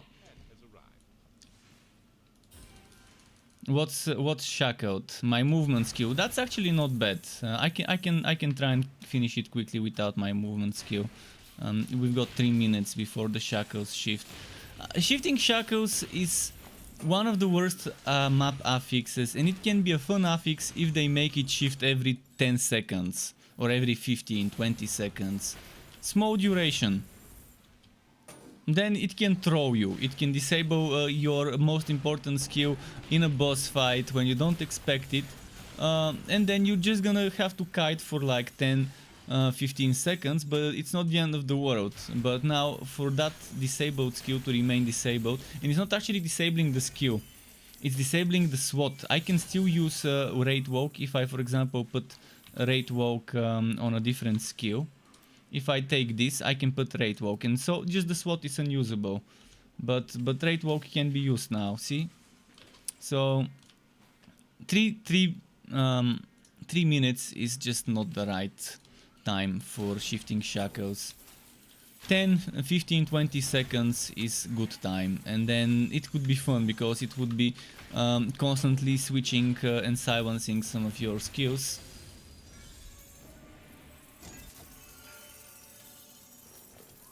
But in the worst case, you're just gonna have to kite, because right now people can just disable the skill they don't use, rework their skills, and for 3 minutes it's like that. Then after 3 minutes they have to stop again if they haven't fixed them up. There's a way to work around it right now, that's what I'm trying to say.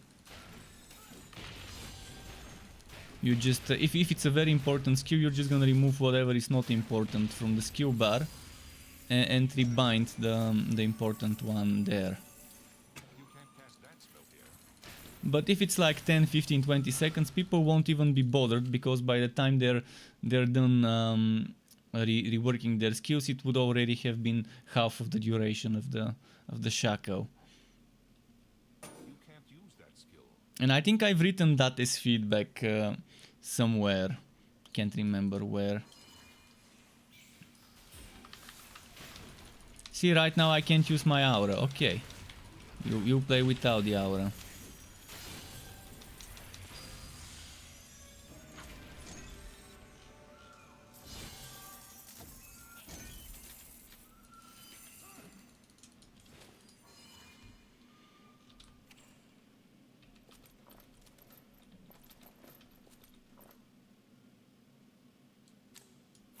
Actually, fuck it. I'm gonna use that.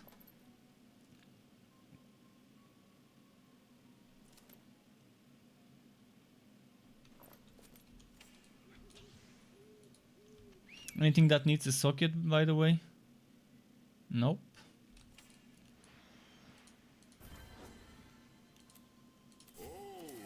But I'm open to suggestions if someone wants to see a certain build. Say it. I've got all the cursed captains. I've got enough respectacles to last me a century. and I can always get more. And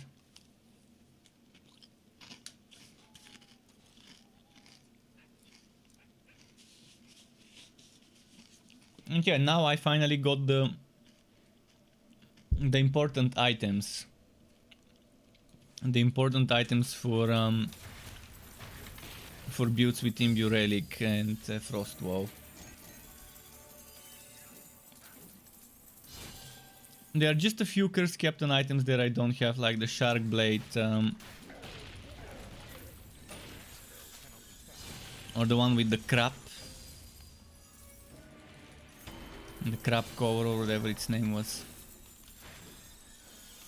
So builds with those I still can't try. I can try their versions without those items. Oh, Drat's neckband. Nicey nice.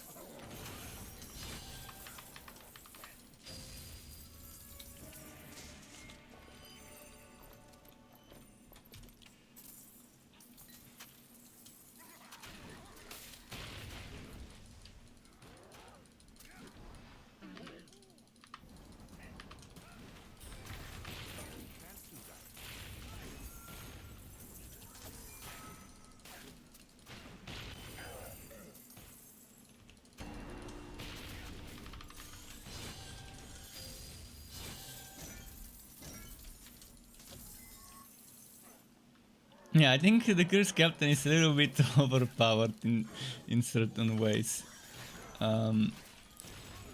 Those ways being mostly barrel kek, gunpowder kek or whatever it was called, powder kek, and Punderbus.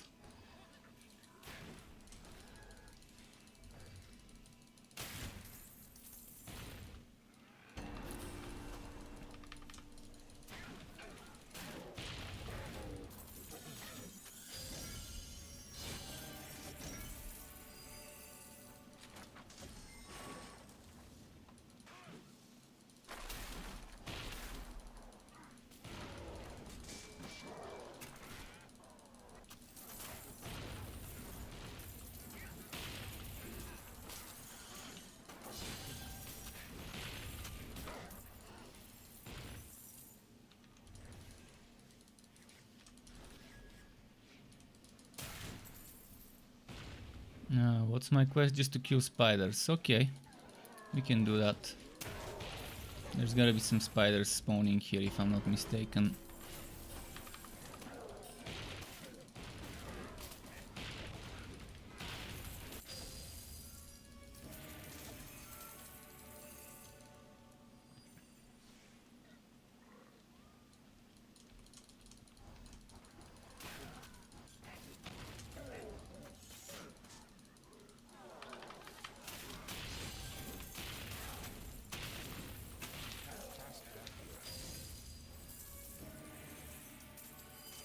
Okay.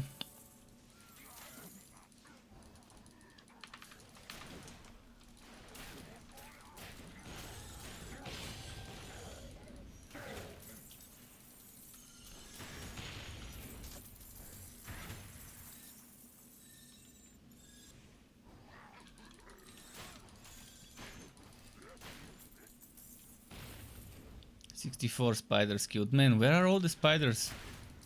How have I not found more until now?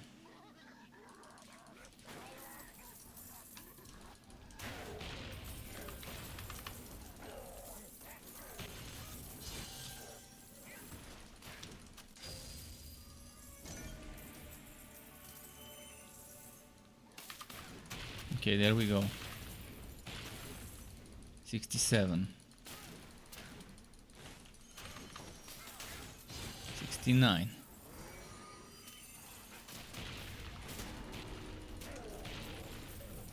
Man, this freeze is so fun. I don't even feel the whack of DPS with that freeze, because my survivability allows me to face tank a bit more, thanks to the freezing. You can't use that skill.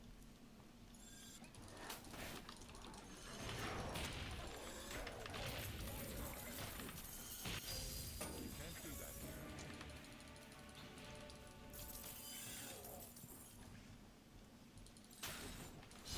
You can't cast that spell here. And as you're noticing, I keep forgetting to use double cross. So I'm not even playing the build to the best it can be played. I'm not doing the build justice by being this bad at using it. I'm always here. Someone else could use this build better than me. I just keep forgetting to use my stupid right click.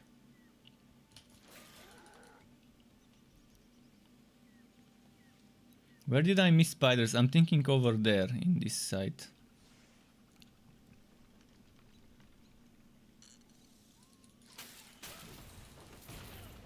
Okay, 90%. That's still...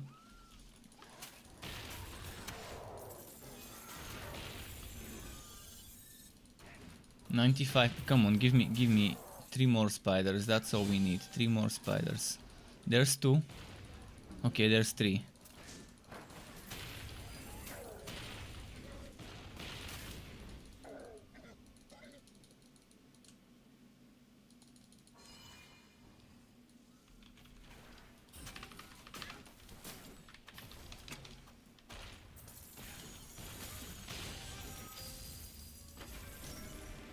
I still messed up the rotation, but not terribly bad. Not terribly bad. Managed to still do a nice burst damage.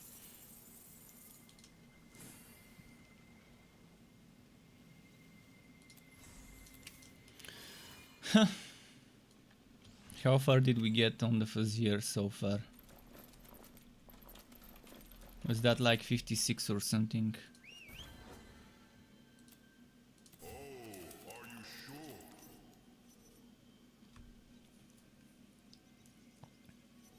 Your pet has arrived. Let's do Strife.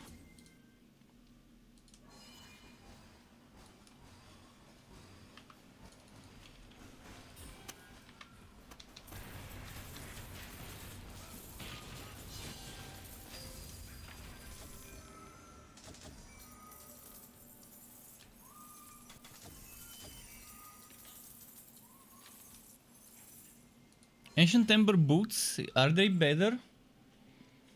They are better. Because I get defense to everything. I'm losing some evasion, but that's fine. That's fine. So this from 23 will go to 25. I'm losing so much so much damage reduction is missing, because this one's level 46, this one's 56. This one has no socket, this one has... Actually, neither of them has a socket, only this one. From the looks of it. The rest have no sockets. And they don't have much defense. And since I'm not using a shield... And yet I'm still doing okay for now. For now.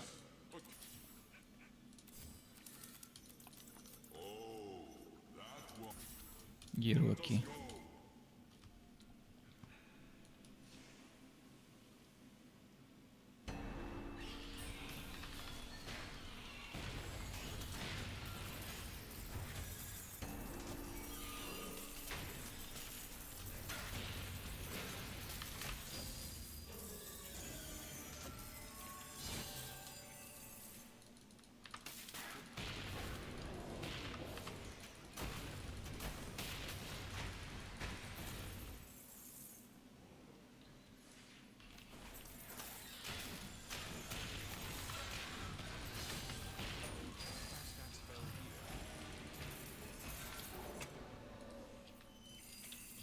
Let's keep going.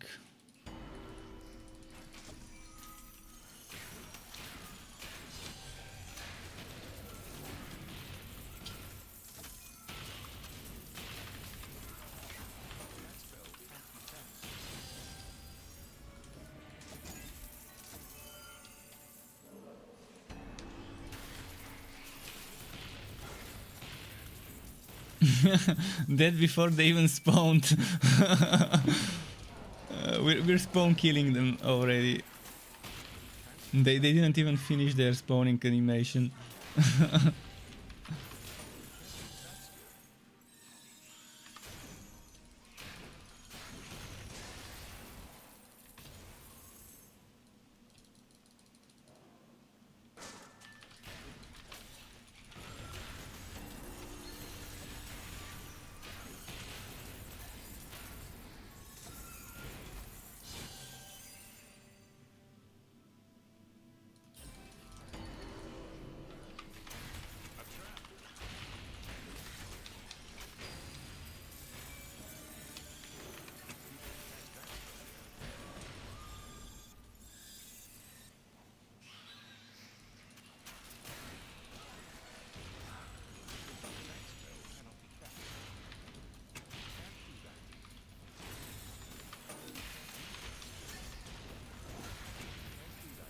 Okay, there we go.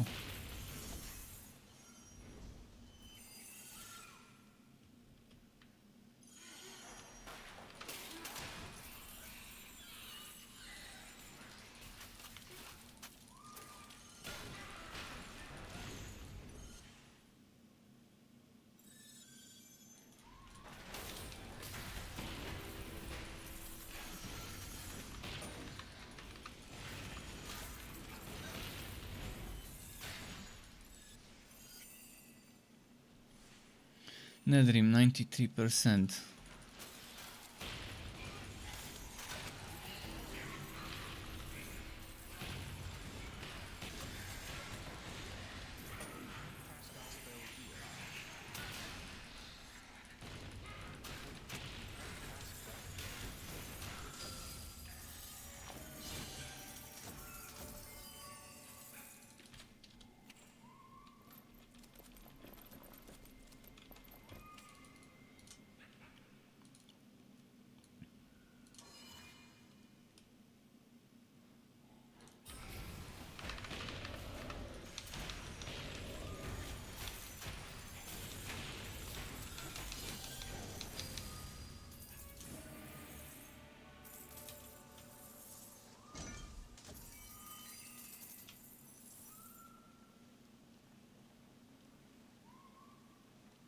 Which we stack. We don't have this stack. No matter what you do, you can't have all the pets because there isn't enough room anymore. They forgot to increase the pet storage after adding so many new types of pets. Not types, but skins of pets.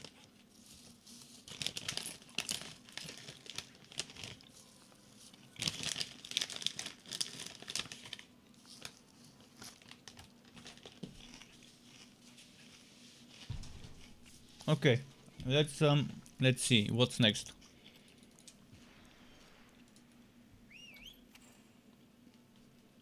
Oh, this looks amazing, by the way. Oh, I need to remodel my new boots. Your pet has returned.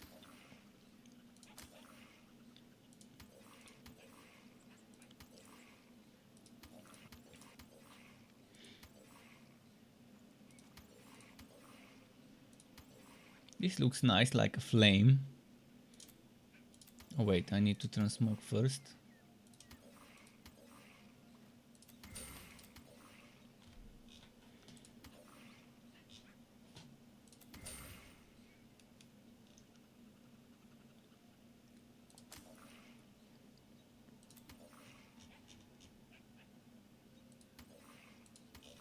There is no darker orange. I think this one maybe fixed a little better.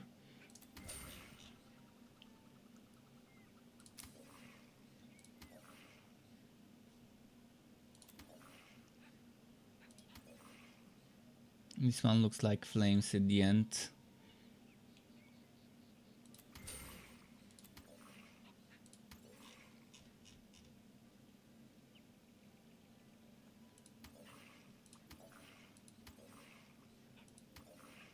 Looking for the right shade of orange. Maybe the inverted fire.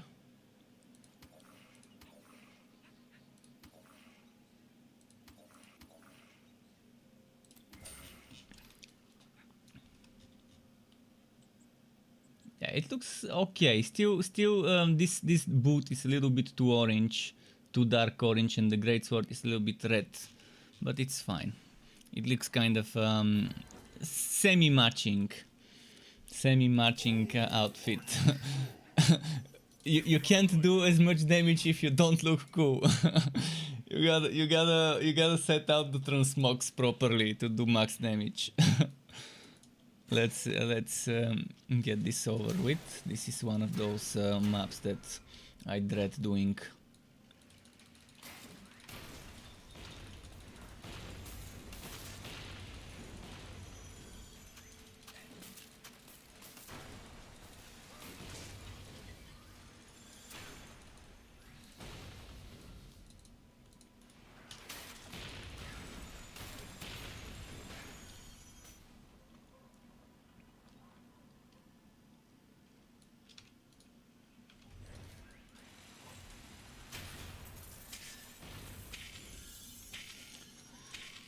Okay.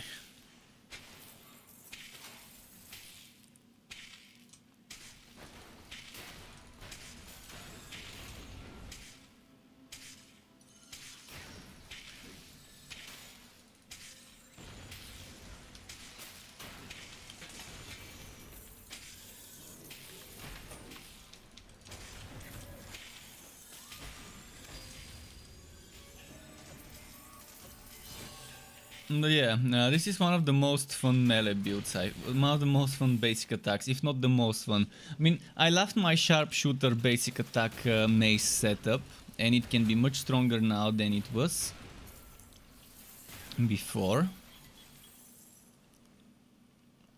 But this one's also pretty solid.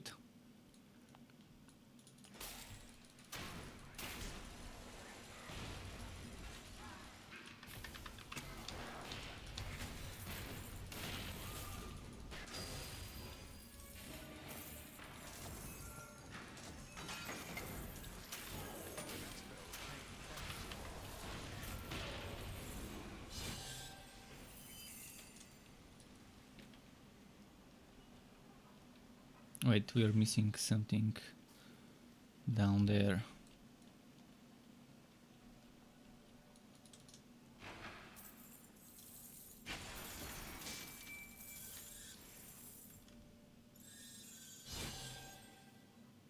At least I see where all the cash are.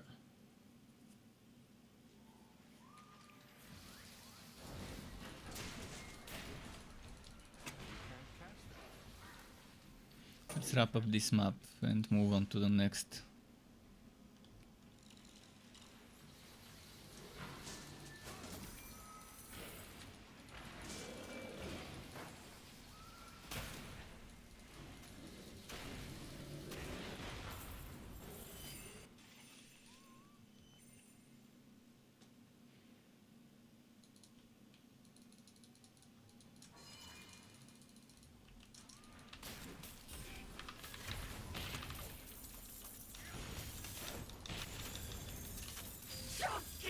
Alright, there we go. We got this one.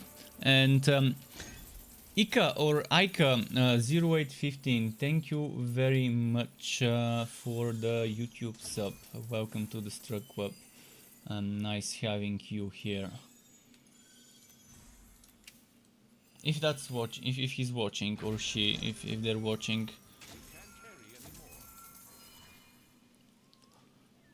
Fun setup. Let's actually experiment a little.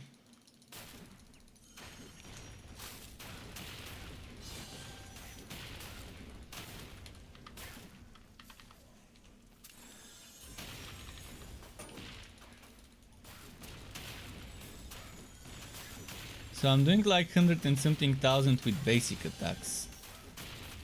Or maybe 200,000 with basic attacks even.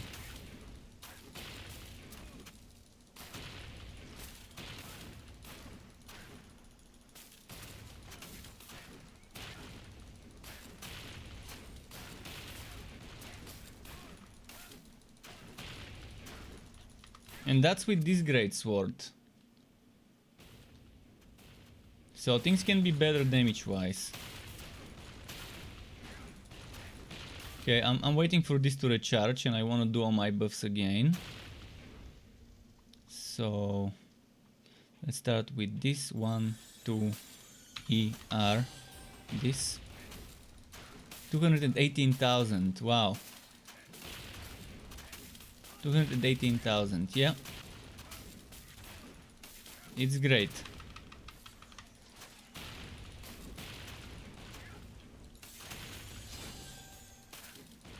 And that's only with one item for basic attack, greatsword basic attack damage. If I had a second item, this goes from 1355 weapon damage to 1600 roughly weapon damage.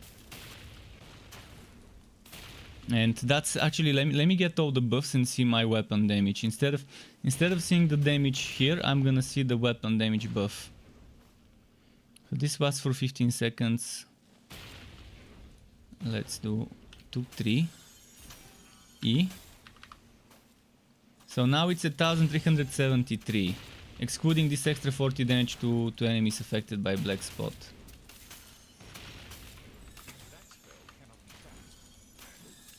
It's not bad.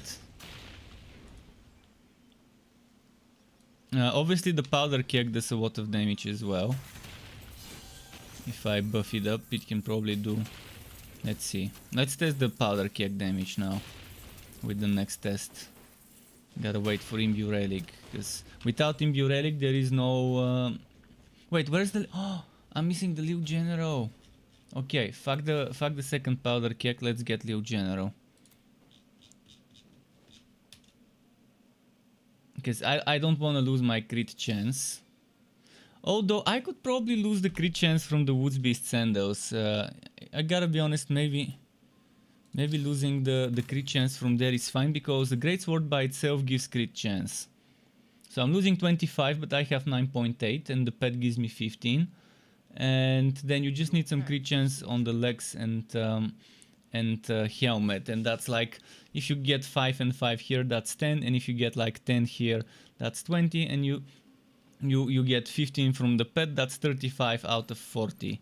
Obviously you just need the pet and the Wood Beast boots, and you can have maxed out crit chance just by having those things. Just a moment. I'm gonna get the pet back and then test the damage numbers again with Liu General.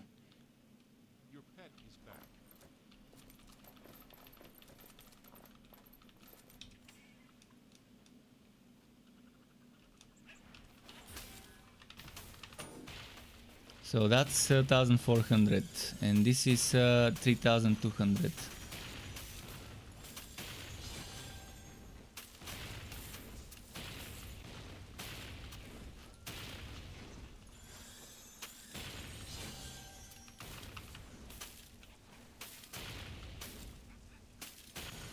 Okay, let's try it again to see how much damage I can get with the keg. I have only one keg this time instead of two, but one is enough. It already does a nice radius of damage. Okay, 4 seconds. I no longer even need to use this. I'm just gonna use Dread Banner for damage. Imbue Relic.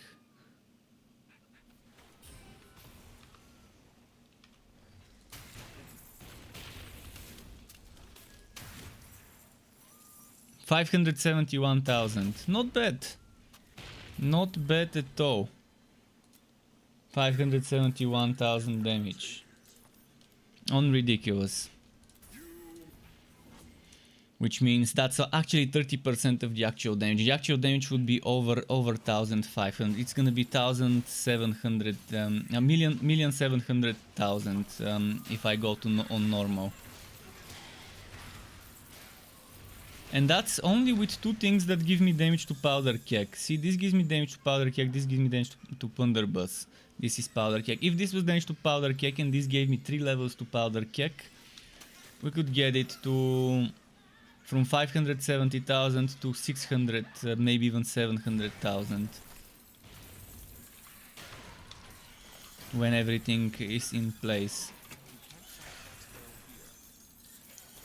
And that's only with such a weapon. I can have a better weapon for sure.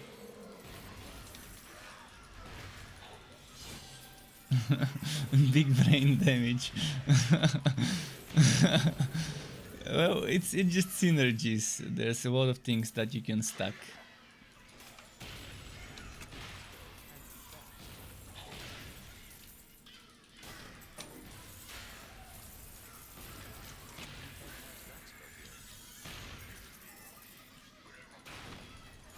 I'd rather have Liu General because Liu General gives me damage to everything. The item that gives me extra Powder Keg is only gonna be buffing the kegs, and I'm not using the kegs all the time. They have cooldowns. I'd rather have stronger Greatsword attacks, stronger Relic procs, and even Maelstrom, which I'm not using as much for the damage, rather for the crowd control. I'd rather have everything else be stronger. Instead of having double the kegs. But oh wait, what happened? Double the kegs got removed. I can still have double the kegs, to be honest. Since I removed the crit chance, not the kegs themselves. So I can still have double the kegs and the big damage.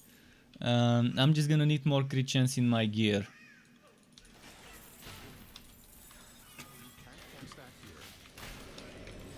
So there's gonna be version where you think you need more crit chance, then you sacrifice the Showman, or a version where you think you're fine with the crit chance and then you use the Showman.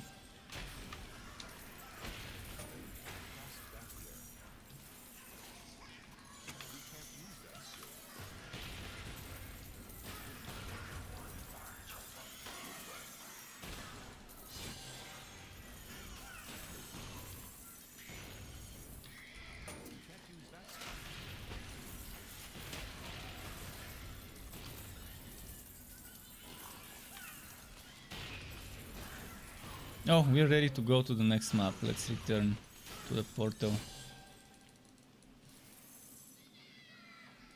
And then we can farm some level 60 gear.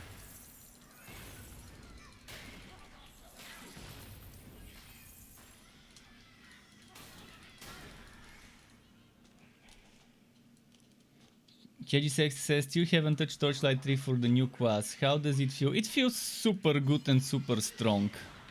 With the right combinations of skills and items. It might feel a little bit underwhelming at first and until you get used to it.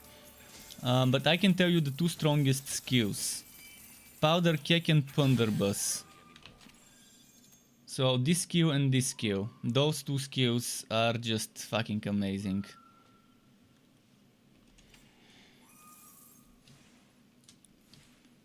So if you focus your build around either of those two, you can still use both of them, but you gotta pick one. And if you're using Plunderbuss, my suggestion is stack Plunderbuss damage rather than Powder Keg damage in your gear. But stacking Powder Keg damage in your gear is not bad either. It's just gonna be a different type of a different source of your damage. It's gonna be good on bosses, not as good on trash mob clearing. Good for burst every now and then rather than good constantly.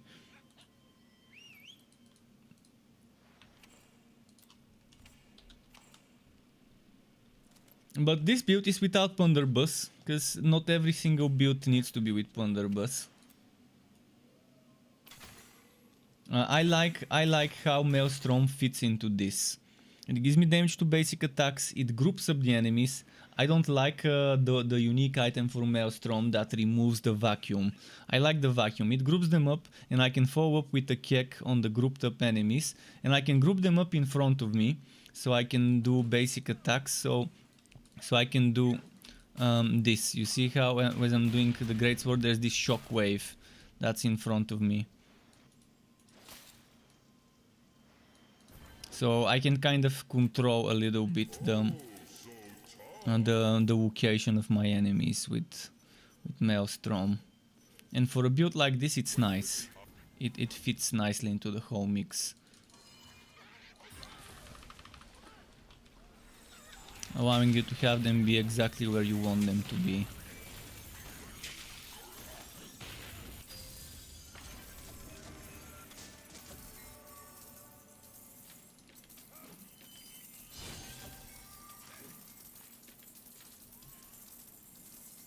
You can see how quick the loading times are in. It's like a second, 2 seconds at best. I mean, offline is just so much better. See, this game's weakest link, the servers, the netcode or whatever internet connection, whatever is causing those lags. It's either the servers or the databases or the netcode, but whatever it is that's causing all the lags and connections and rubber bandings and issues. I really hope extra games don't have the same issues with their next game, because I want to try and play their next game.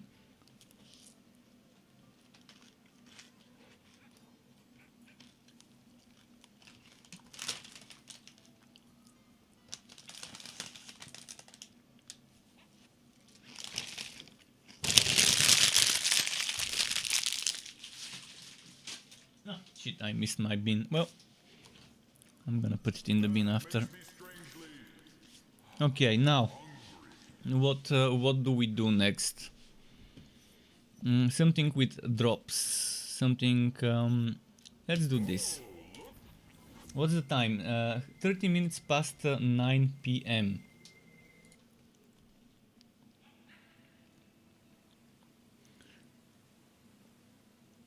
I'm wondering if it's too late to order myself a pizza or something. Probably it's not too late. But fuck it, let's not order. Because the money that I got refunded from Necromunda I could put towards treating myself to some food, but maybe tomorrow.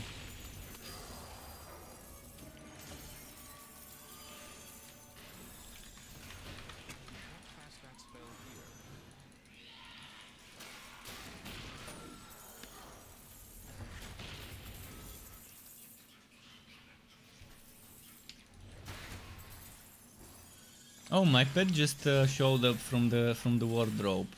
He's probably gonna want food. I'll give him some, just need a moment to make sure I'm safe. Sky? Let's give you food. So I'm here, just give me a moment. I can I can quickly put BRB. It's like 30 seconds. Let's run 30 seconds ads to give Sky some food. I'm here. He's here. Let's say actually, yeah, 30 seconds should be enough. Just be right back. I'm here. Sky, come here.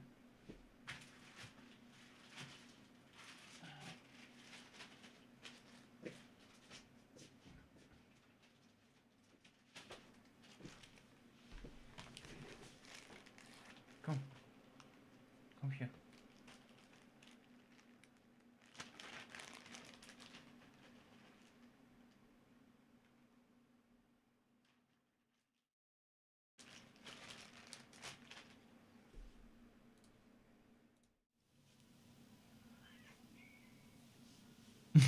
This is what he says when he's hungry.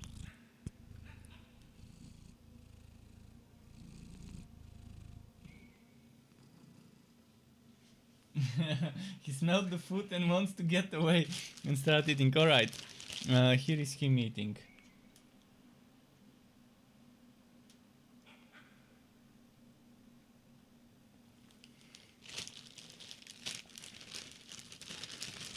Just a moment.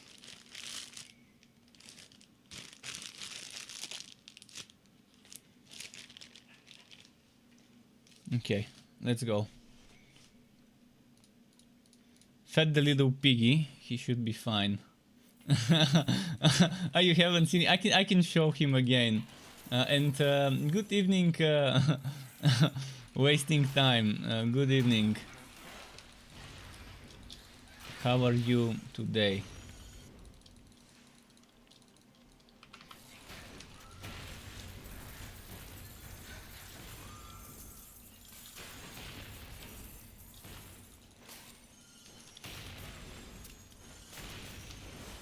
I can show Sky once he's done eating again. I can put him here behind me on his tree bed plating thingy.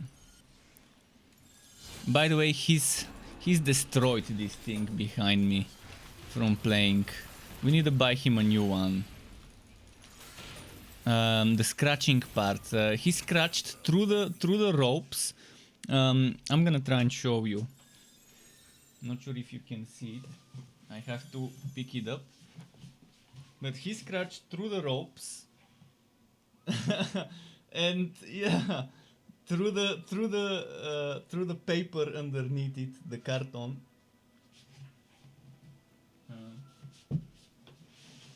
So it's pretty much he needs a new one. We'll get him.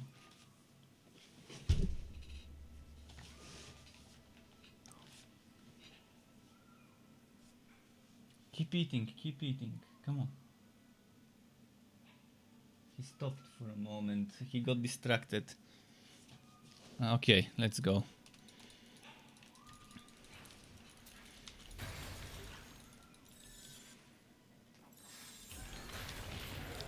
The good thing is he's using it, so it lasted for a while. I think I bought it 6 years ago maybe. 2014 or 20, yeah, I think it's either 2014 or 2015. Could be 2015 at the beginning, so it's lasted for a long time.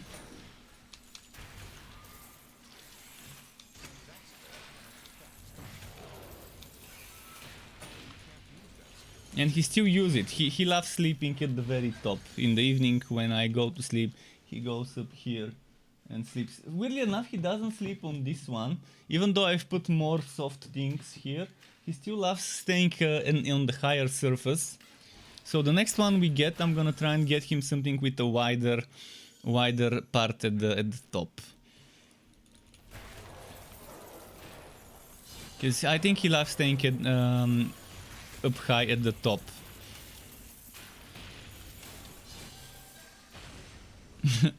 Something in him wants him to be there on the highest possible part. Maybe it's like an animal instinct to stay up high, to far away from predators on the ground. Although there are no predators at home, but I mean he still has the wild side of him I guess. The instinct. Or maybe he just loves tank it up high because he has a better vantage point. Can't cast that here.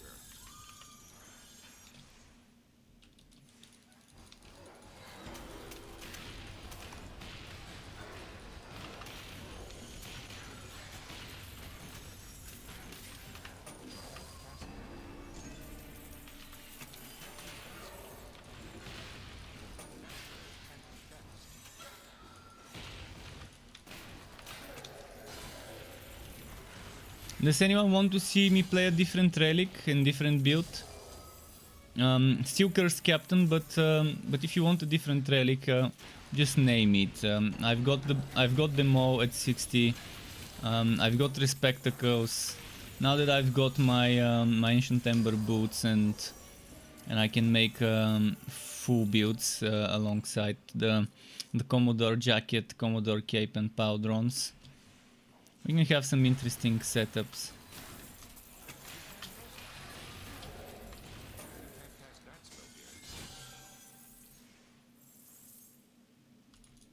Other relics still walked from the beginning. What do you mean walked? Oh yeah, it's still permanent choice. It's still a permanent subclass choice. This is him. Sky? Sniff.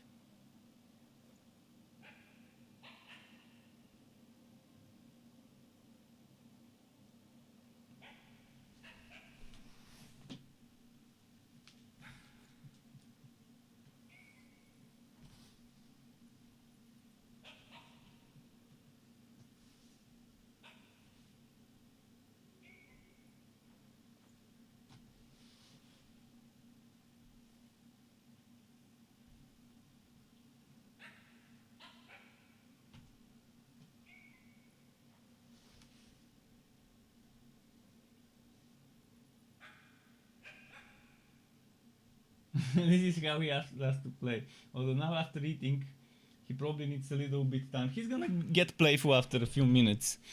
Normally he eats and then a few minutes after that he becomes... he gets that it kicks in. The energy kicks in, he wants to play.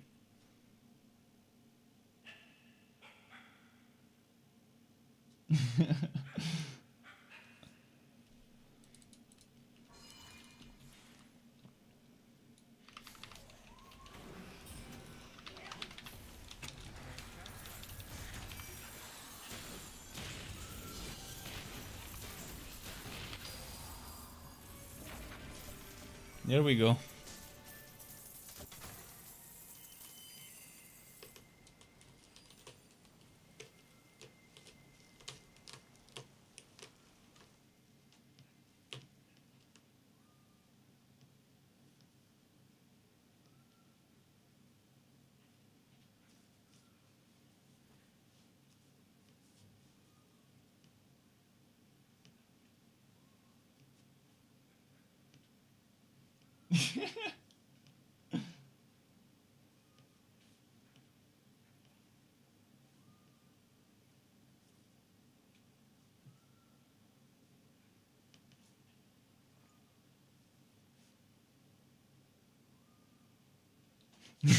Alright, enough.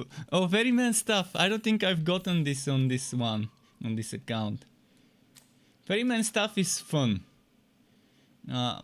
Eventually I would want to try a Ferryman stuff. And this one is nice synergy because it gives me Thieving Spirits levels.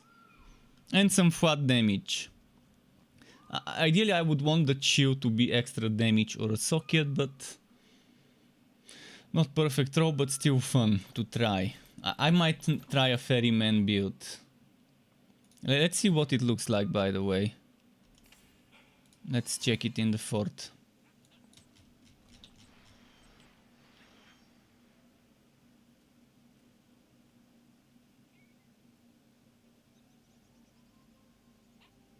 It would have been fun because there would have been a new act. And the Cursed Captain would have came with an expansion with the new act, most likely. And it would have been a beach themed, beaches and stuff. There probably would have been sea creatures, crabs, etc. For that zone.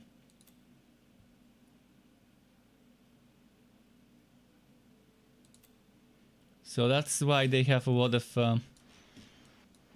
stuff themed this way. It would have been interesting to see Act 4 made. It's probably never gonna get made, but it's nice to know that they were thinking about it as an idea.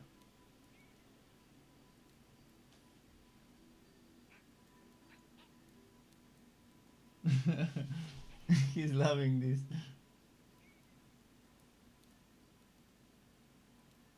Not sure if you're seeing his happy face.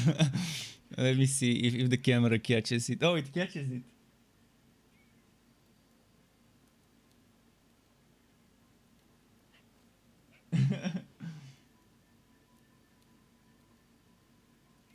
Okay, let's hide him.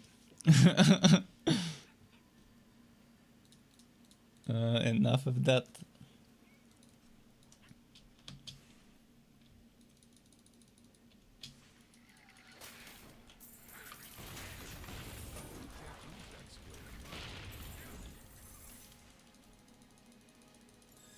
James says was really hoping for new maps like beachside or some island maps.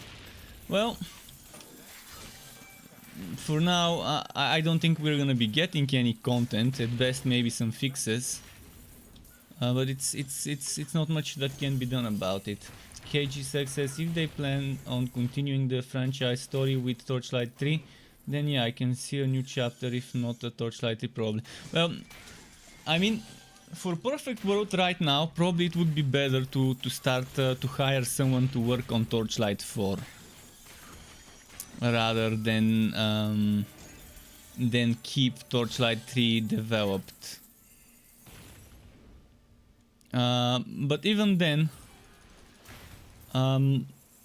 they should be very patient, because a game like that, if they want to make Torchlight 4 right, no one of the original 1, 2 or 3 would be there anymore. And if they rush the game again, like they did with Torchlight 3, and I'm assuming Perfect World probably were the ones rushing for early access on Steam, which was one of the main reasons why the game had so much bad press, because people couldn't realize early access means unfinished beta product.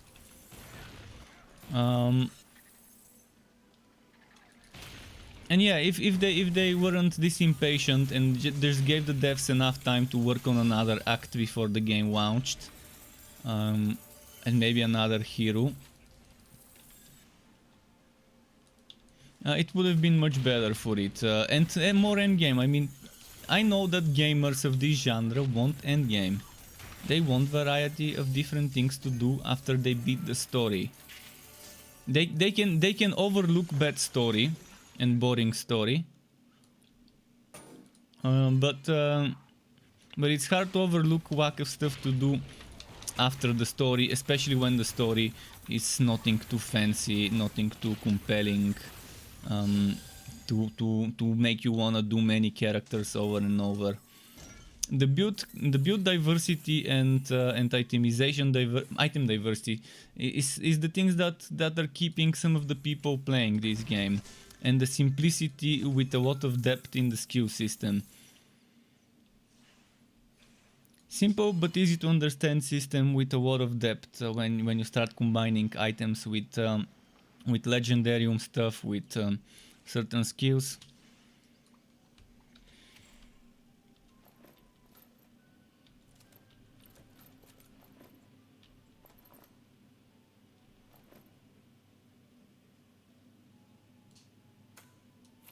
Actually, never mind for this one. Okay, let's switch to a different hero.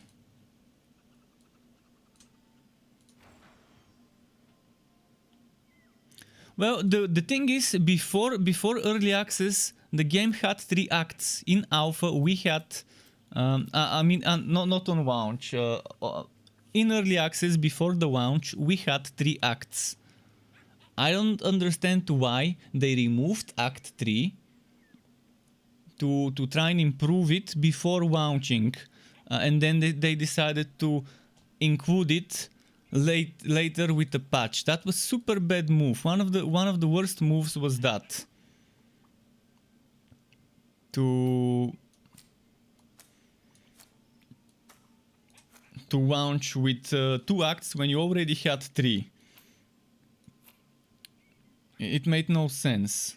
At least to me it made no sense as a move.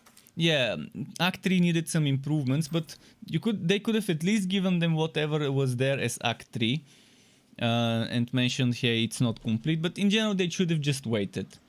If they waited until this December, like last year's December, or until now, and launched the game now, it would have been received better. Obviously, the server issues shouldn't have been the way they are right now. But yeah, I mean, it's already too late for certain things, but the game still can be salvaged. Any game can be salvaged at any time. With word of mouth, people can return, although there's always gonna be the super negative people that would never return, even if you show them proof that the game is better. What should we play now? I'm gonna play a Venomous Bane. Yeah, I heard the same thing from another person yesterday, unless it was you. Was it you who said the same thing yesterday or 2 days ago? When I was noticing, I was saying the same stuff about that the game can be redeemed, and someone mentioned No Man's Sky. I've never played it, but I've read and listened to stuff about the game and how it redeemed itself.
So I'm gonna be reworking the build again.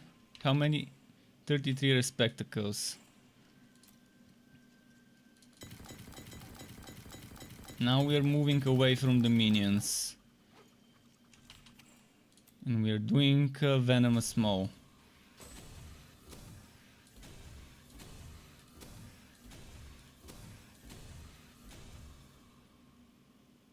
What's my logic when depositing stuff on chests or selling dismantling? Well, you would need to sell every now and then, but first of all, you wanna build a solid amount of essence, blue and legendary essence. The best way to do essence is every now and then dismantle unnecessary blue and legendary items, but as well as running infamous uniques maps. If you see a map with infamous, especially if it's infamous and uniques, And that's gonna net you a ton of fame, and a ton of fame means a ton of essence from rewards from those essence bundles in the contracts. So you might want to consider those.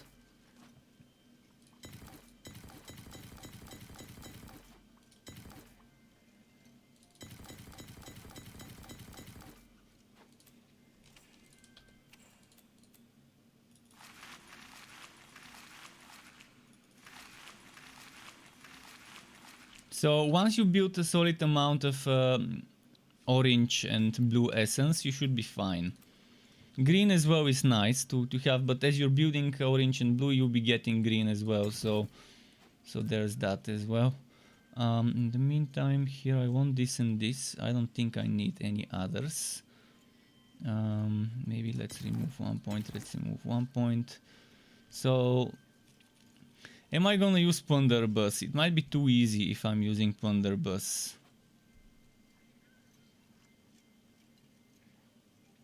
Let's try with Plunderbuss at first.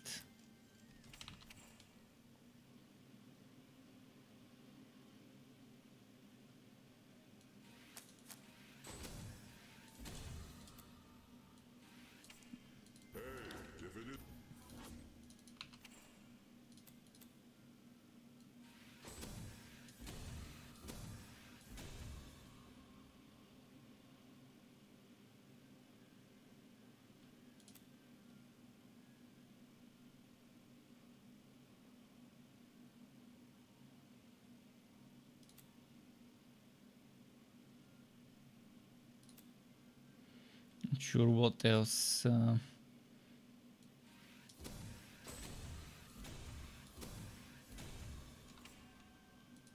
Let's try how this works. Couldn't get enough of old Fuzzier, eh? Dividing Infamous is also not bad, but I don't think you can divide the champions unless I'm mistaken. Can't remember if I've ever seen them divide. Oh fuck, I forgot to fix the skills. Here we would want...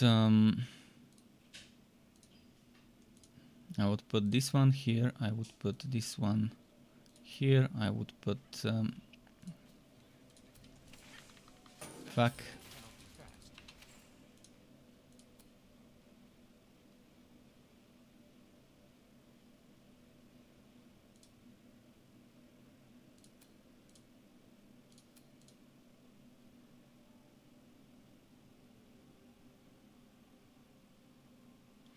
Maybe this.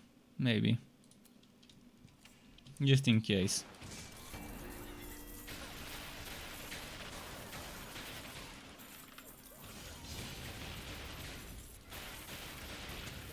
I'm trying to show the many faces of the game right now. The many faces of the Cursed Captain. I don't want to stick to the same build for too long, so that anyone who ends up watching the stream, even if it's a replay of it on YouTube, can see that there's many ways to play him. It's not just every single build looking the same way. Although I'm trying to show the stronger ones with every now and then something more exotic and stuff. See, I'm doing a Bane that's not minion. That's a different type of Bane.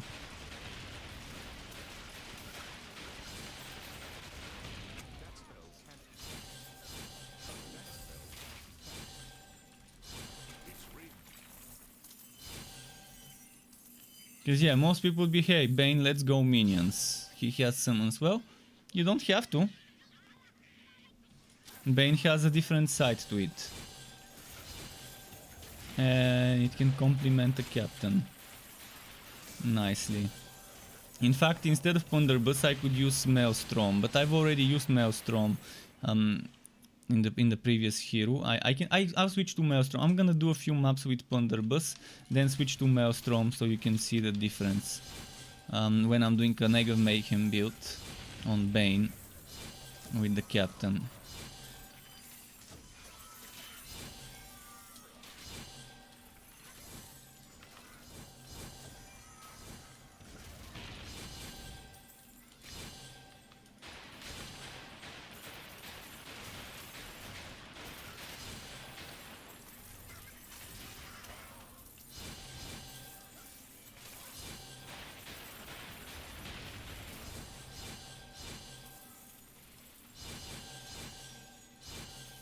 The only build you did was Beyblade bleeding forged, and in context the spinning is considered a move ability, so you could never do dungeons that deactivate mobility. Oh, it's interesting. And which spinning is considered a movement ability? You mean spinning blades or... Ah, you mean the spin to win. You mean cyclone mode, the spin to win. I thought you meant the spinning blade of the relic. It's interesting why they're considering it a movement ability. But wait, did you play Forged after the rework? Did you play Forged after the rework? Because after the rework in December, it became very good. It became much better, and the spinning became better. Because they struggled for a while to get the right amount of movement speed for the cyclone mode.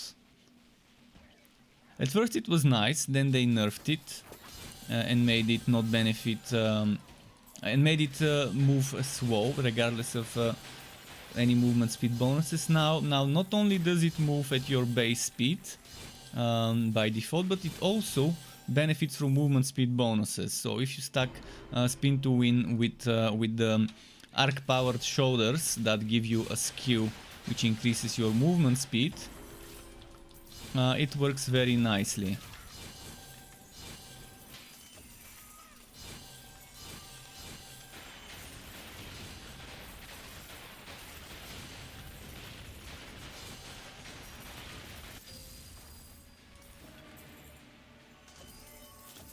Forged post rework is so fun.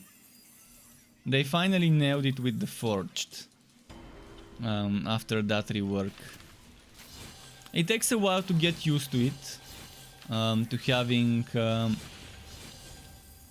vent, to build heat, to vent, and to use steam that you get from venting with steam spenders. But it's fun.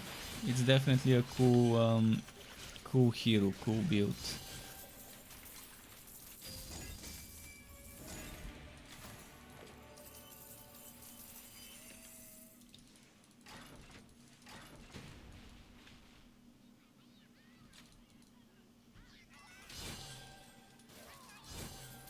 Okay, one of the cages was at the beginning of the map.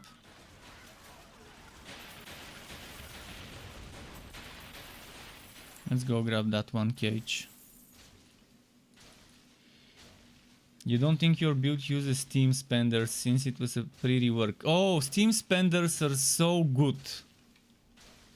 Especially the swag shot, the pressure shot one.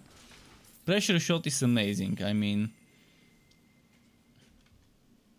I'd use pressure shot on anything, be it a melee build or a ranged build. I would still use pressure shot as the as the steam spender. The same way from venting you have two choices. I still prefer vortex bomb because it gives you a lot of defense, and it's also considered a melee build. So vortex bomb on a ranged build allows you to get that fighter spirit damage reduction. Alongside the defense you get as a buff, so I still prefer Vortex Bomb to Cold Launch. From the two venting skills, obviously it's a superior one.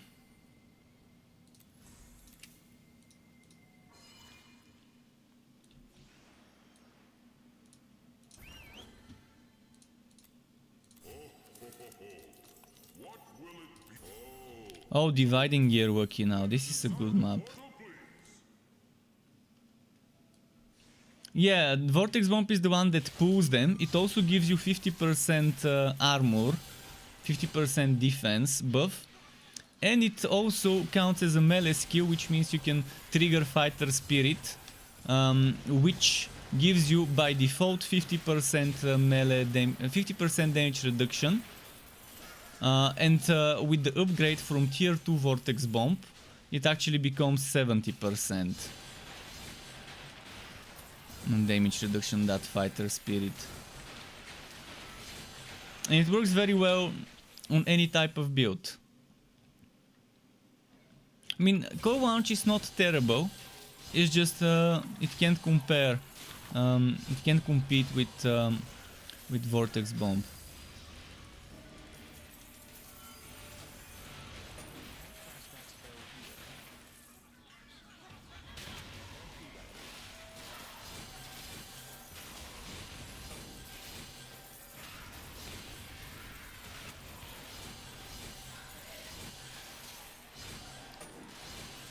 Nice, nice.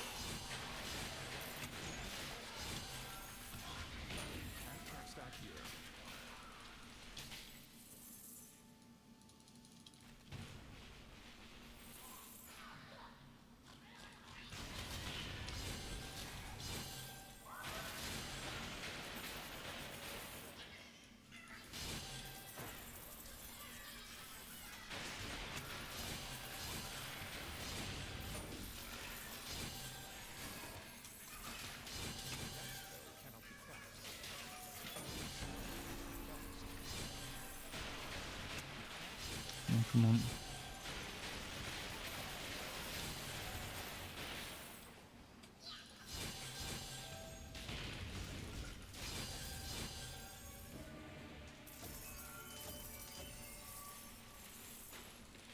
Okay, I'm gonna wait for my cooldown, sort my inventory.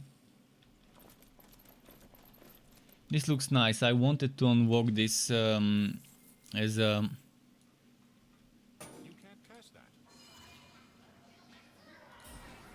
as a cosmetic.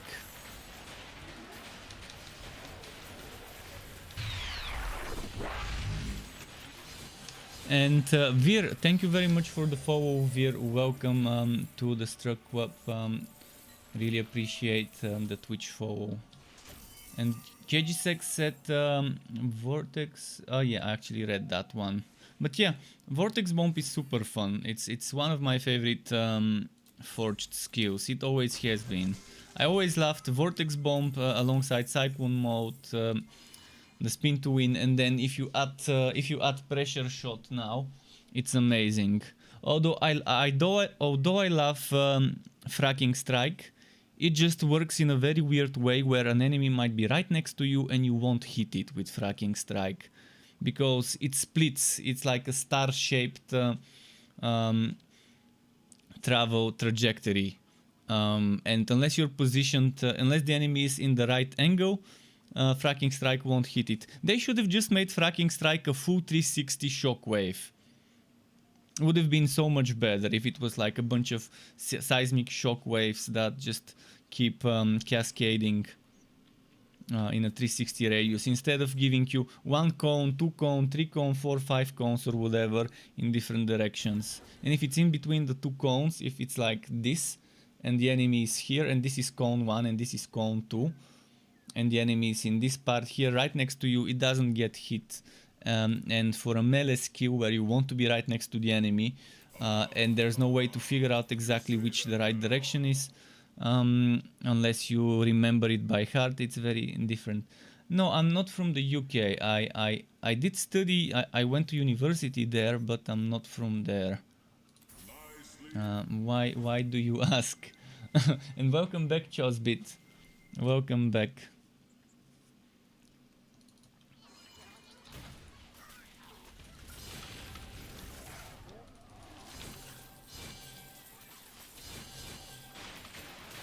And there we go. You thought I was from there? Oh no, I'm not from there. I've got that thick Balkan accent, the Bulgarian accent. So, not sure what made you think I'm from there. Maybe because I often mention, when I say times, I mention UK time, etc. when I'm telling, when I'm speaking about launches and stuff. Maybe that might have led you to believe this. I always mention my local time, Central European time, and UK time. And if I know it, I would mention Pacific as well, whenever I speak about game launches and stuff.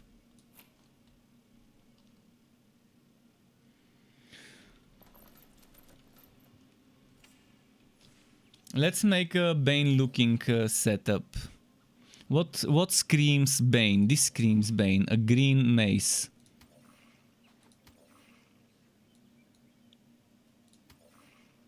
So they finally made something green there that I can use. Green, I mean this is the greenest looking one. I wish I had something like a spider. This one probably, but maybe this one. Nah, there still isn't a proper green looking shield. Might as well use the goblin one.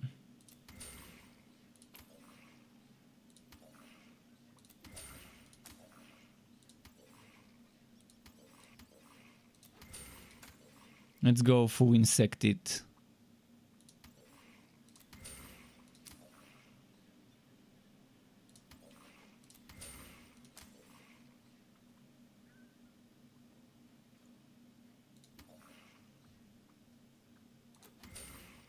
Actually, this looks better.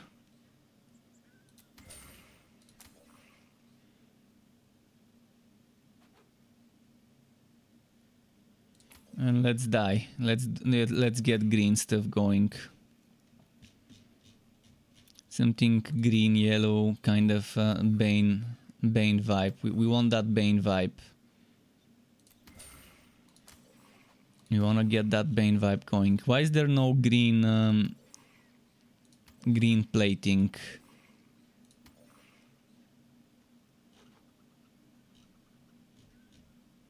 Okay, let's decide on the other stuff first. For example, oh, this needs to be transmoged as well. Insected.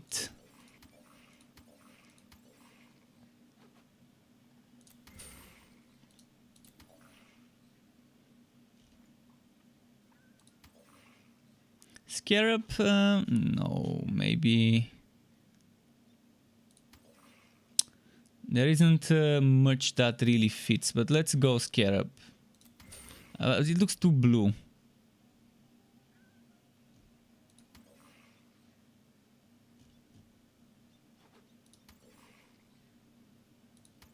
Fresh Sage. Let's go Fresh Sage. Fresh Sage. Where is Fresh Sage here?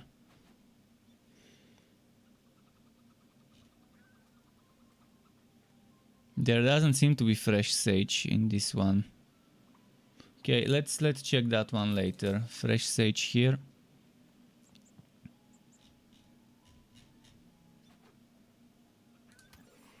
It's next to forest beast. Let's look for forest beast. Fresh sage. There we go. Fresh sage. In the boots, fresh sage. But it's very yellow. For the boots, I don't want that yellow. I want more green.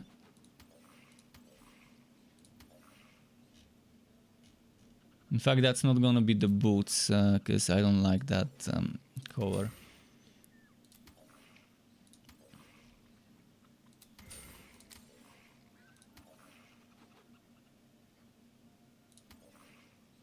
Why does this...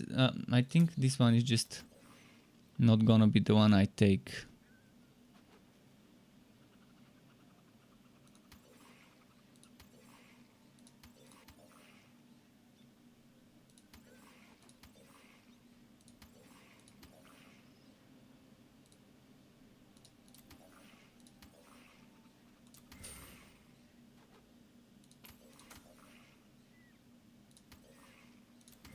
Alright, kind of not very matching, but it's nice. Waiting Time says that shooter you played before looks like something I would play.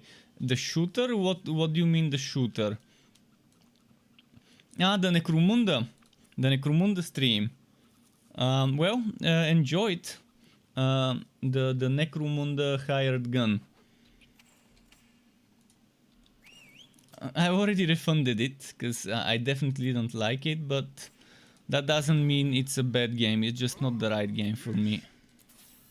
Your pet has arrived. Seen it before. And let's see some other messages. Herbie says, win this and I donate 10,000 bits. Win what? Wait, what?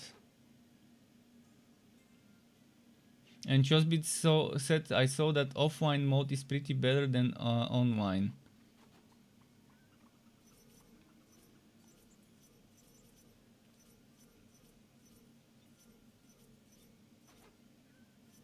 I'm not sure what to win, but let's keep going.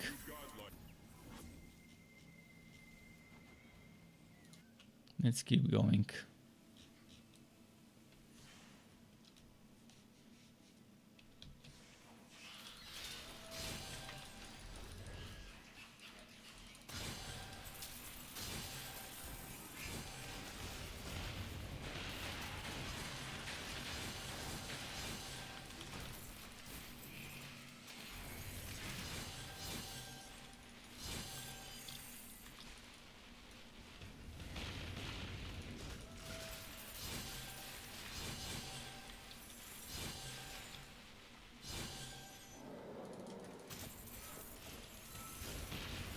Obuvan says, hi, Torchlight 1, their real shooter game for me.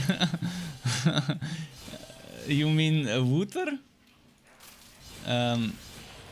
Because I wouldn't classify Torchlight 3 as a shooter.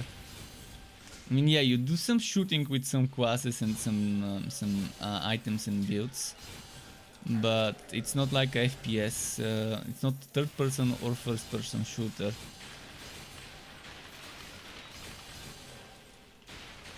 Unless TL1 means something different. Unless TL1 is not Torchlight 1, but something different.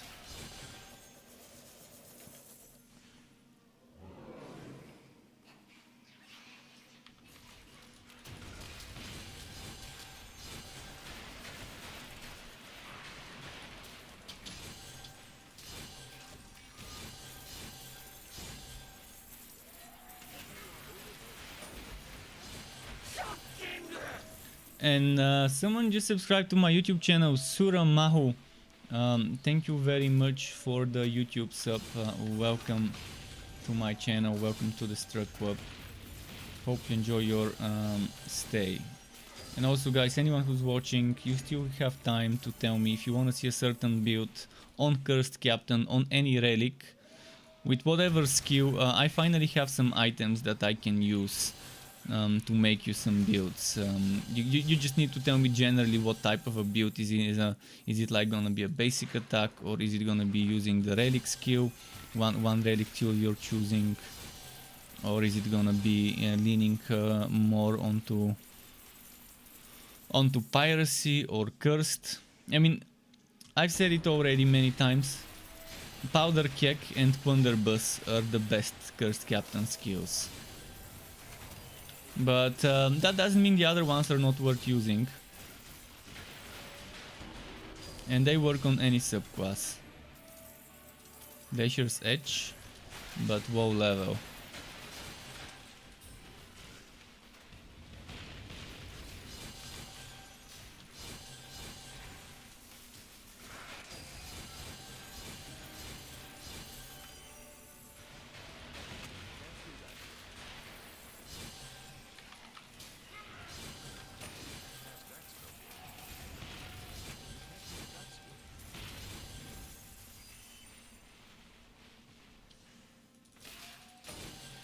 Shohei says, hey Struck, have you played Metro Exodus? I've never played the Metro games. I have one of the Metro games on my Steam, on my Epic Store for free. I'm not sure which one. I think it was Metro Redux.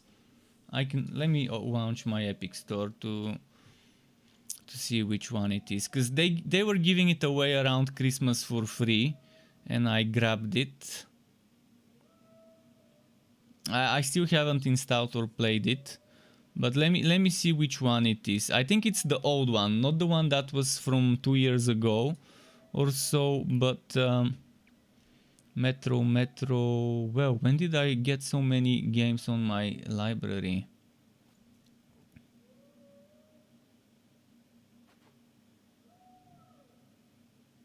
Metro Last Light Redux, that's the one I've got.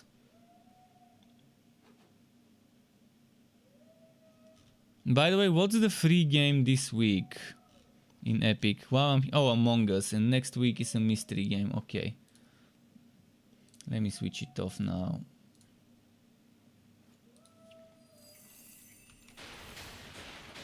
Shoki says it's gonna receive a free PS5 upgrade this month. I'm considering buying the PS4 version right now to get it cheaper, you know. Oh, interesting. Interesting.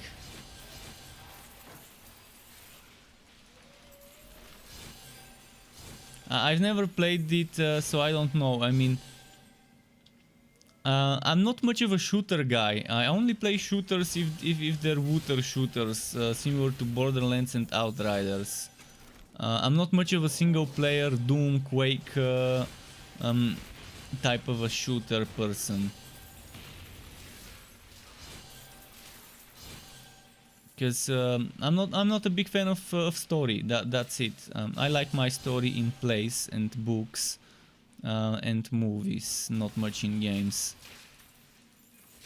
I'm that boring person that doesn't care about the story in a game. I just want action and farming and builds.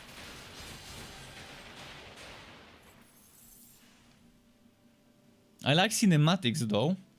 I like cinematics. Like I used to love the Blizzard old school cinematics for Diablo 2, for Warcraft 3, things like that. Used to always enjoy those. But eventually even those get old when you forge them many times.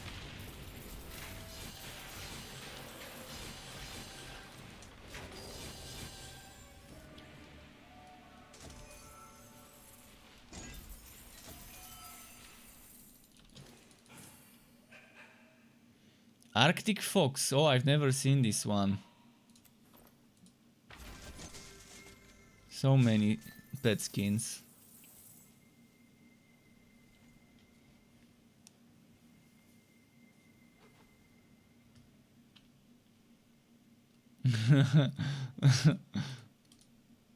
Obuvan says Borderlands there and yeah. Borderlands 2 was amazing, although there were still some annoying things when it came to min-max farming the best possible items. You had to grind for hundreds and hundreds of hours. That's why most content creators back in the day, I think, were using Gimped for their builds. Which it's nothing bad to use Gimped.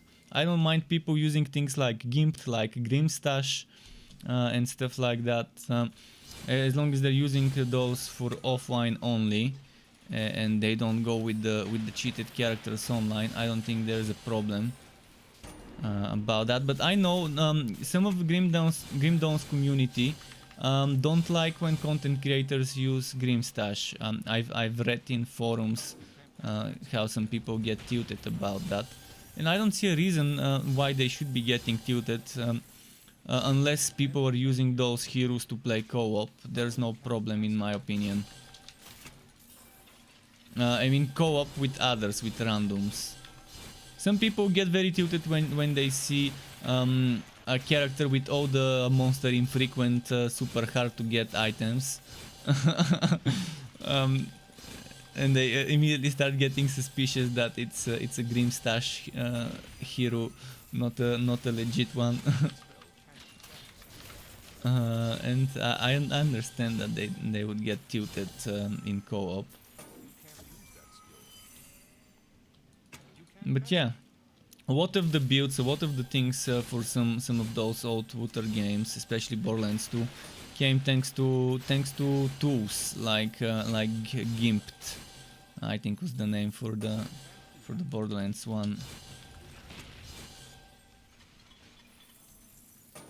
Could be considered a mod, but it's not really a mod. Not in the true sense of a mod.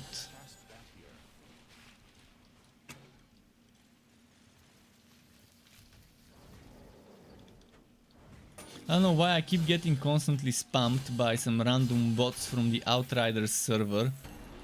People selling boosting. I mean, now people are fucking selling boosting. I was talking a few months ago that in some games where there is no trading, one thing people could try to sell would be gear boosting. Like for example in Diablo 3 you can sell gear boosting. And I was talking about that stuff, and someone ended up and making gear boosting services for fucking Outriders, trying to scam people for their personal info. I would never give my personal info to a dodgy website. People who purchase things like resources for a game from other people or gear boosting, well, they're begging to get their personal info stolen and hacked into somehow. You never know who and what they're doing with their info if you buy from dodgy websites that sell. For example, for Path of Exile, there's a lot of websites that sell exalts and items, min-maxed items and stuff like that. So yeah, I guess people are now selling boosting. That's the new thing. And I constantly get spammed on private messages in Discord, and I keep blocking them, but they keep making new bots.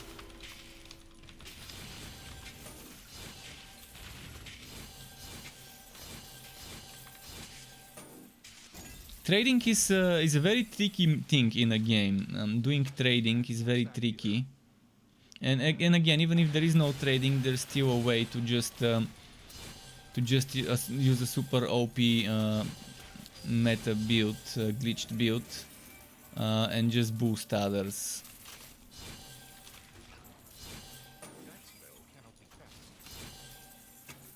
KG6 says, imagine playing RPG which requires RPG, but is what makes the game good, but then be like, nah, I'ma pay for boosts. Yeah, I mean, in Outriders the fun is to farm the gear yourself. How you farm it is not fun because the end game is badly designed. At least from my point of view, it's unreasonably badly designed, but other people enjoy it. So. Well, and there were people buying walls and items for real money. People buying fucking trial belt for $300 in week 1, and people buying on and selling on eBay Borderlands 3 hacked items, modded items. Like, if you buy items for Borderlands 3, you must be very bad at this, because those items, they have a copy of that items. They dupe the item. And they would be selling the exact same item they sold to you to the next person who buys it. Because in Borderlands 3 the saves are local, and people can do anything. And they can create items out of nowhere with some tools. I've researched on that. Whenever I play Wooter games, I research how people can affect my gameplay. And I've read forums, people complaining about others.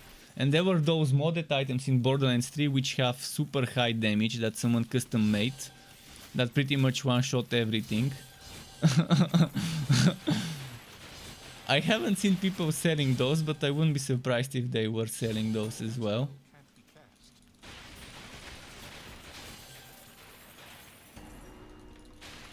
And as long as there's people buying those items, there's always gonna be the people selling them. And there's always people who wanna pay to win in a fucking Wooter PvE game. to buy items that someone else farmed or created with tools for real money. Which is kind of sad. I feel bad for people that would pay real money just so they can get that overpowered item in a Wooter game that has no competitive whatsoever. I mean, in Path of Exile I understand. There's leagues and there's rewards and championships and sponsorships. So I understand if some streamers have friends of theirs buying items for them and then giving them those items off stream, so they can win. So they can win and have bragging rights. I understand that, but I also wish there was no trading in Path of Exile other than an in-game auction house. instead of free trading where everyone can just there's so many bots selling Path of Exile stuff, so many. And then there's Soul Self-Found, which is the one where this whole thing doesn't exist. I have respect for people who play SSF, because that whole pay to win doesn't exist there.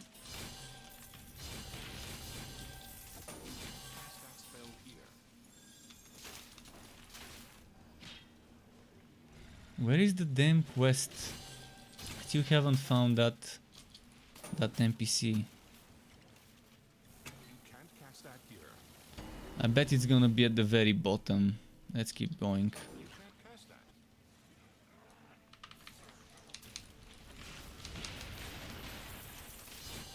That spell can't be cast. Ah, I got silenced. That spell cannot be cast.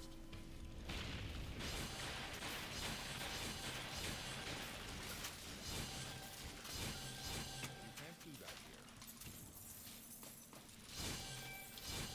You can't cast that spell here.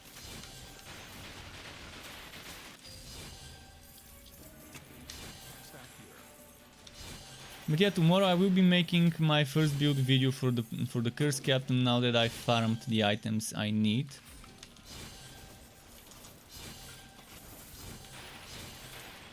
And it will be the one I uploaded as a text version last night, the Electrode one. And slowly and steadily I will start pumping out different builds. I will probably make the Bane, this one, the one I'm playing right now, as one of the builds, because it's not your typical Bane summoner. I will also make a Bane summoner, but I want to make this one. And the second one I make actually after the Electrode would be the one I was playing with the Great Sword on the Flaming Destroyer, because I think it's pretty fun. Then I'm gonna make the Ice Shield and probably Ice Shield and Snowstorm, because I think it's the better one.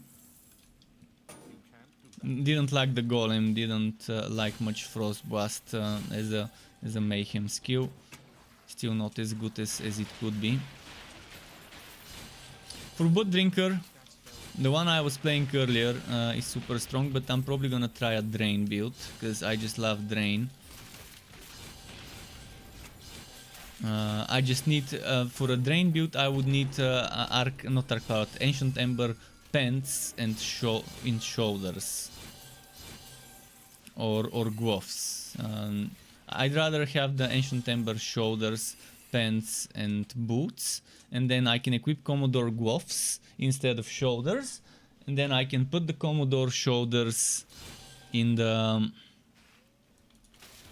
Legendarium, and probably not use the Woods Beast boots, sacrifice that crit chance for the sake of having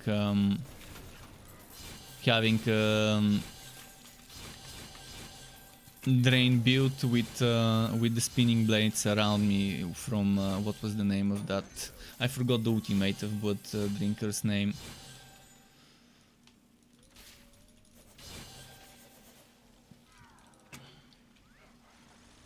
Ah, Dance of Death, that was the name. So Drain DOD build would be fun to try. I can actually try Drain DOD Sword and Board build. Sword and Board, Blood Drinker, Drain DOD build. That would be pretty fun. With Crosscut. I would need a good level 60 Glacier's Edge, unfortunately. So that build would take a while before I can make it. But yeah, I know there's people who want Sword and Board builds. And Glacier's Edge, Frost Wall is a good combo for such a build. With Dance of Death and Drain. Obviously it would be better instead of Drain to use Bloodseekers, but wanna make something that's not all aura builds. I don't wanna make all aura builds. I wanna show differences, different stuff, variety. With the first 5 builds I want to make, I want them to be showing different ways to build. Not just the relic being different, the rest being the same.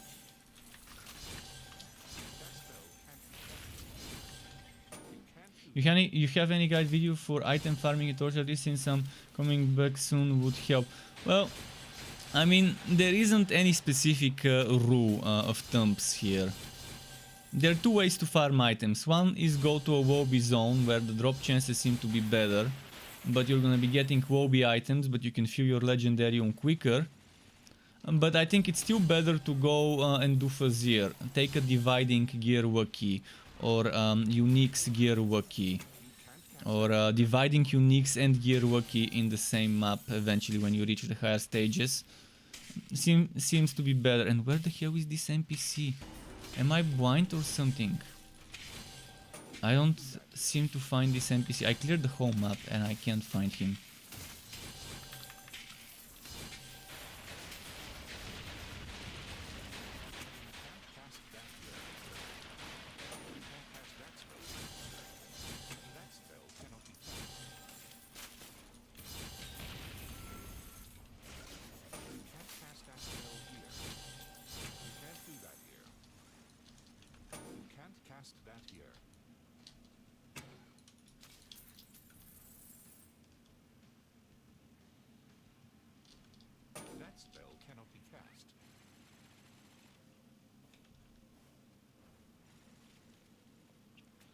Please tell me it's this way, please.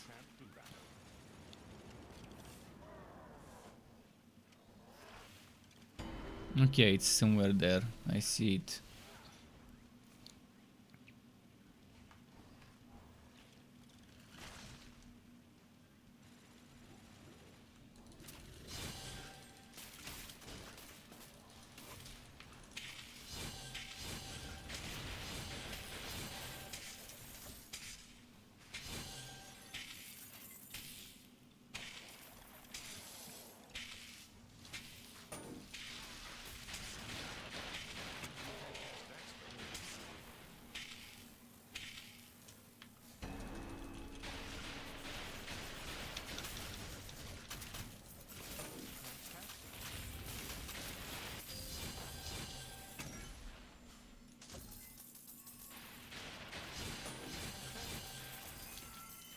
Yeah, I hope I've showed you enough various ways to build today. It was a long-ish stream, and we've got still some time, like hour and a half or so more. Unless I get very hungry and stop earlier. It's a possibility, but hopefully you've seen many ways this hero can be played and given you some ideas.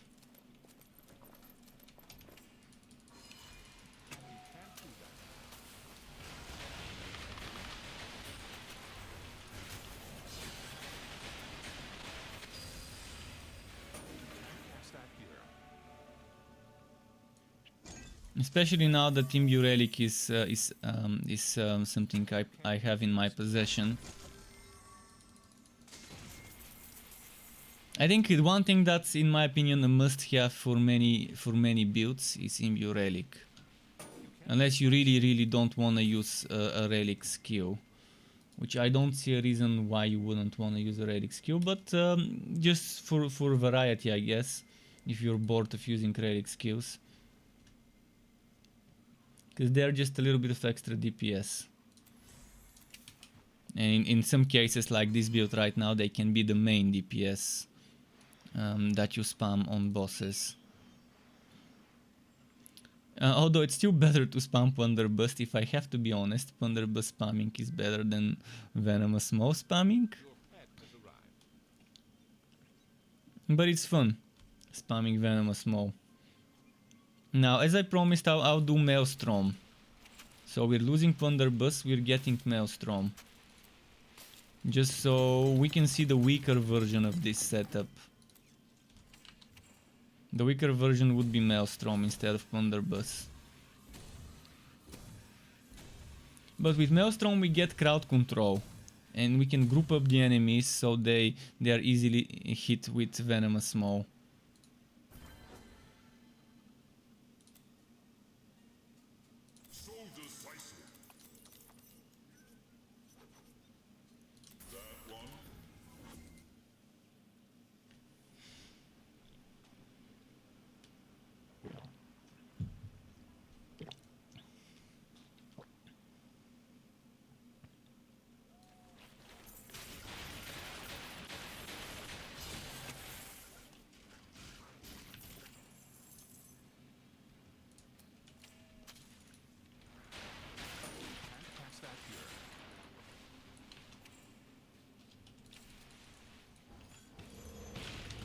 Wait, why is it not spawning two spiders?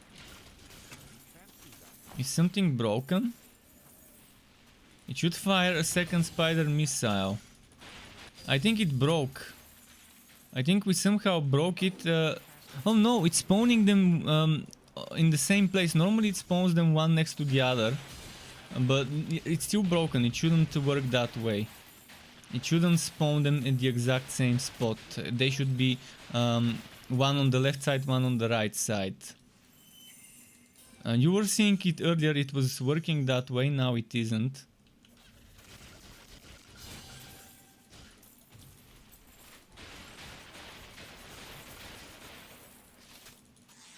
Now it's spawning them in the exact same lane.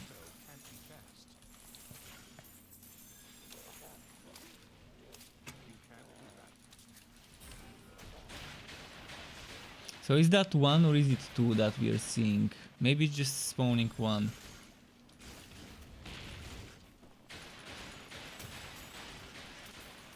How did it suddenly break? I'm not on the server, so it's not like something suddenly changed. Probably respecking might have... I might need to remove and put points into it. And then I got another Hivit map of the Acrid Plains type.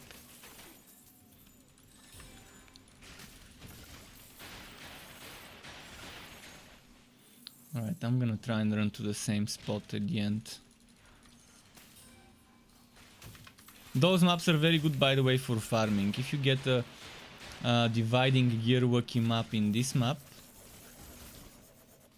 Oh, and if you're farming for items, there's when you're doing gearwalkie uniques, you can just rush ahead to the unique enemies instead of killing everything.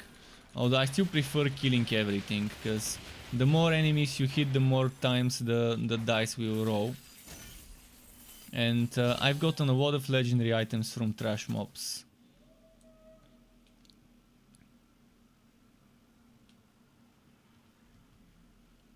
Not sure if farming boss runs would be better, the ones where it's just a boss, no map before it. The ones at the end of each stage of the Fuzzier. Not sure if this would be better, because then you're getting a boss kill and a boss chest, and then you can immediately start another one.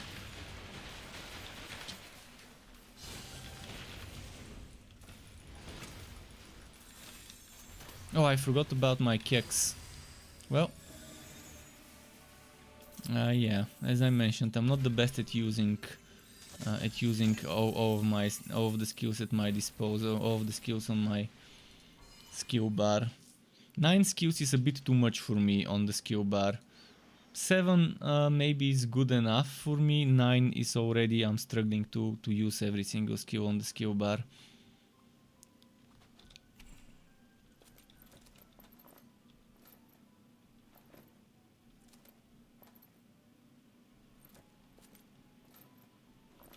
Especially if there's multiple things that can be spammed.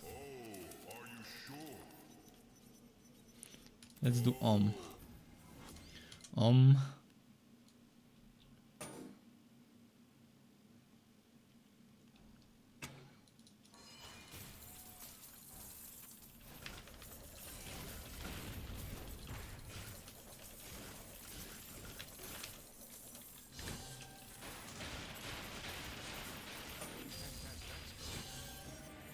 Should have started with the take a swig for damage reduction at the beginning.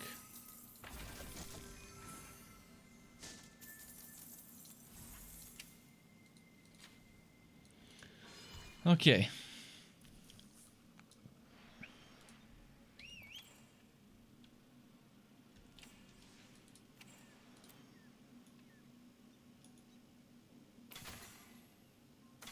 Your pet has returned. Oh boy.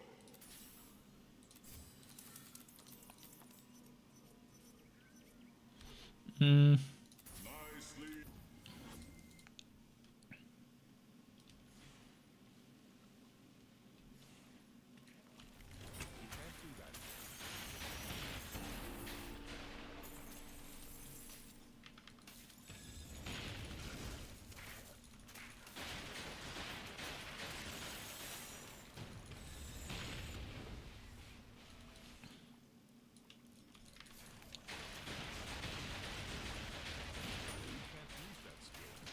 Come on.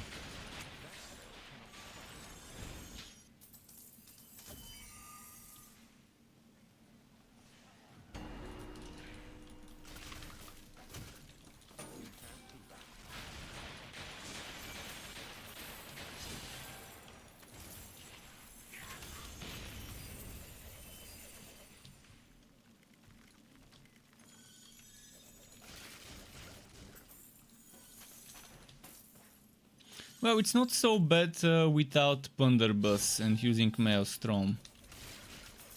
Yeah, clearly a little bit less DPS and less AoE clearance, but we've got plenty of AoE anyways. And grouping them up is not bad, so that the spiders can hit them easily.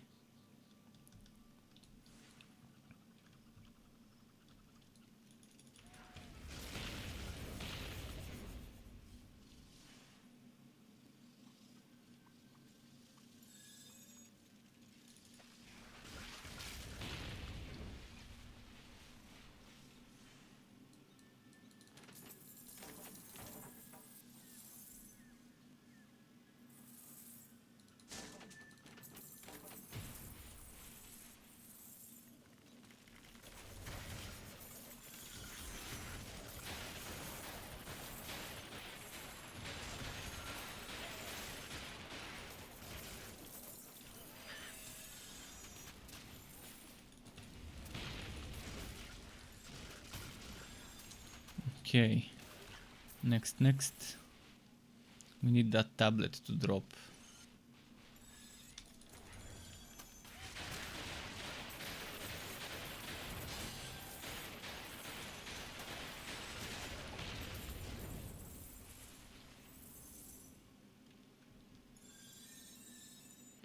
Well, blimey, where does that tablet drop now? I think I haven't triggered this spawn here. Maybe it already dropped and I just missed it.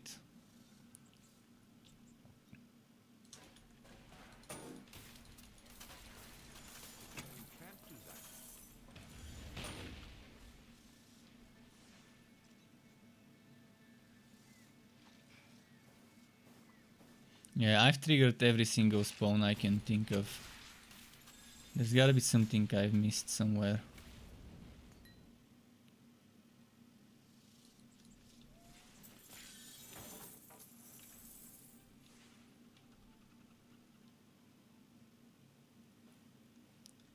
Anything here? No? Maybe it's those.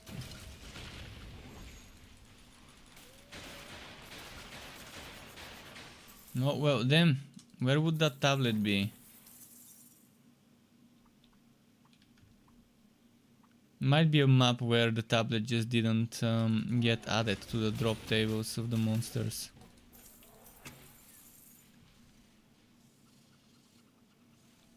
One last place I haven't checked over here.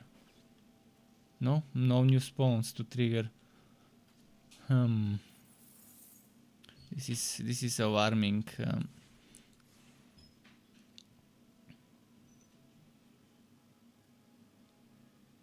No, I have to exit the map and start another one.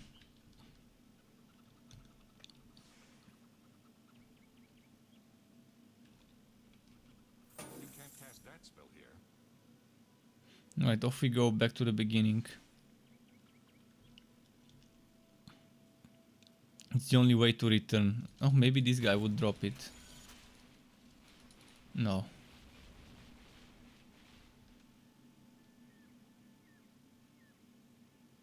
Yeah, it seems like we've killed everything we could. It's just a buggy map. It happens. Have to pick a different one now.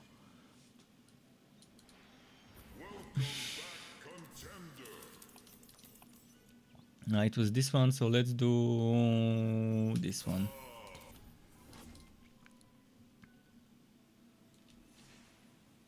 Okay, this one is nice. Just kill Netherim. No specific quest drop or whatever.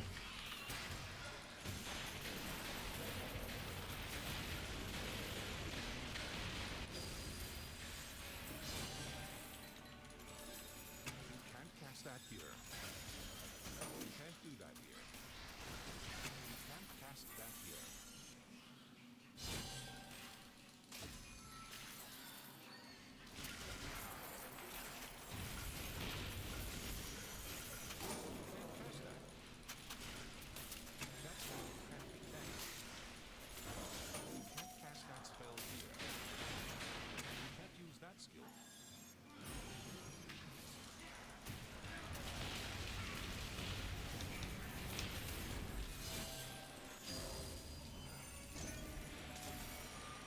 Okay, nice.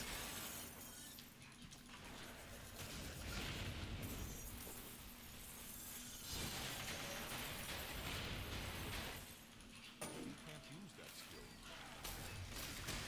You can't cast that spell here. You can't cast that spell here. It's trapped. Oh, Sky's still behind me, sleeping.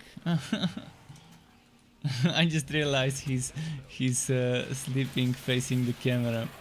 Normally he doesn't because the lights he doesn't like the lights shining in his eyes. Can't cast that here. You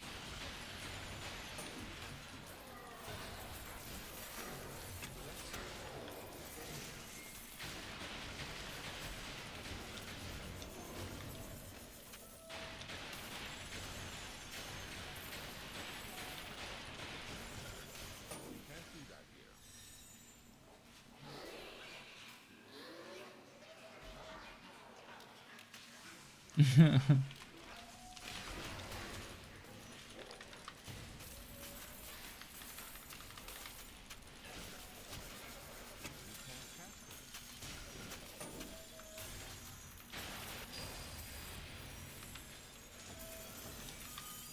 Okay, let's go. Let's go. 62% Netherrim. Let's group up some more, like a big bunch, and do this.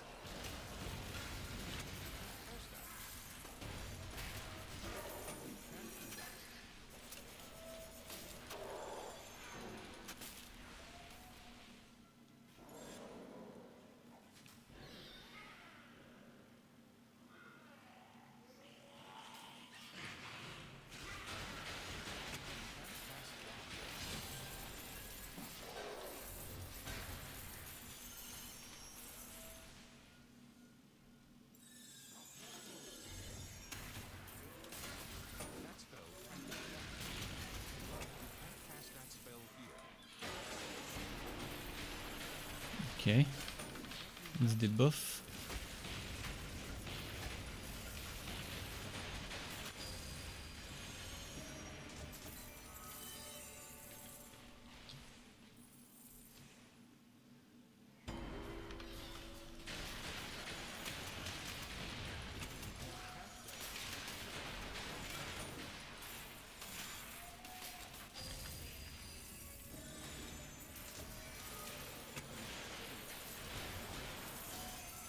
You can't cast that spell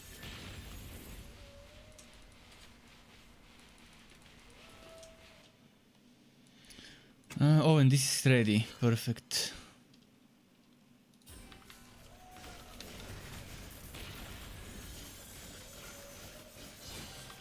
can't cast that.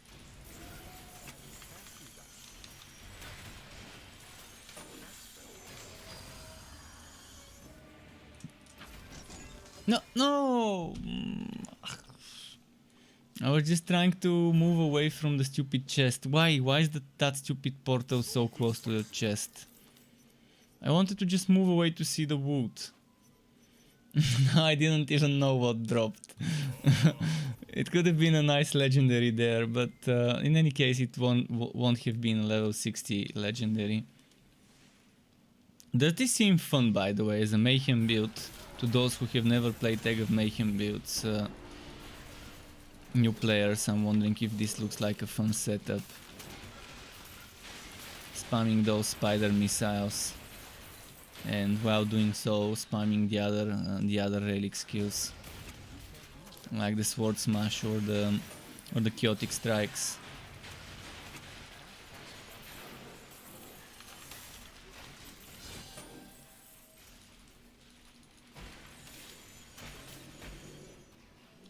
Shohei says this happened too many times in Relic Hunts. Yeah, but in Relic Hunts it asks you if you wanna leave the portal. When you click on the portal it asks. In this game, 50% of the time it's not gonna ask you. It straight up teleports you out and then you can't return.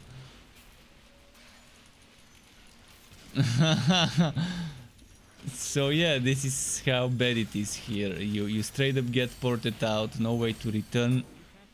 and it doesn't ask you yes, no, it just straight up kicks you out. But yeah, in Relic Hunts, I know how it spawns the portal right next to the chests. Reboot, I've actually lost a lot of legendaries online due to that.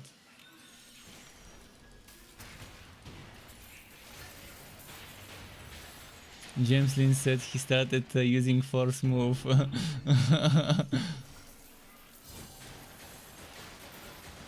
But James, I actually got all the items I needed from the Cursed Captain. The important items for Cursed Captain are jacket, cape, and shoulders. Those three is what you need for builds. The rest are not so bad for builds, but I don't really recommend using the rest for builds, unless it's for viewers. What I do need right now is actually not Commodore items. For some builds I need some Ancient Ember items and some Winterweave items for some more exotic, far from meta builds. Like builds that are very, very far from the meta but are very interesting and fun to try. Because right now I'm doing meta and non-meta, but even the non-meta are kind of not that far behind setups. Today I've tested kind of builds that even the ones that are weak are not that weak, but I wanna eventually move on to exotic territory where I'm not even using maybe Imbue Relic at all, and I'm doing other things such as 3 pieces Winterweave, so I can have extra potion cooldown. I wanna do 3 pieces Winterweave on Cold Heart with spin to win. But that's still gonna be with Imbue Relic. Just the Imbue Relic would be from what's its name, the Legendarium. But yeah, on Forged I want that spin to win with 2.0 version of the spinning ice bow, basically. 2.0 version of the spinning ice bow. Ice Shield, Snowstorm, and 3 pieces Winterweave, and using the Frozen Nova passives alongside the Frost Skin.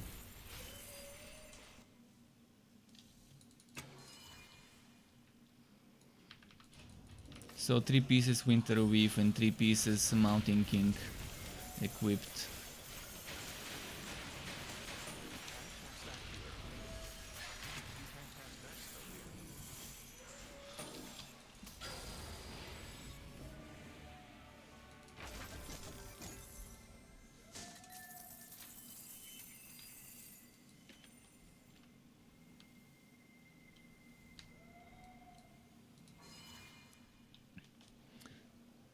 Teos is saying hi. Hi Teos, welcome back. How's it going?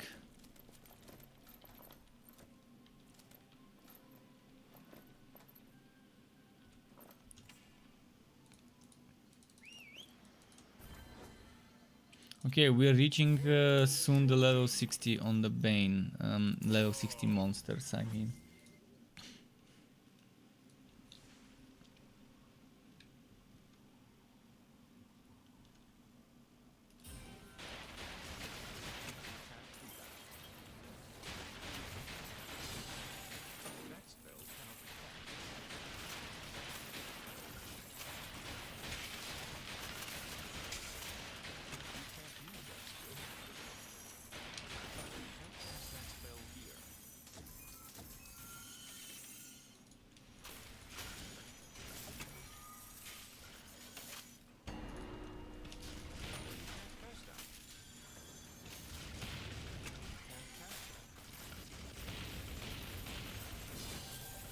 Oh, I have a fun build I wanna try.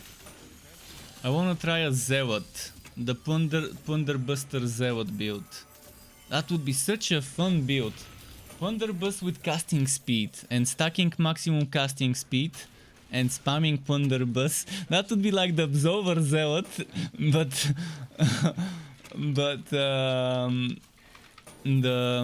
I'm gonna do that next. I will go and test it for you guys now.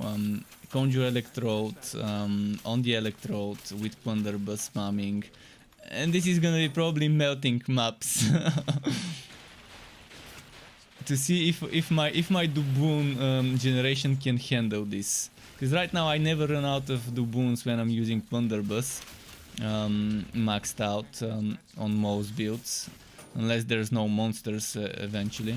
But with casting speed, it's gonna be interesting to see how that will play out. We will have to use. I wonder if I should use just Conjure Electrode or whether using 1000-volt burst will be better. 1000-volt burst will be a good choice if I had 3 pieces Ancient Ember, one of those being the shoulders.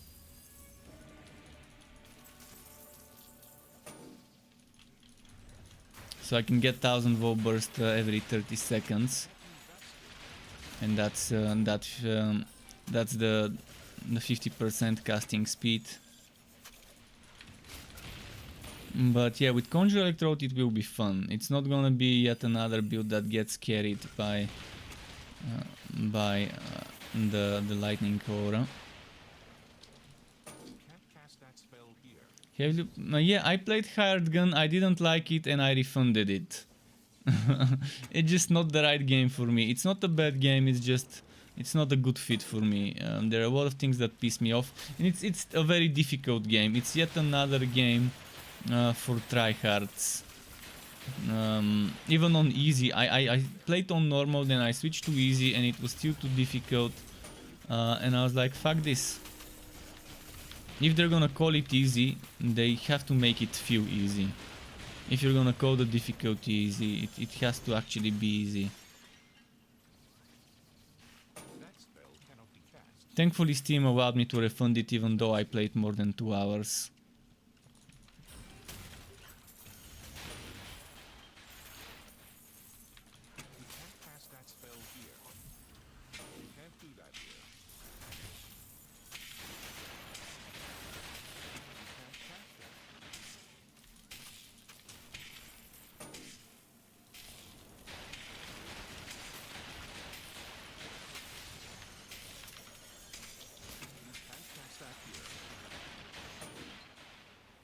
Come on.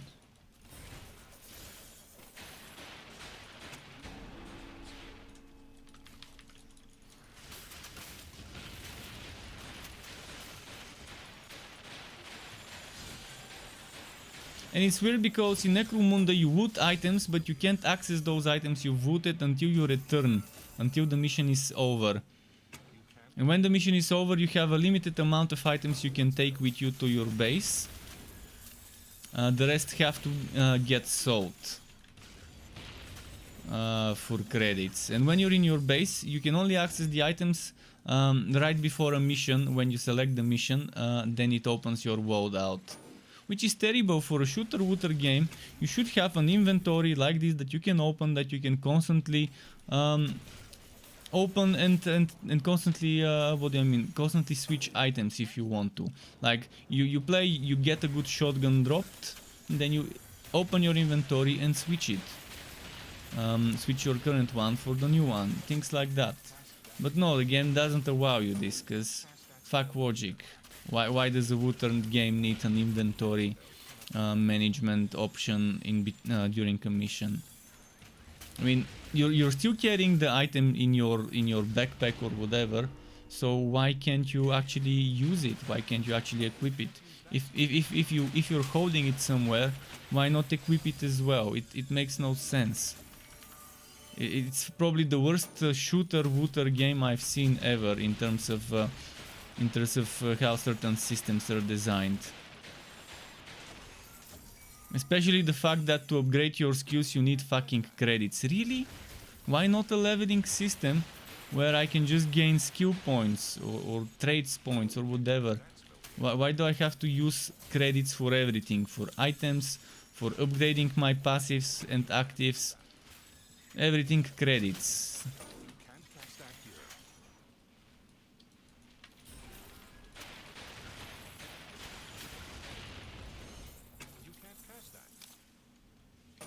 But yeah, Necromunda Hired Gun, it's not a bad game, it's just it's not it's a mediocre game at best, but that doesn't mean that some people won't enjoy it, because here I am playing a mediocre game and I'm enjoying it, having a blast playing Torchlight 3, which again is not like an amazing game or anything, but for me it is, because it's my kind of game.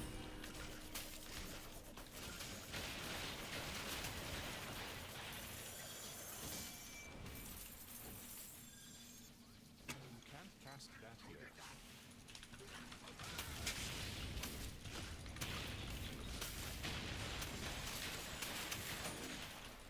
But now that I'm not gonna be busy with Necromunda, and now that I've got items I needed to get, that means I can start making content builds for this game, for everyone who was waiting. I got the most important items: Frost Woe level 60, Ancient Ember Boots level 60, and Commodore jacket, cape and shoulders level 60. In fact, the cape I'm wearing is 46, but that's fine. The jacket, not the cape, but that's fine. I'm still good with it. You can't cast that spell. So the important synergies are there, and the builds are ready to be recorded. So tomorrow I'll be editing first build, the one with the electrode.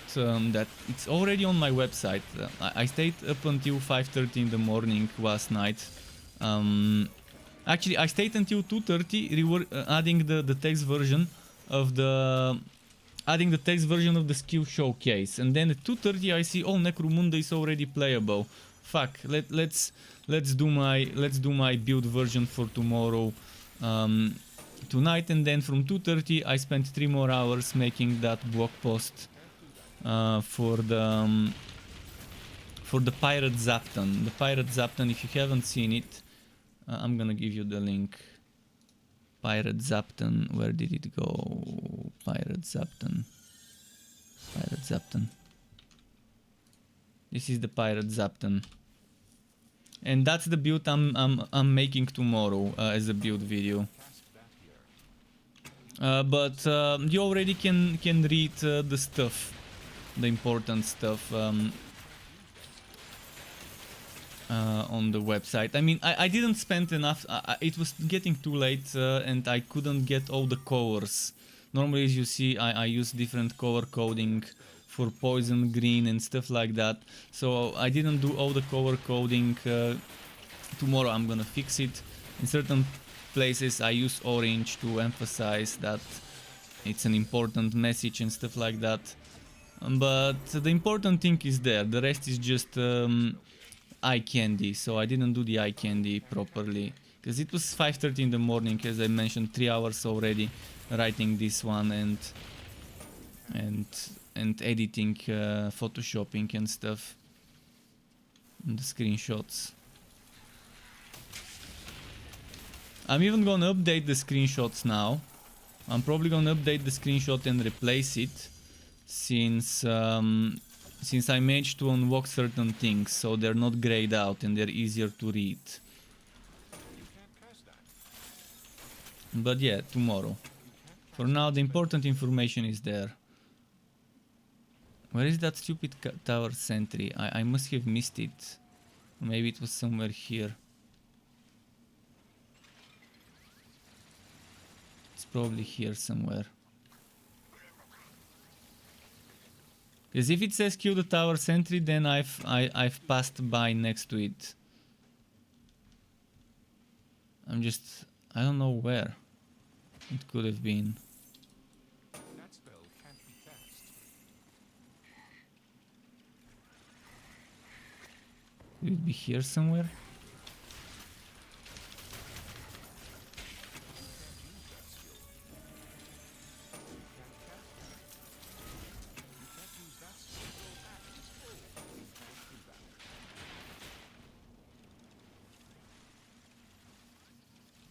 Damn, where is this tower sentry? It's probably down here. You can't do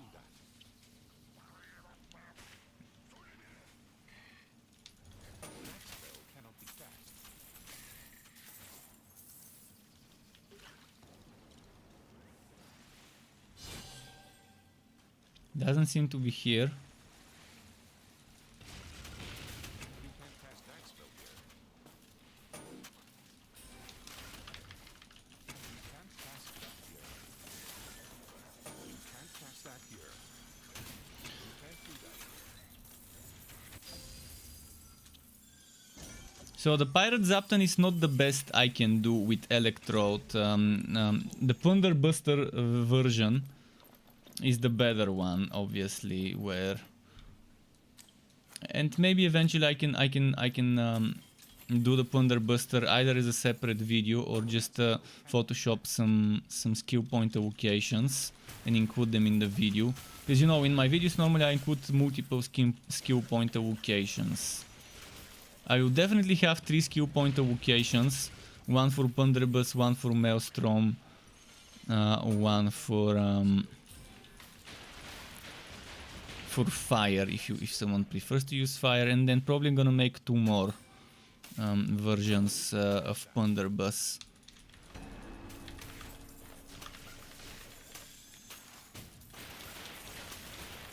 For that Pirate Zapton.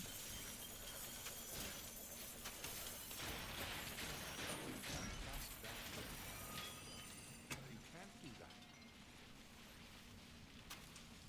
You can't cast that spell here. Oh, and I need to make an Electrode Summoner build as well, where the summons are triggering Lightning Strike, and the main damage is Lightning Strike.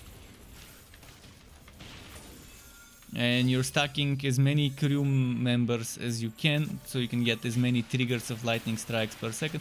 Similar to my Stormcover Summoner Sharpshooter, where I'm stacking a lot of summons so they can trigger the Lightning Strike passive. That's another exotic build that's more of a weird kind of synergy there, where you're not using the minions for minion damage, but you're using the minions to trigger procs.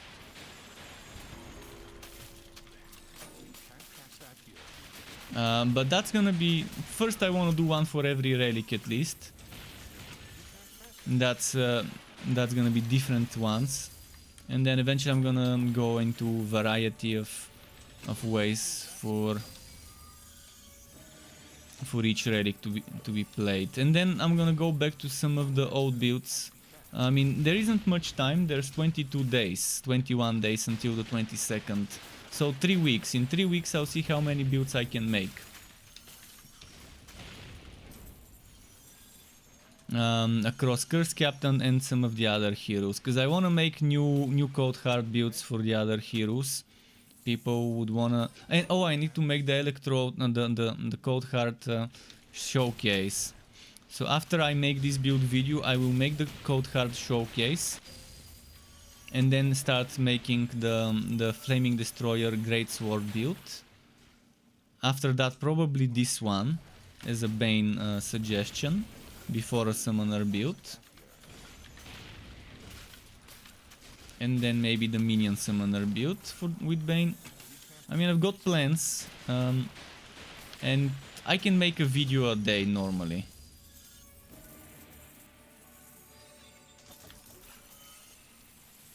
Bane Summoner with Kek and Plunder. Yeah, Kek and Plunder is amazing. And what are you stacking? Are you stacking Kek damage or Plunder damage in your items? I think either Plunder or Kek are good choices. It depends what you prefer.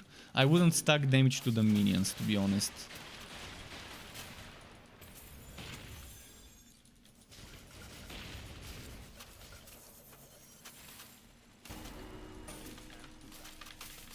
I wouldn't stack fire damage or crew damage or first matey damage. Actually, I don't think there is first matey damage. I don't think I've gotten. Maybe I have and I've forgotten. Let's look. First mate damage. The ones I've got right now don't have it, but I'm pretty sure there is one. I just have forgotten. Man, I can't remember where I found that tower sentry. I've been nearby, because the quest wouldn't say kill tower sentry unless I've been where it spawns. I wish it would show on the map. It only shows if you're nearby, so I'm gonna go and look through the top part of the map, because that's where it seems to have been.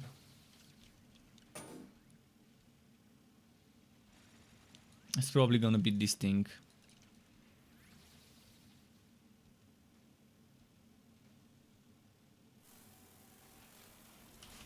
No, it's not there. Alright, that's strange. It's gotta be there. No, it's not. Wow. Oh, that's not the one I thought it was. It's the other one over here.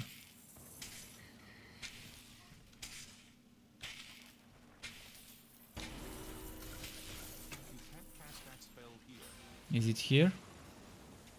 Doesn't seem to be.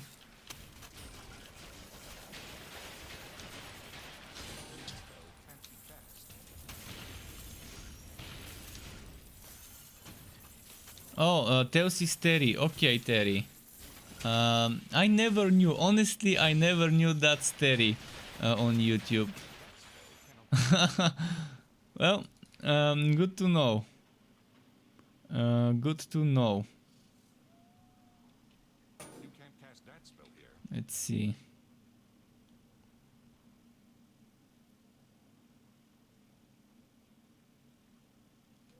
I still don't see.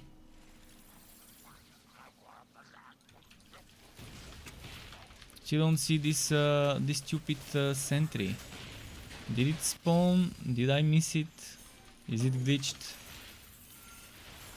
So many questions, no answers. Another Drat neckband. Gotta love me some Drat neckbands.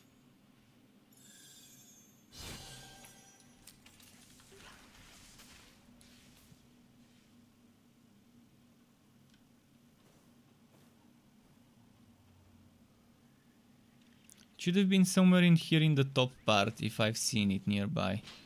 If it triggered my quest. I'm gonna check the whole map, and believe me, it's probably gonna be on the last place I check. Probably it's gonna end up being there, and somehow I saw it and I didn't. My character saw it, I didn't. Maybe that's the better way to say it. You can't cast that. You can't cast that here. It's not here. Shoot, it's not here. What's the time? 11:18 p.m. But yeah, I wanna test that that setup I was mentioning earlier, the Zealot Zapton. You can't use that skill. Or the Punder Buster Zealot. You can't cast that. It's gonna look a lot like the Absolver Zealot.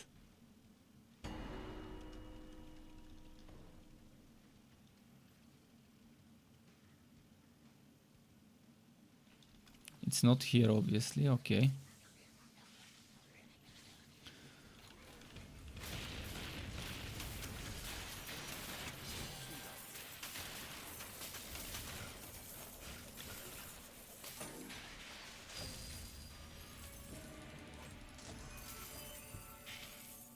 can't use that skill.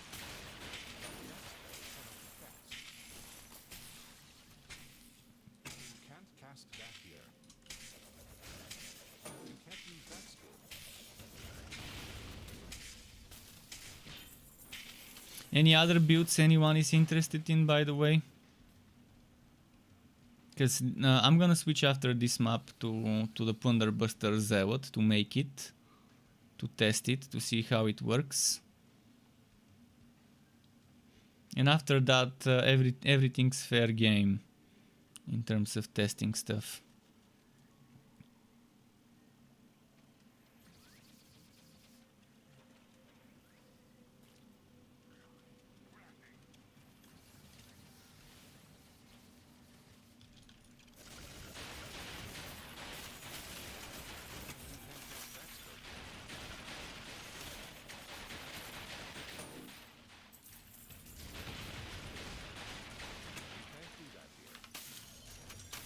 Man, Maelstrom is such a nice synergy for such a build like the one I'm using right now. Even though it's kind of glitched and it's only doing one spider instead of two spiders. When yeah, you can see that's not how it's supposed to be. It's summoning two spiders in one under the other instead of next to each other the way it should be. I guess I have to exit this map because apparently it's broken. Wait, was that the second broken map in the exact same stage in a row? Like 2 out of 3 of the maps at my challenge 14 seem to be broken. The zombie one was broken, this one is broken. Well, couldn't reach level 60 because of this bug. Alright, let's select the... Oh, no. I need to transfer items. I can't do it without transferring items.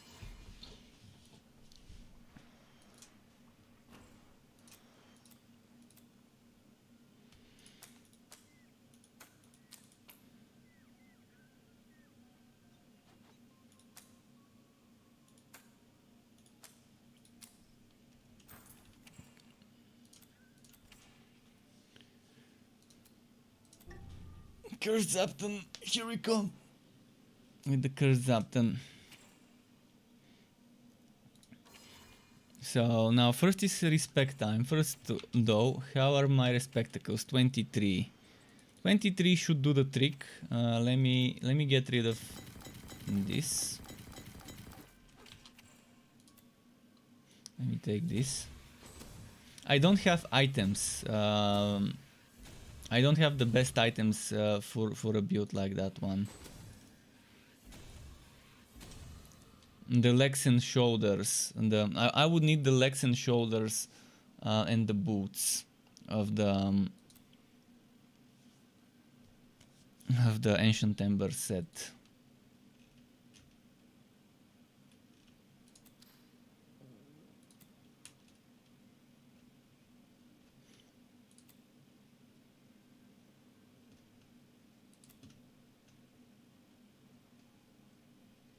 What is that, Liu General?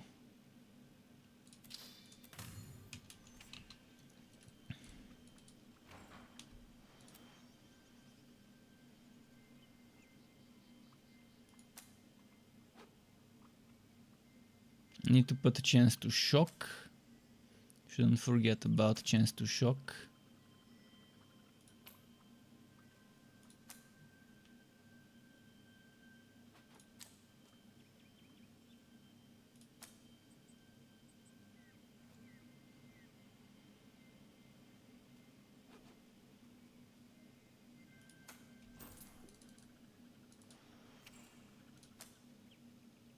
I forgot to put chance to bleed. When I was playing on the poison, I should have put chance to bleed. That's why we weren't triggering... although the spider bleeds. The spider bleeds and that means you don't need as much chance to bleed. To get those projectiles.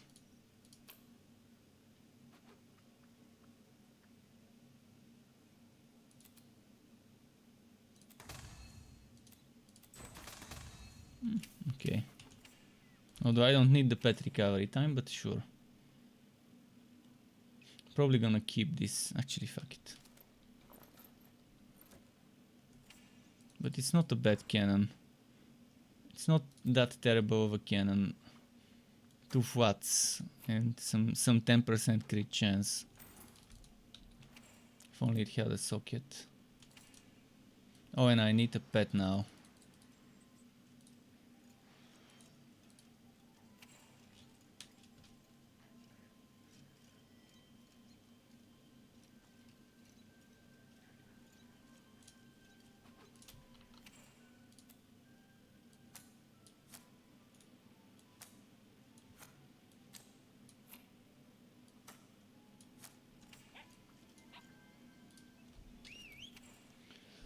Okay, so skills.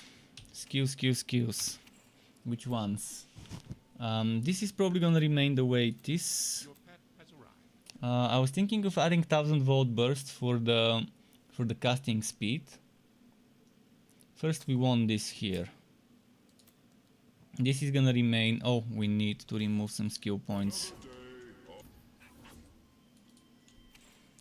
So 4, 4, 4, 4.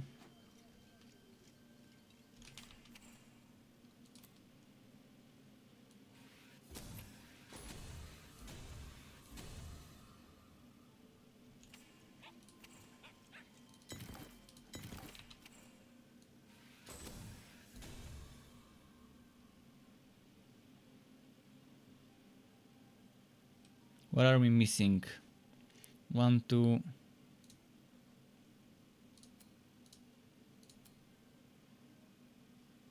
I think that's it.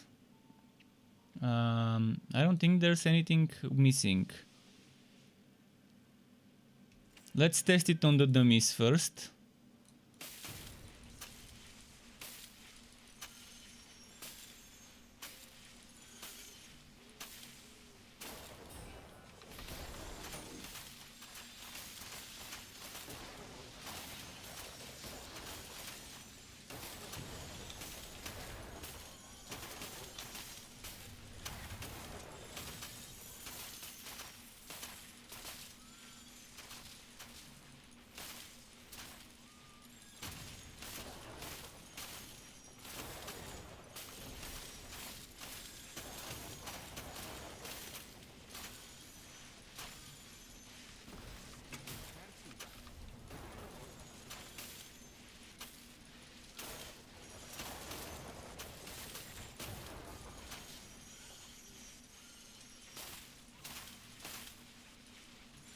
Okay, I think it's good. Just checking. I have the cursed coin. Yeah, okay, we've got the cursed coin. Another day, another dungeon. You must gather. And Terry got legendary Was Flames Ferret. Was Flames? Oh, I don't think I've ever seen this one. Is it like some burning skin or something?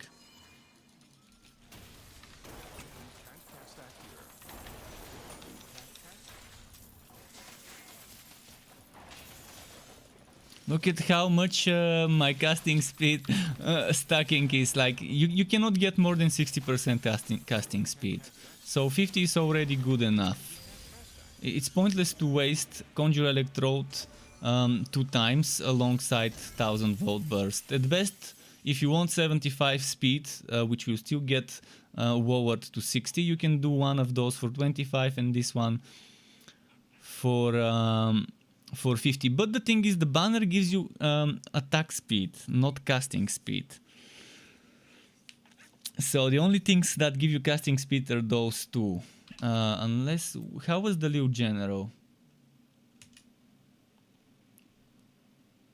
Yeah, I don't think there is anything else for.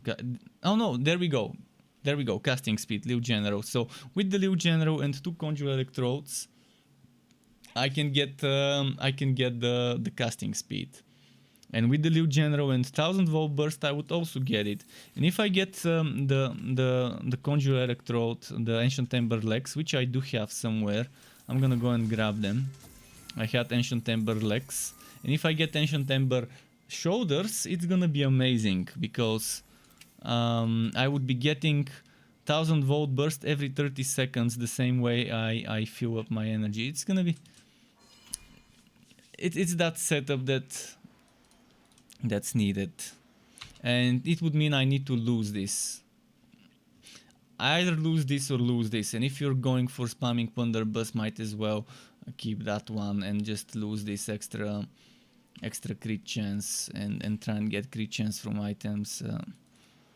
So let's figure out where I left those pens. I'm pretty sure, there we go. They're bad. They're very, very bad for me right now. But I mean, I don't have better ones. I don't have better Ancient Ember ones.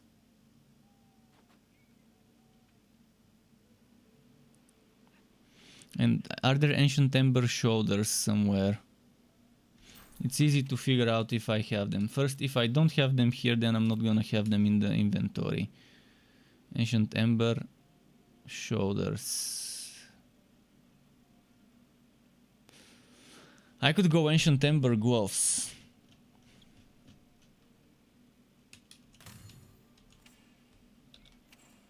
Yeah, I mean, it's fine. Even if it's not the shoulder, for the synergy, I can get the gloves. Just so I can get 3 pieces.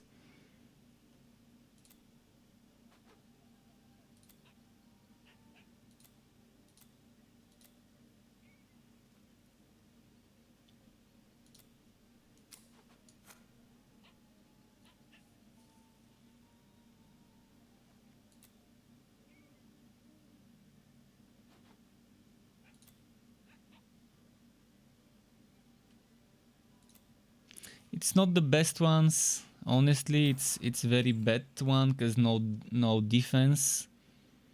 I'm gonna lose duration for Dread Banner, which is fine. But now we have 3 pieces. And I only need this. Imbue Relic makes 1000 volt burst immediately available to cast. Yeah, the shoulders would have given me every time I do 1000 volt burst to get what's the name?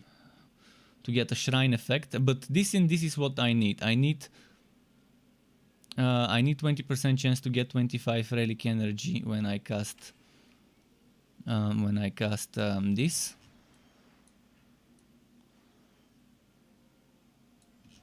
So let's do another map now.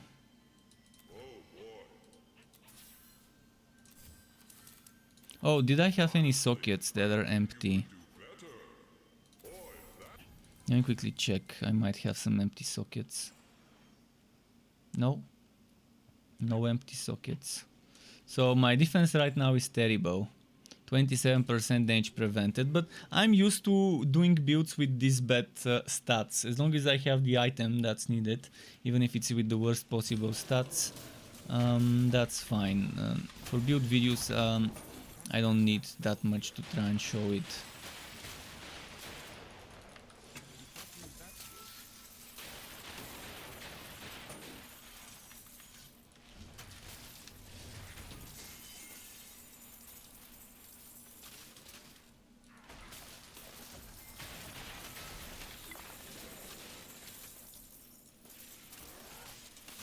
He's gonna have to be better at dodging.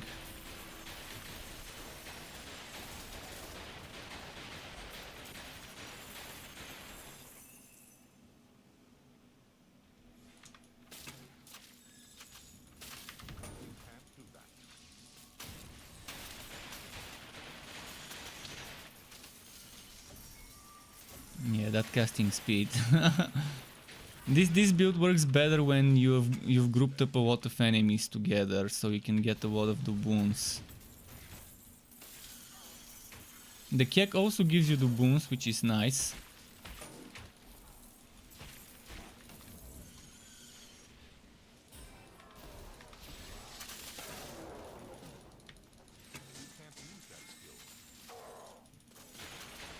But yeah, this is pretty much one of probably the most fun electrode build I've tested, and it doesn't require a vocalized storm.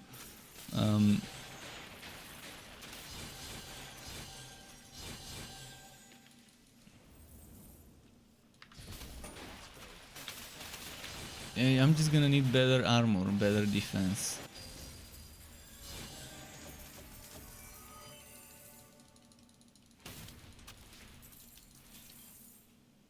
That casting speed, it's just so fun.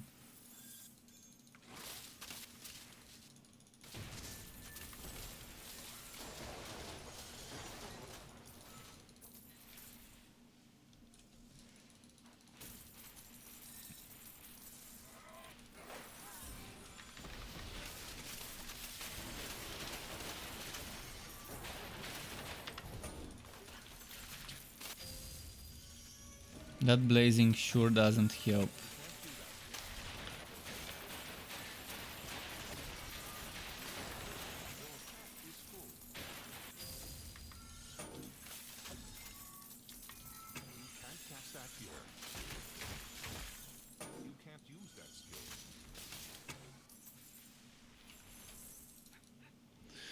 I would like to see this setup min-maxed in action.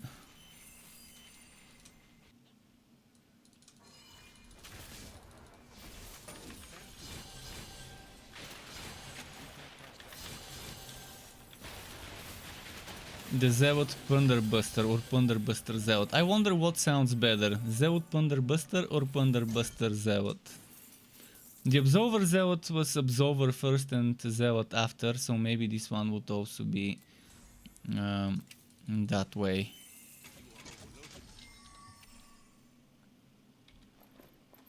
But it's very similar. It's very similar to the Absolver Zealot. It's like the Absolver Zealot's new brother build or sister build or whatever you wanna call it.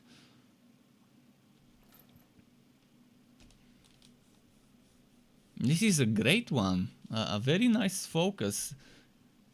Do boons, physical damage and a socket. And in that socket I can put chance to shock, chance to whatever. When I start doing builds that don't use Imbue Relic, I could start not using Frost Shield and maybe use things like Pearl of Plenty.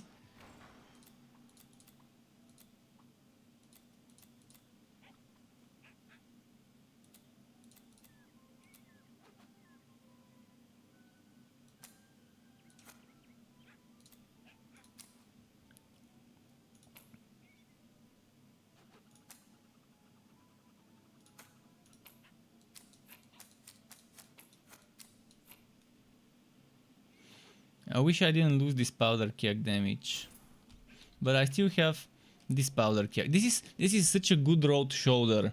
I couldn't be any happier about this shoulder. Defense, crit damage, powder keg damage, and a socket.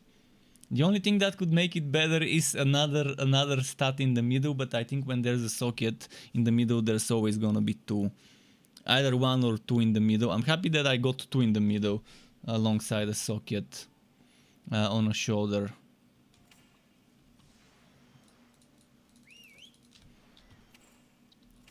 And speaking of sockets and stats, I really love Diablo Force system. So each socket you get removes an affix. So you're always gonna have the same amount of affixes. It's just that when there is a socket, you would be able to customize it and decide what gets there. And I like that some items would have fixed affixes, fixed stats, whereas others would have random stats. Like it's gonna be very nice. I mean, everything I've learned about Diablo Force itemization has me very happy. Not just the itemization. The only thing that I'm not happy about from what I've heard about Diablo 4 is the PvP.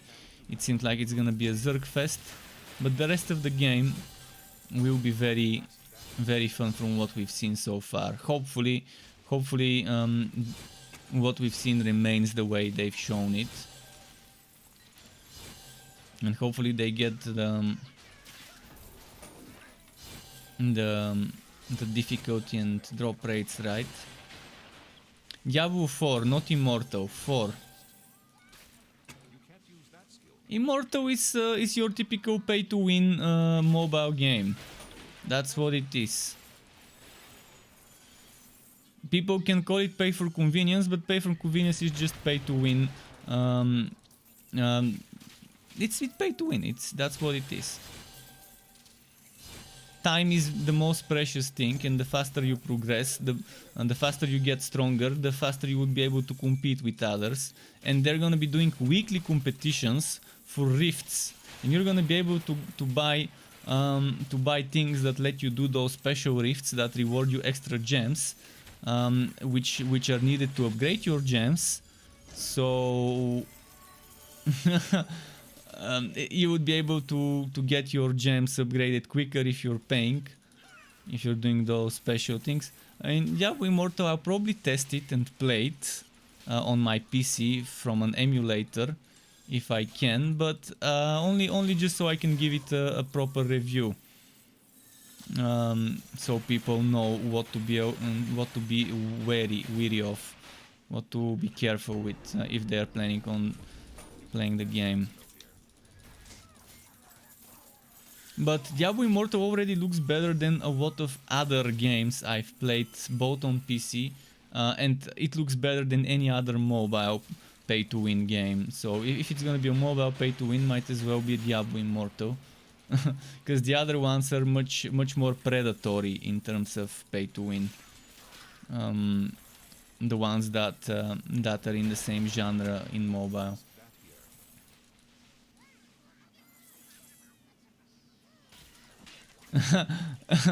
Yeah, I mean, obviously people would want controller support on any hack and slash ARPG isometric game. It's how it is.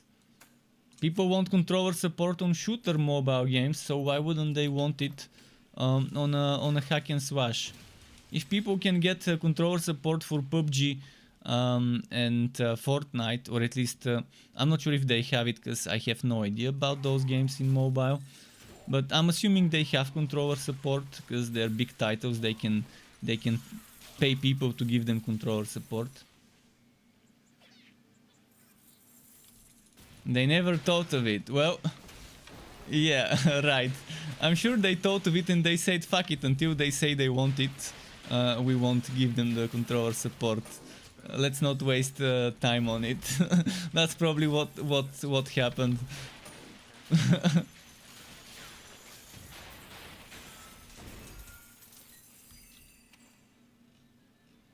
I want to see something. I want to see if I can stack Conjure Electrode twice, because it seems like it no longer stacks.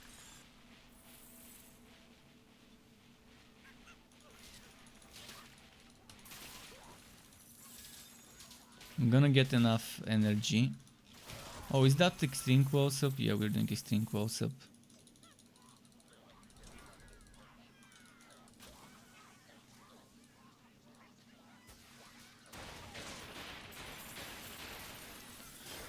Okay, now I need to check my casting speed.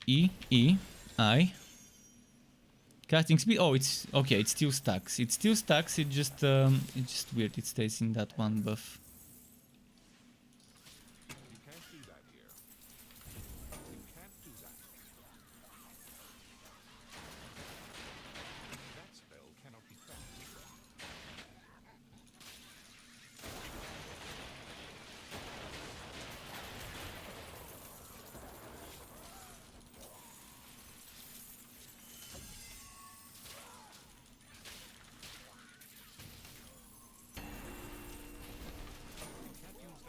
And it's very important to know in this game, everything that is not a basic attack benefits from casting speed.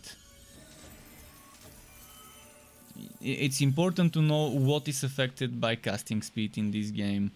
To know how useful Conjure Electrode and 1000 Volt Burst are.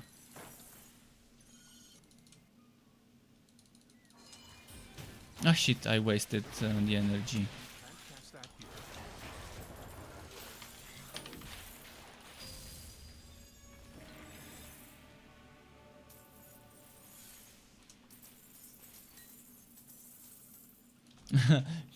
Koviticus says I'm still playing Torchlight 3 long after everyone has reviewed it negatively and abandoned it.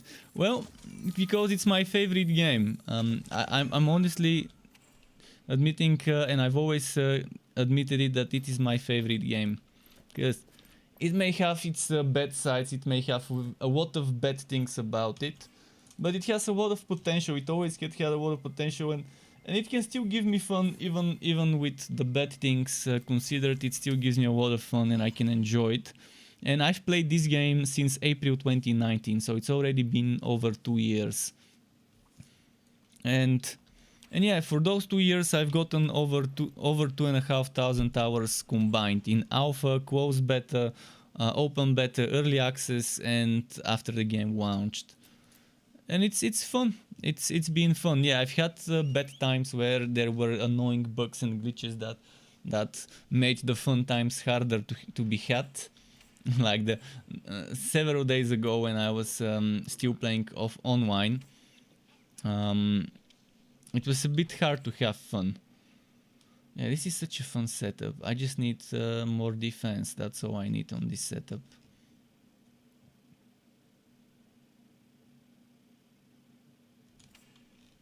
Before you started playing Torchlight 3, you had short hair and no beard. Not really short hair, and I still had beard, just not long. So I've lost most of my pictures since then. I mean, maybe I'm not the type of person that has pictures of himself. I have pictures of other people and other things on my phone. Oh, and one of my phones got stolen. My previous phone got stolen, and a lot of the pictures from there got lost. So actually, I don't have some on my phone. I would have shown you, but yeah, it's there's not much stuff.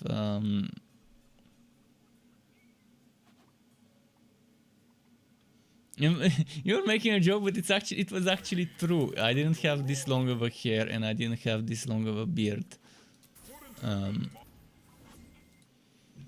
Back then.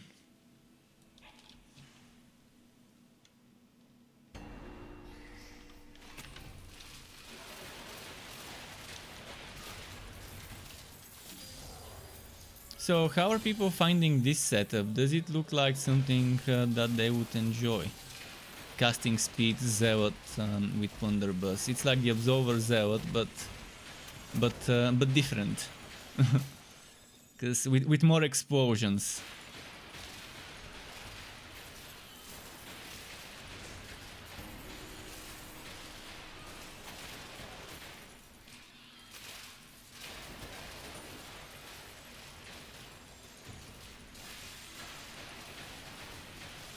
How long have I been growing? I've been cutting it. I'm not just growing it. I cut it every now and then. And I don't know how long I've been growing it. Honestly, I used to keep it at a certain length. I used to keep it at a certain length, like I think around here is the old length. Maybe something like that.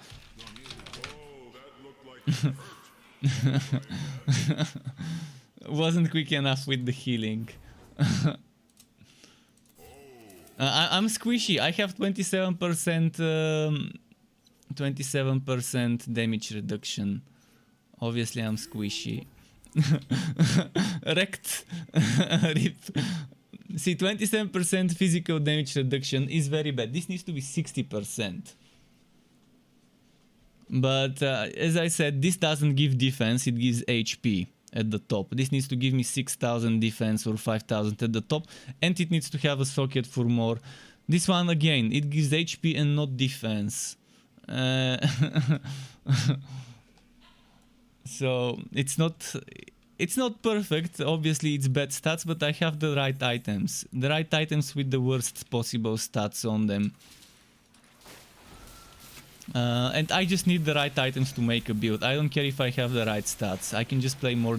I can play like a Care Bear, not face tank stuff. Obviously, I shouldn't touch my beard with both hands. Only one hand is fine. I can play with one hand and run around for a second.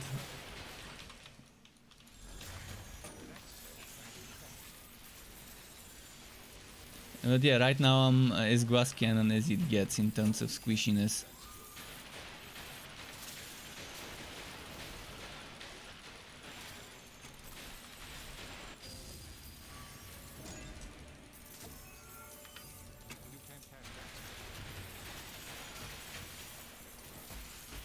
And the nice thing about the keks is they can give you coins when you end up bursting all the coins.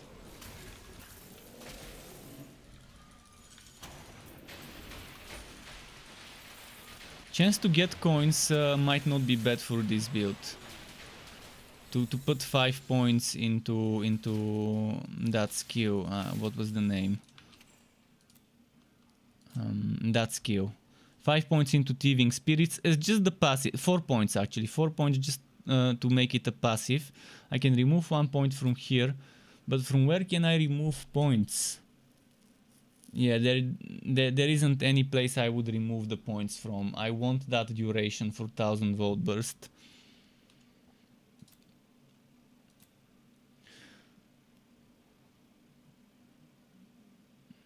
It's fine. I can remove that 1 point here, and that's 2 points. One from here, one from here. I could remove this. I could remove this 1 point, and that's 3 points. But I'm still gonna need one more. There isn't any. I mean, I can sacrifice broadside. 2 points from broadside could be sacrificed. Then 2 points from here, and 1 point from here and here, and then we've got that extra doubloon generation chance, and that should be the most min-max this build can get. Losing some damage from broadside, but again, we don't use it as the main source of damage. It's just as a filler.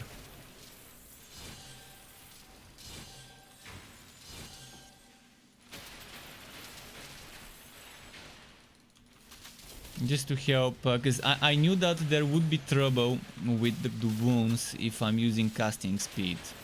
The same way on mage with absolver there is trouble if I'm using casting speed. So I just wanted to test if it would be enough just to have the cursed coins, or whether it would be nice to have some extra from other places. And yeah, it seems like it would be nice to have some extra from other places. Can't cast that here.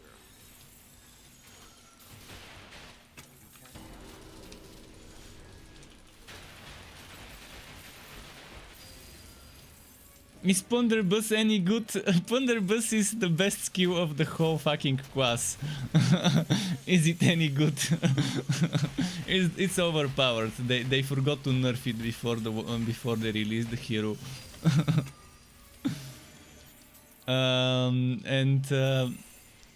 From all the doubloon costing skills, Ponderbus is much better.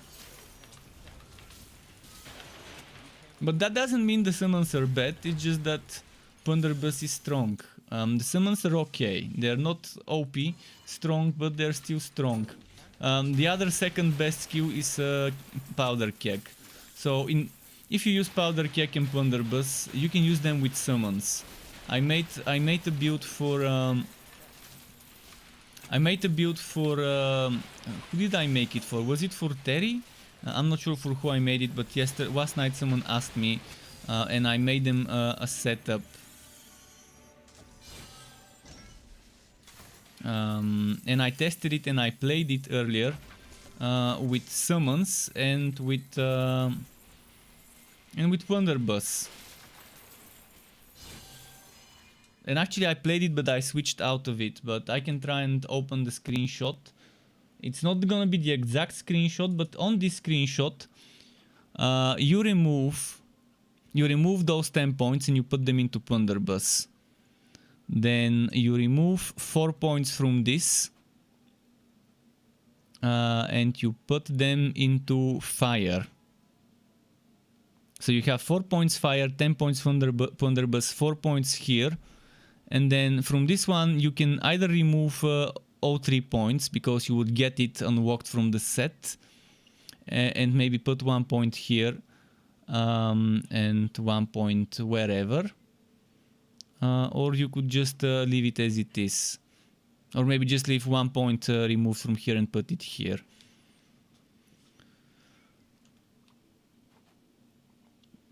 Ponderbus is super easy. I mean, look at that. I'm using 50% casting speed, even 60%, which is the limit of casting speed stacking, and I still have a decent amount of doubloons, because Ponderbus only costs 1 doubloon. As for summons, you don't need to constantly use them. You can just use them every now and then. If you're not using casting speed, don't worry, you're not gonna run out of doubloons that easy, because Ponderbus can pretty much sustain itself on bunches of monsters. As long as there's enough monsters, there's gonna be enough.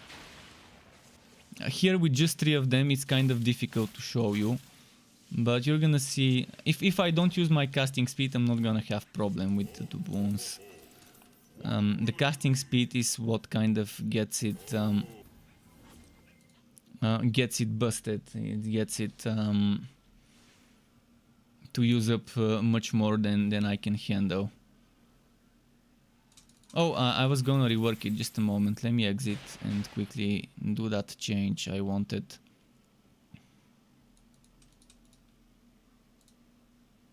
Okay, Terry said the build is great. I'm not sure exactly what he's running, but the one I explained is pretty much probably similar to what he's running. Okay, let's go here. So remove 1 point here, remove 1 point here, and remove 2 points from here.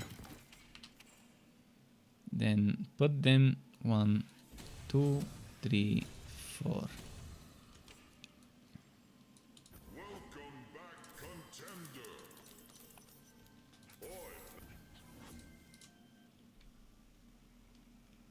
Any tips for early game progression? What relic? Is it Bane?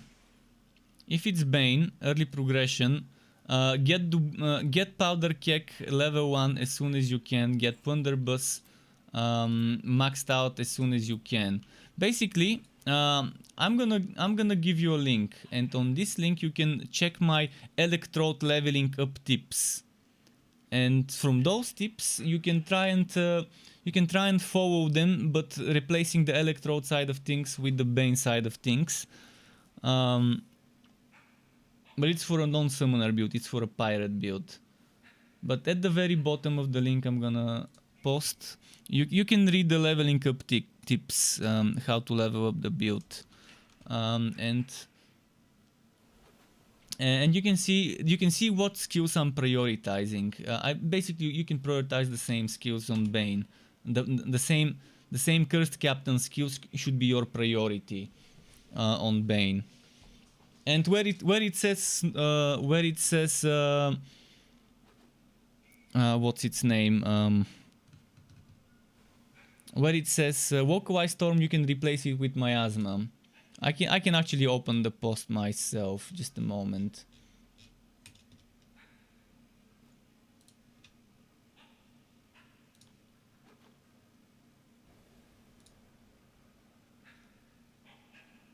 So you see here, it says level 2 Walkaway Storm level 1.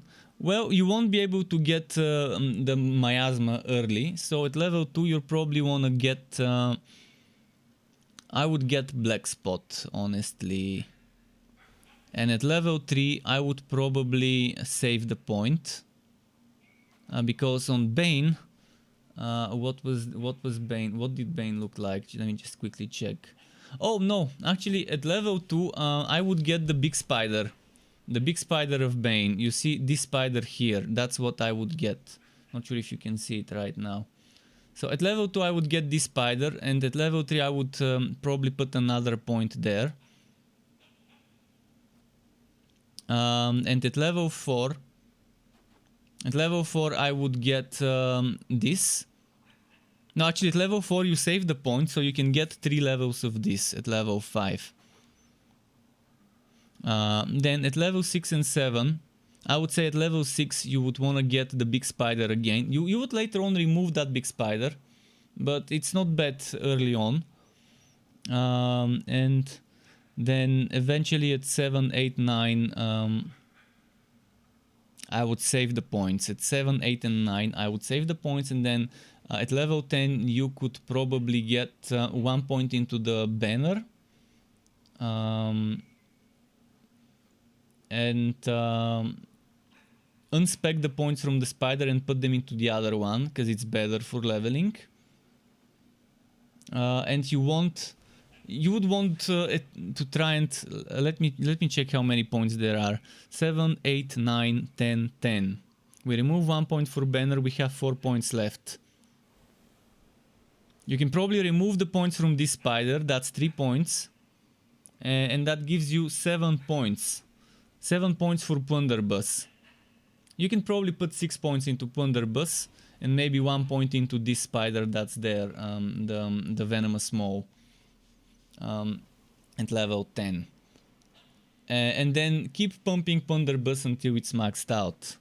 And at level 15 you would want to get maybe Miasma, or maybe you can keep leveling without Miasma and switch to Miasma later and just keep using this projectile there. And Powder Keg you would want to start maxing out early as well. Maybe 1 point into this is enough, 1 point into this would be enough. But max out this early, start maxing out this one as well. and keeping 1 point into, let me open the Bane again. In the Bane side of things, maybe keeping this one at level 3 and eventually maxing it out, or getting this one eventually maxed out. I mean, you have to pick one of those. This one's good because it gives you a damage buff and it buffs your minions. But for leveling up, I would prioritize, yeah, things like this one, because it's better for leveling up, I think. And this one and this one. And eventually would want to put points here to get the tier 2. Eventually would want tier 2 here, and maybe tier 2 here. Tier 2 here is not that important because you're not going to do that much damage with relic skills if you're going miasma. But if you're going for this, you would want that relic damage. Again, don't mind those images that you're seeing. But yeah, most of those things kind of give you an idea what I was focusing on. For this build, I was focusing on Powder Keg over Plunderbuss. But that's because I wanted it to be that type of a build where Plunderbuss is not the main focus. But yeah, let me quickly remove this. But that hopefully gives you some idea of what to work towards in the early levels.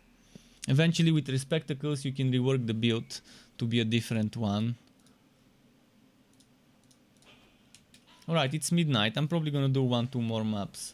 In single player, can you change the difficulty? Oh, in every player you can change the difficulty at will, as long as you go to the character selection. Like the only difference is that if you start from ridiculous and then switch to a lower difficulty, it's gonna change your badge. You see this EP in the bragging rights. When you open your hero, you see this one here changes its color, and in multiplayer people can see it. This means the lowest difficulty played. So right now this character has not played on anything lower than ridiculous, but if I switch to normal, it will show the normal badge. So even on online you can change the difficulty. It's just the bragging rights are lost. But it's fine. Who cares about bragging rights? Honestly, it's not like you get something out of finishing the game from start to the end on ridiculous. I've done it, and yeah, it's okay. It's okay to do it once, to know that you can do it for yourself, to prove yourself that you can do it.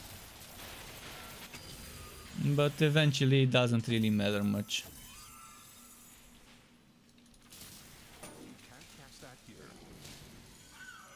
And Pure Radiance says he's willing to restart.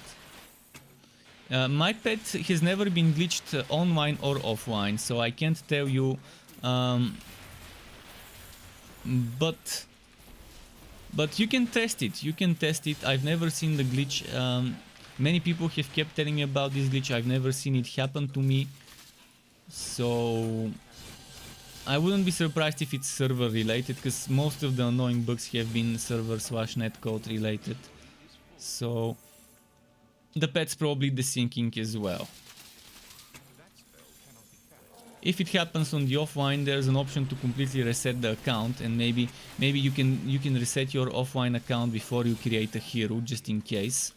Before you restart, there is that option that allows you to reset your offline progression. It's in the main menu. At the top there's like some dots, I think, you can click on.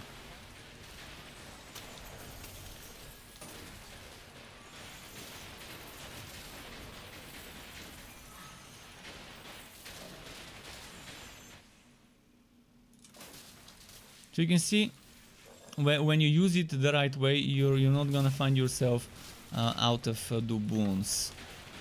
Right now the boons are not my biggest problem. Survivability is because I have very bad defenses. I have items that give HP instead of defense as a built-in stat, which is pretty shitty. I have low level items that give evasion instead of defense.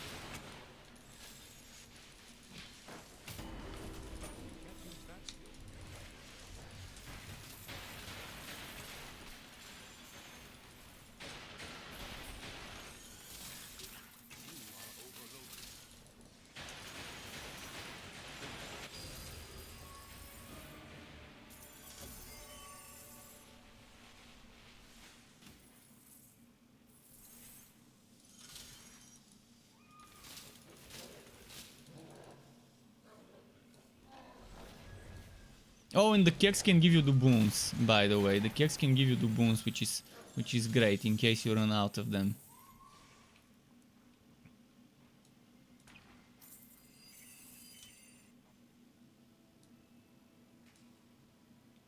Offline issues cannot be related to the server. Because there's no server. You're the server. So all the online issues, most of them, 90% of the issues I was having online were server related. And they just don't exist. Ah, so close. The good news, I can just keep bringing you back. They just don't exist. They don't exist on this mode. You're up to the challenge? My HP is so bad. No, not my HP. My defense is so bad. So bad. It's tough. Oh, Sharkblade. I've gotten the Sharkblade. Okay, now there's more builds I can test tomorrow. Although tomorrow the stream is gonna be, it's gonna be a short stream tomorrow, because there's gonna be mostly editing and uploading stuff, recording, editing, uploading, photoshopping stuff for that build that I gave you a link of for that build, the Pirate Zapton. So at least now I have Sharkblade, and for my melee build, I'm gonna show you. I'm gonna finish this map and then show you one last map with the melee greatsword build, basic attack greatsword build. Greatsword basic attacks builds are amazing on Flaming Destroyer. You can get over 1700 damage with actually you can probably get it over 2000 weapon damage to greatswords if you have 3 items with damage to basic attacks or greatsword basic attacks.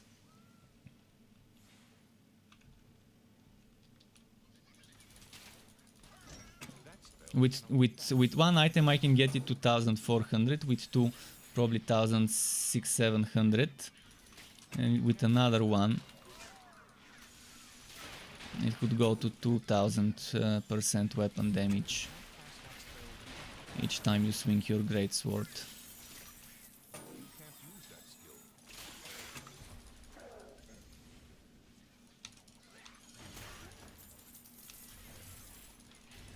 And if you want more doubloons, you can add that item for a second kek. So, for example, I can remove this, and I can just add this one, the Showman, and that's a second kek, and every kek would give us some more doubloons. So yeah, I'm gonna be doing less DPS all the time, but I'm gonna be doing more DPS on bosses and elites when I use the keks. See that? Let's do those keks. Boom! I got some doubloons there.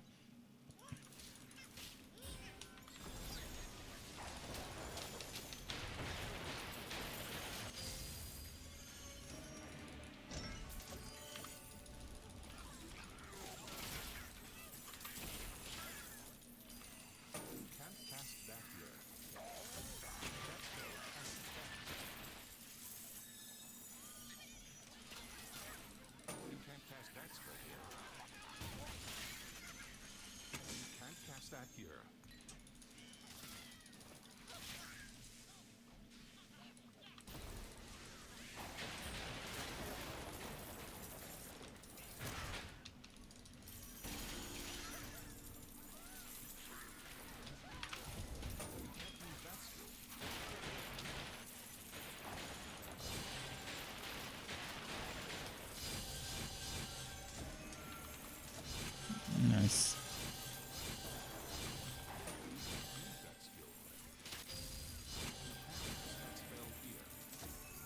So the build I'm playing right now is not the build from the link. It's the next one I would make for that relic, but it's gonna be some time before I make that one.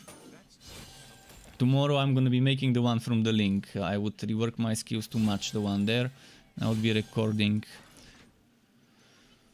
But I wanted to test it. And it's fun. Okay, after this I'm doing one more map on the Flaming Destroyer melee basic attack build, because maybe some of you haven't seen it yet. If you joined the stream late.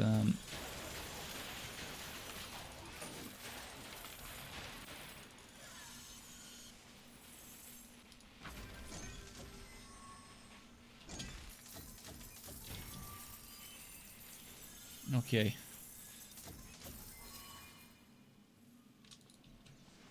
Just need to transfer items.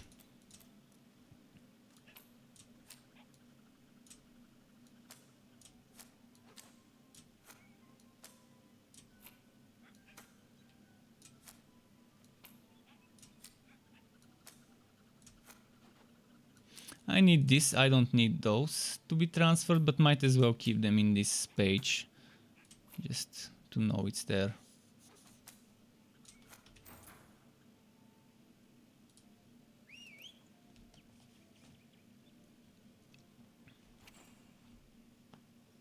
But normally I level up on normal. I really suggest starting on normal while you're leveling up. If it's too easy, you can always increase it.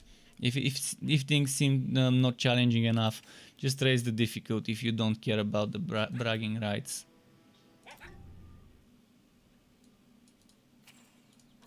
And look at the loading screens. That's offline. On a good SSD, NVMe,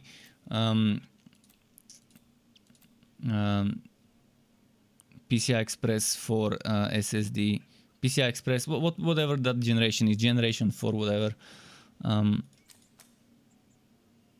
no, not this. This is not a part of the setup. This, however, is. And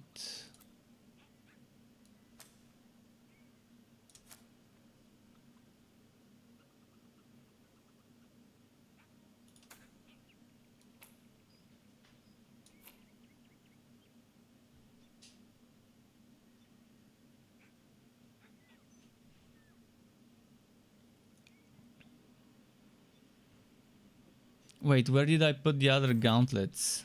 Shit, they might be in a different hero. Damn. I might have to go look at the other heroes to see where the gauntlets went. Never mind, that's it.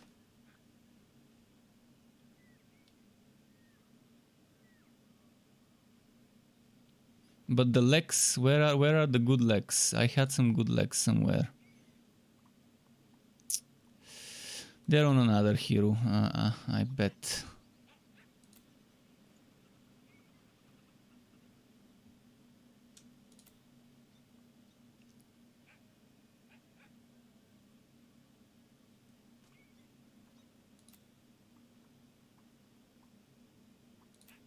I can't remember what legs I was using then.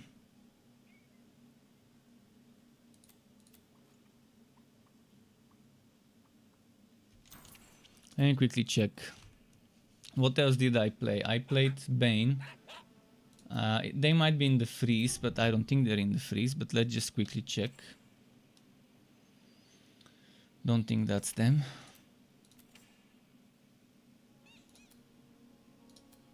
Probably this one has them. Nope, it's not this one.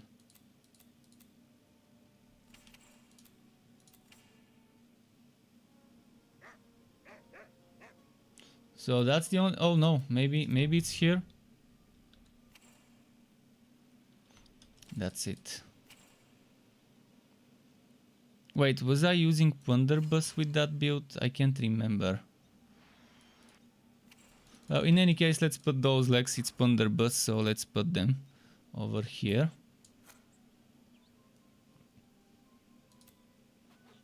And see if there's anything else worth putting there.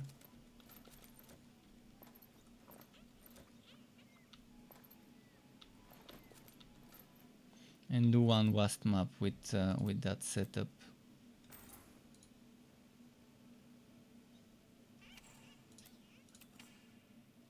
So I just didn't check this one quickly to see if there's anything leg related here. It could be this powder. Yeah, that's the one I need, the powder keg, because I don't think that setup used Punderbuss. The melee setup, basic attack setup didn't use Punderbuss. So powder keg legs is what I was using then.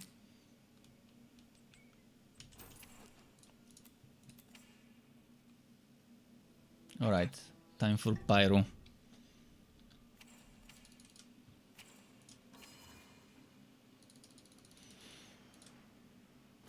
So we have keg damage here and keg damage on the legs. Great weapon here. Ideally you would have great weapon damage here, like this one.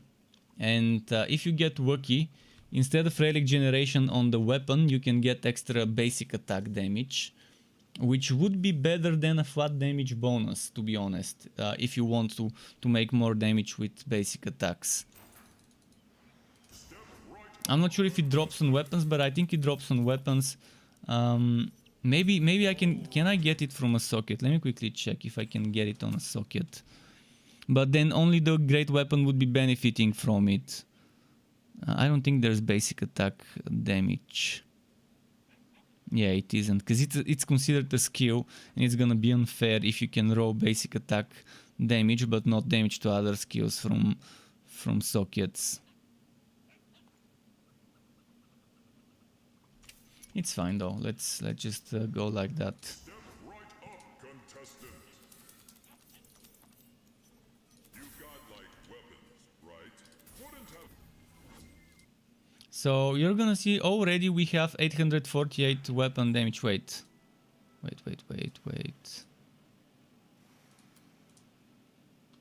What is missing? What is missing?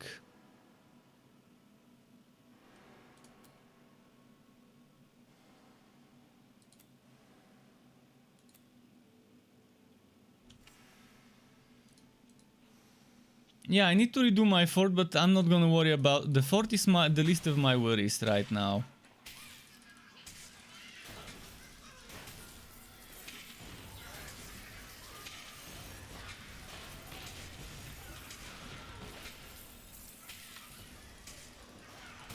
Those are not my kegs, by the way. It's gonna get messy with so many kegs that are not mine.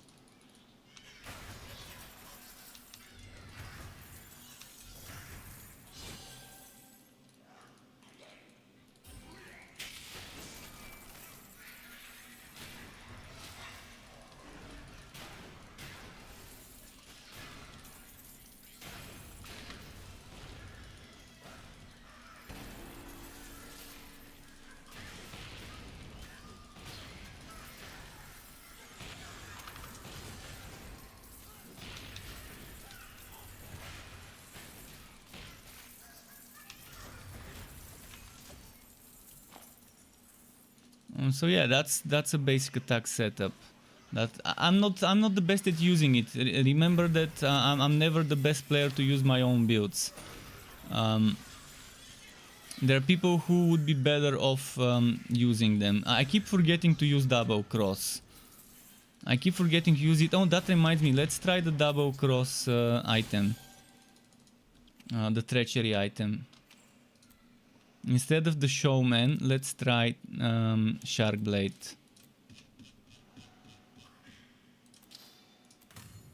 So I can have 10 basic attacks before I need to use it.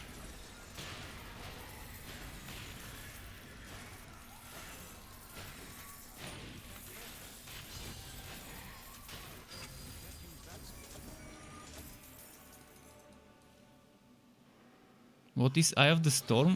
What gives me Eye of the Storm?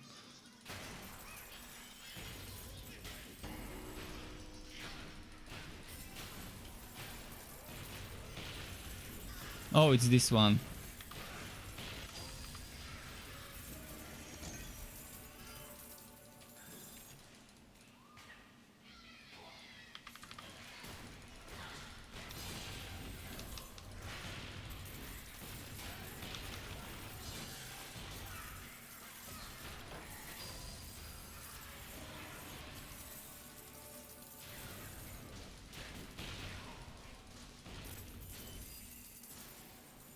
So yeah, interesting setup.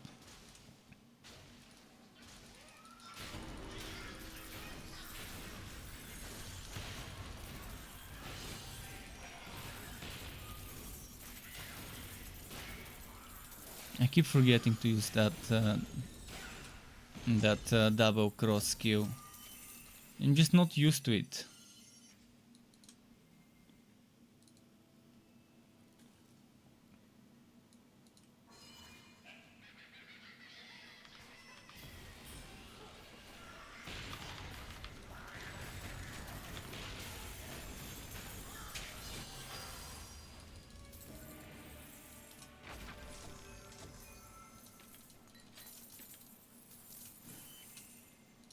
So anyone who wants to see the skills for this, I'm gonna quickly go through them before I log out.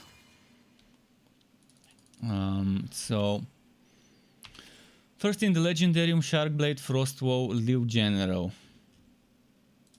Then you have 10 points Maelstrom. Dread Banner, 8 points can be changed. I like it because it stuns, keeps them in one place so I can AoE, but you can just put the points elsewhere, like this one to give you relic damage, for example. Then 5 points this one, 10 points this one. This one 5 points would require chance to burn on the weapon. Since we don't have it, that means ignition source, so we can get flat damage in the weapon. This one is only used as a passive for another proc. Then this one maxed out. This one maxed out. This one tier 2. And you're wearing Commodore, Commodore, Commodore here. This for the damage, this for the skills, this for the skills. And you're wearing Ancient Ember boots. And that's kind of it. And as a weapon, great sword with ideally some nice damages. Chance to freeze is actually pretty nice, because it helps with survivability. Frozen enemies don't hit back, so that's good to keep in mind. Sometimes losing some damage to get some crowd control is not terrible. But yeah, you want flat damages, and maybe basic attack damage won't be bad. Chance to burn also is not bad. So flat damage, chance to burn, chance to freeze, and basic attack damage are the good choices for such a build. But you can also try and get levels to powder keg. That won't be bad, or levels to this, because you can get levels to this, but levels to this won't be bad either. But yeah, I'd rather get levels to powder keg or levels to double cross if I'm getting levels in my weapon. And that's gonna be it for tonight. It's 12:23 after midnight. Thanks for stopping by. Keep it cool until next time from me, and goodbye, Struck Web.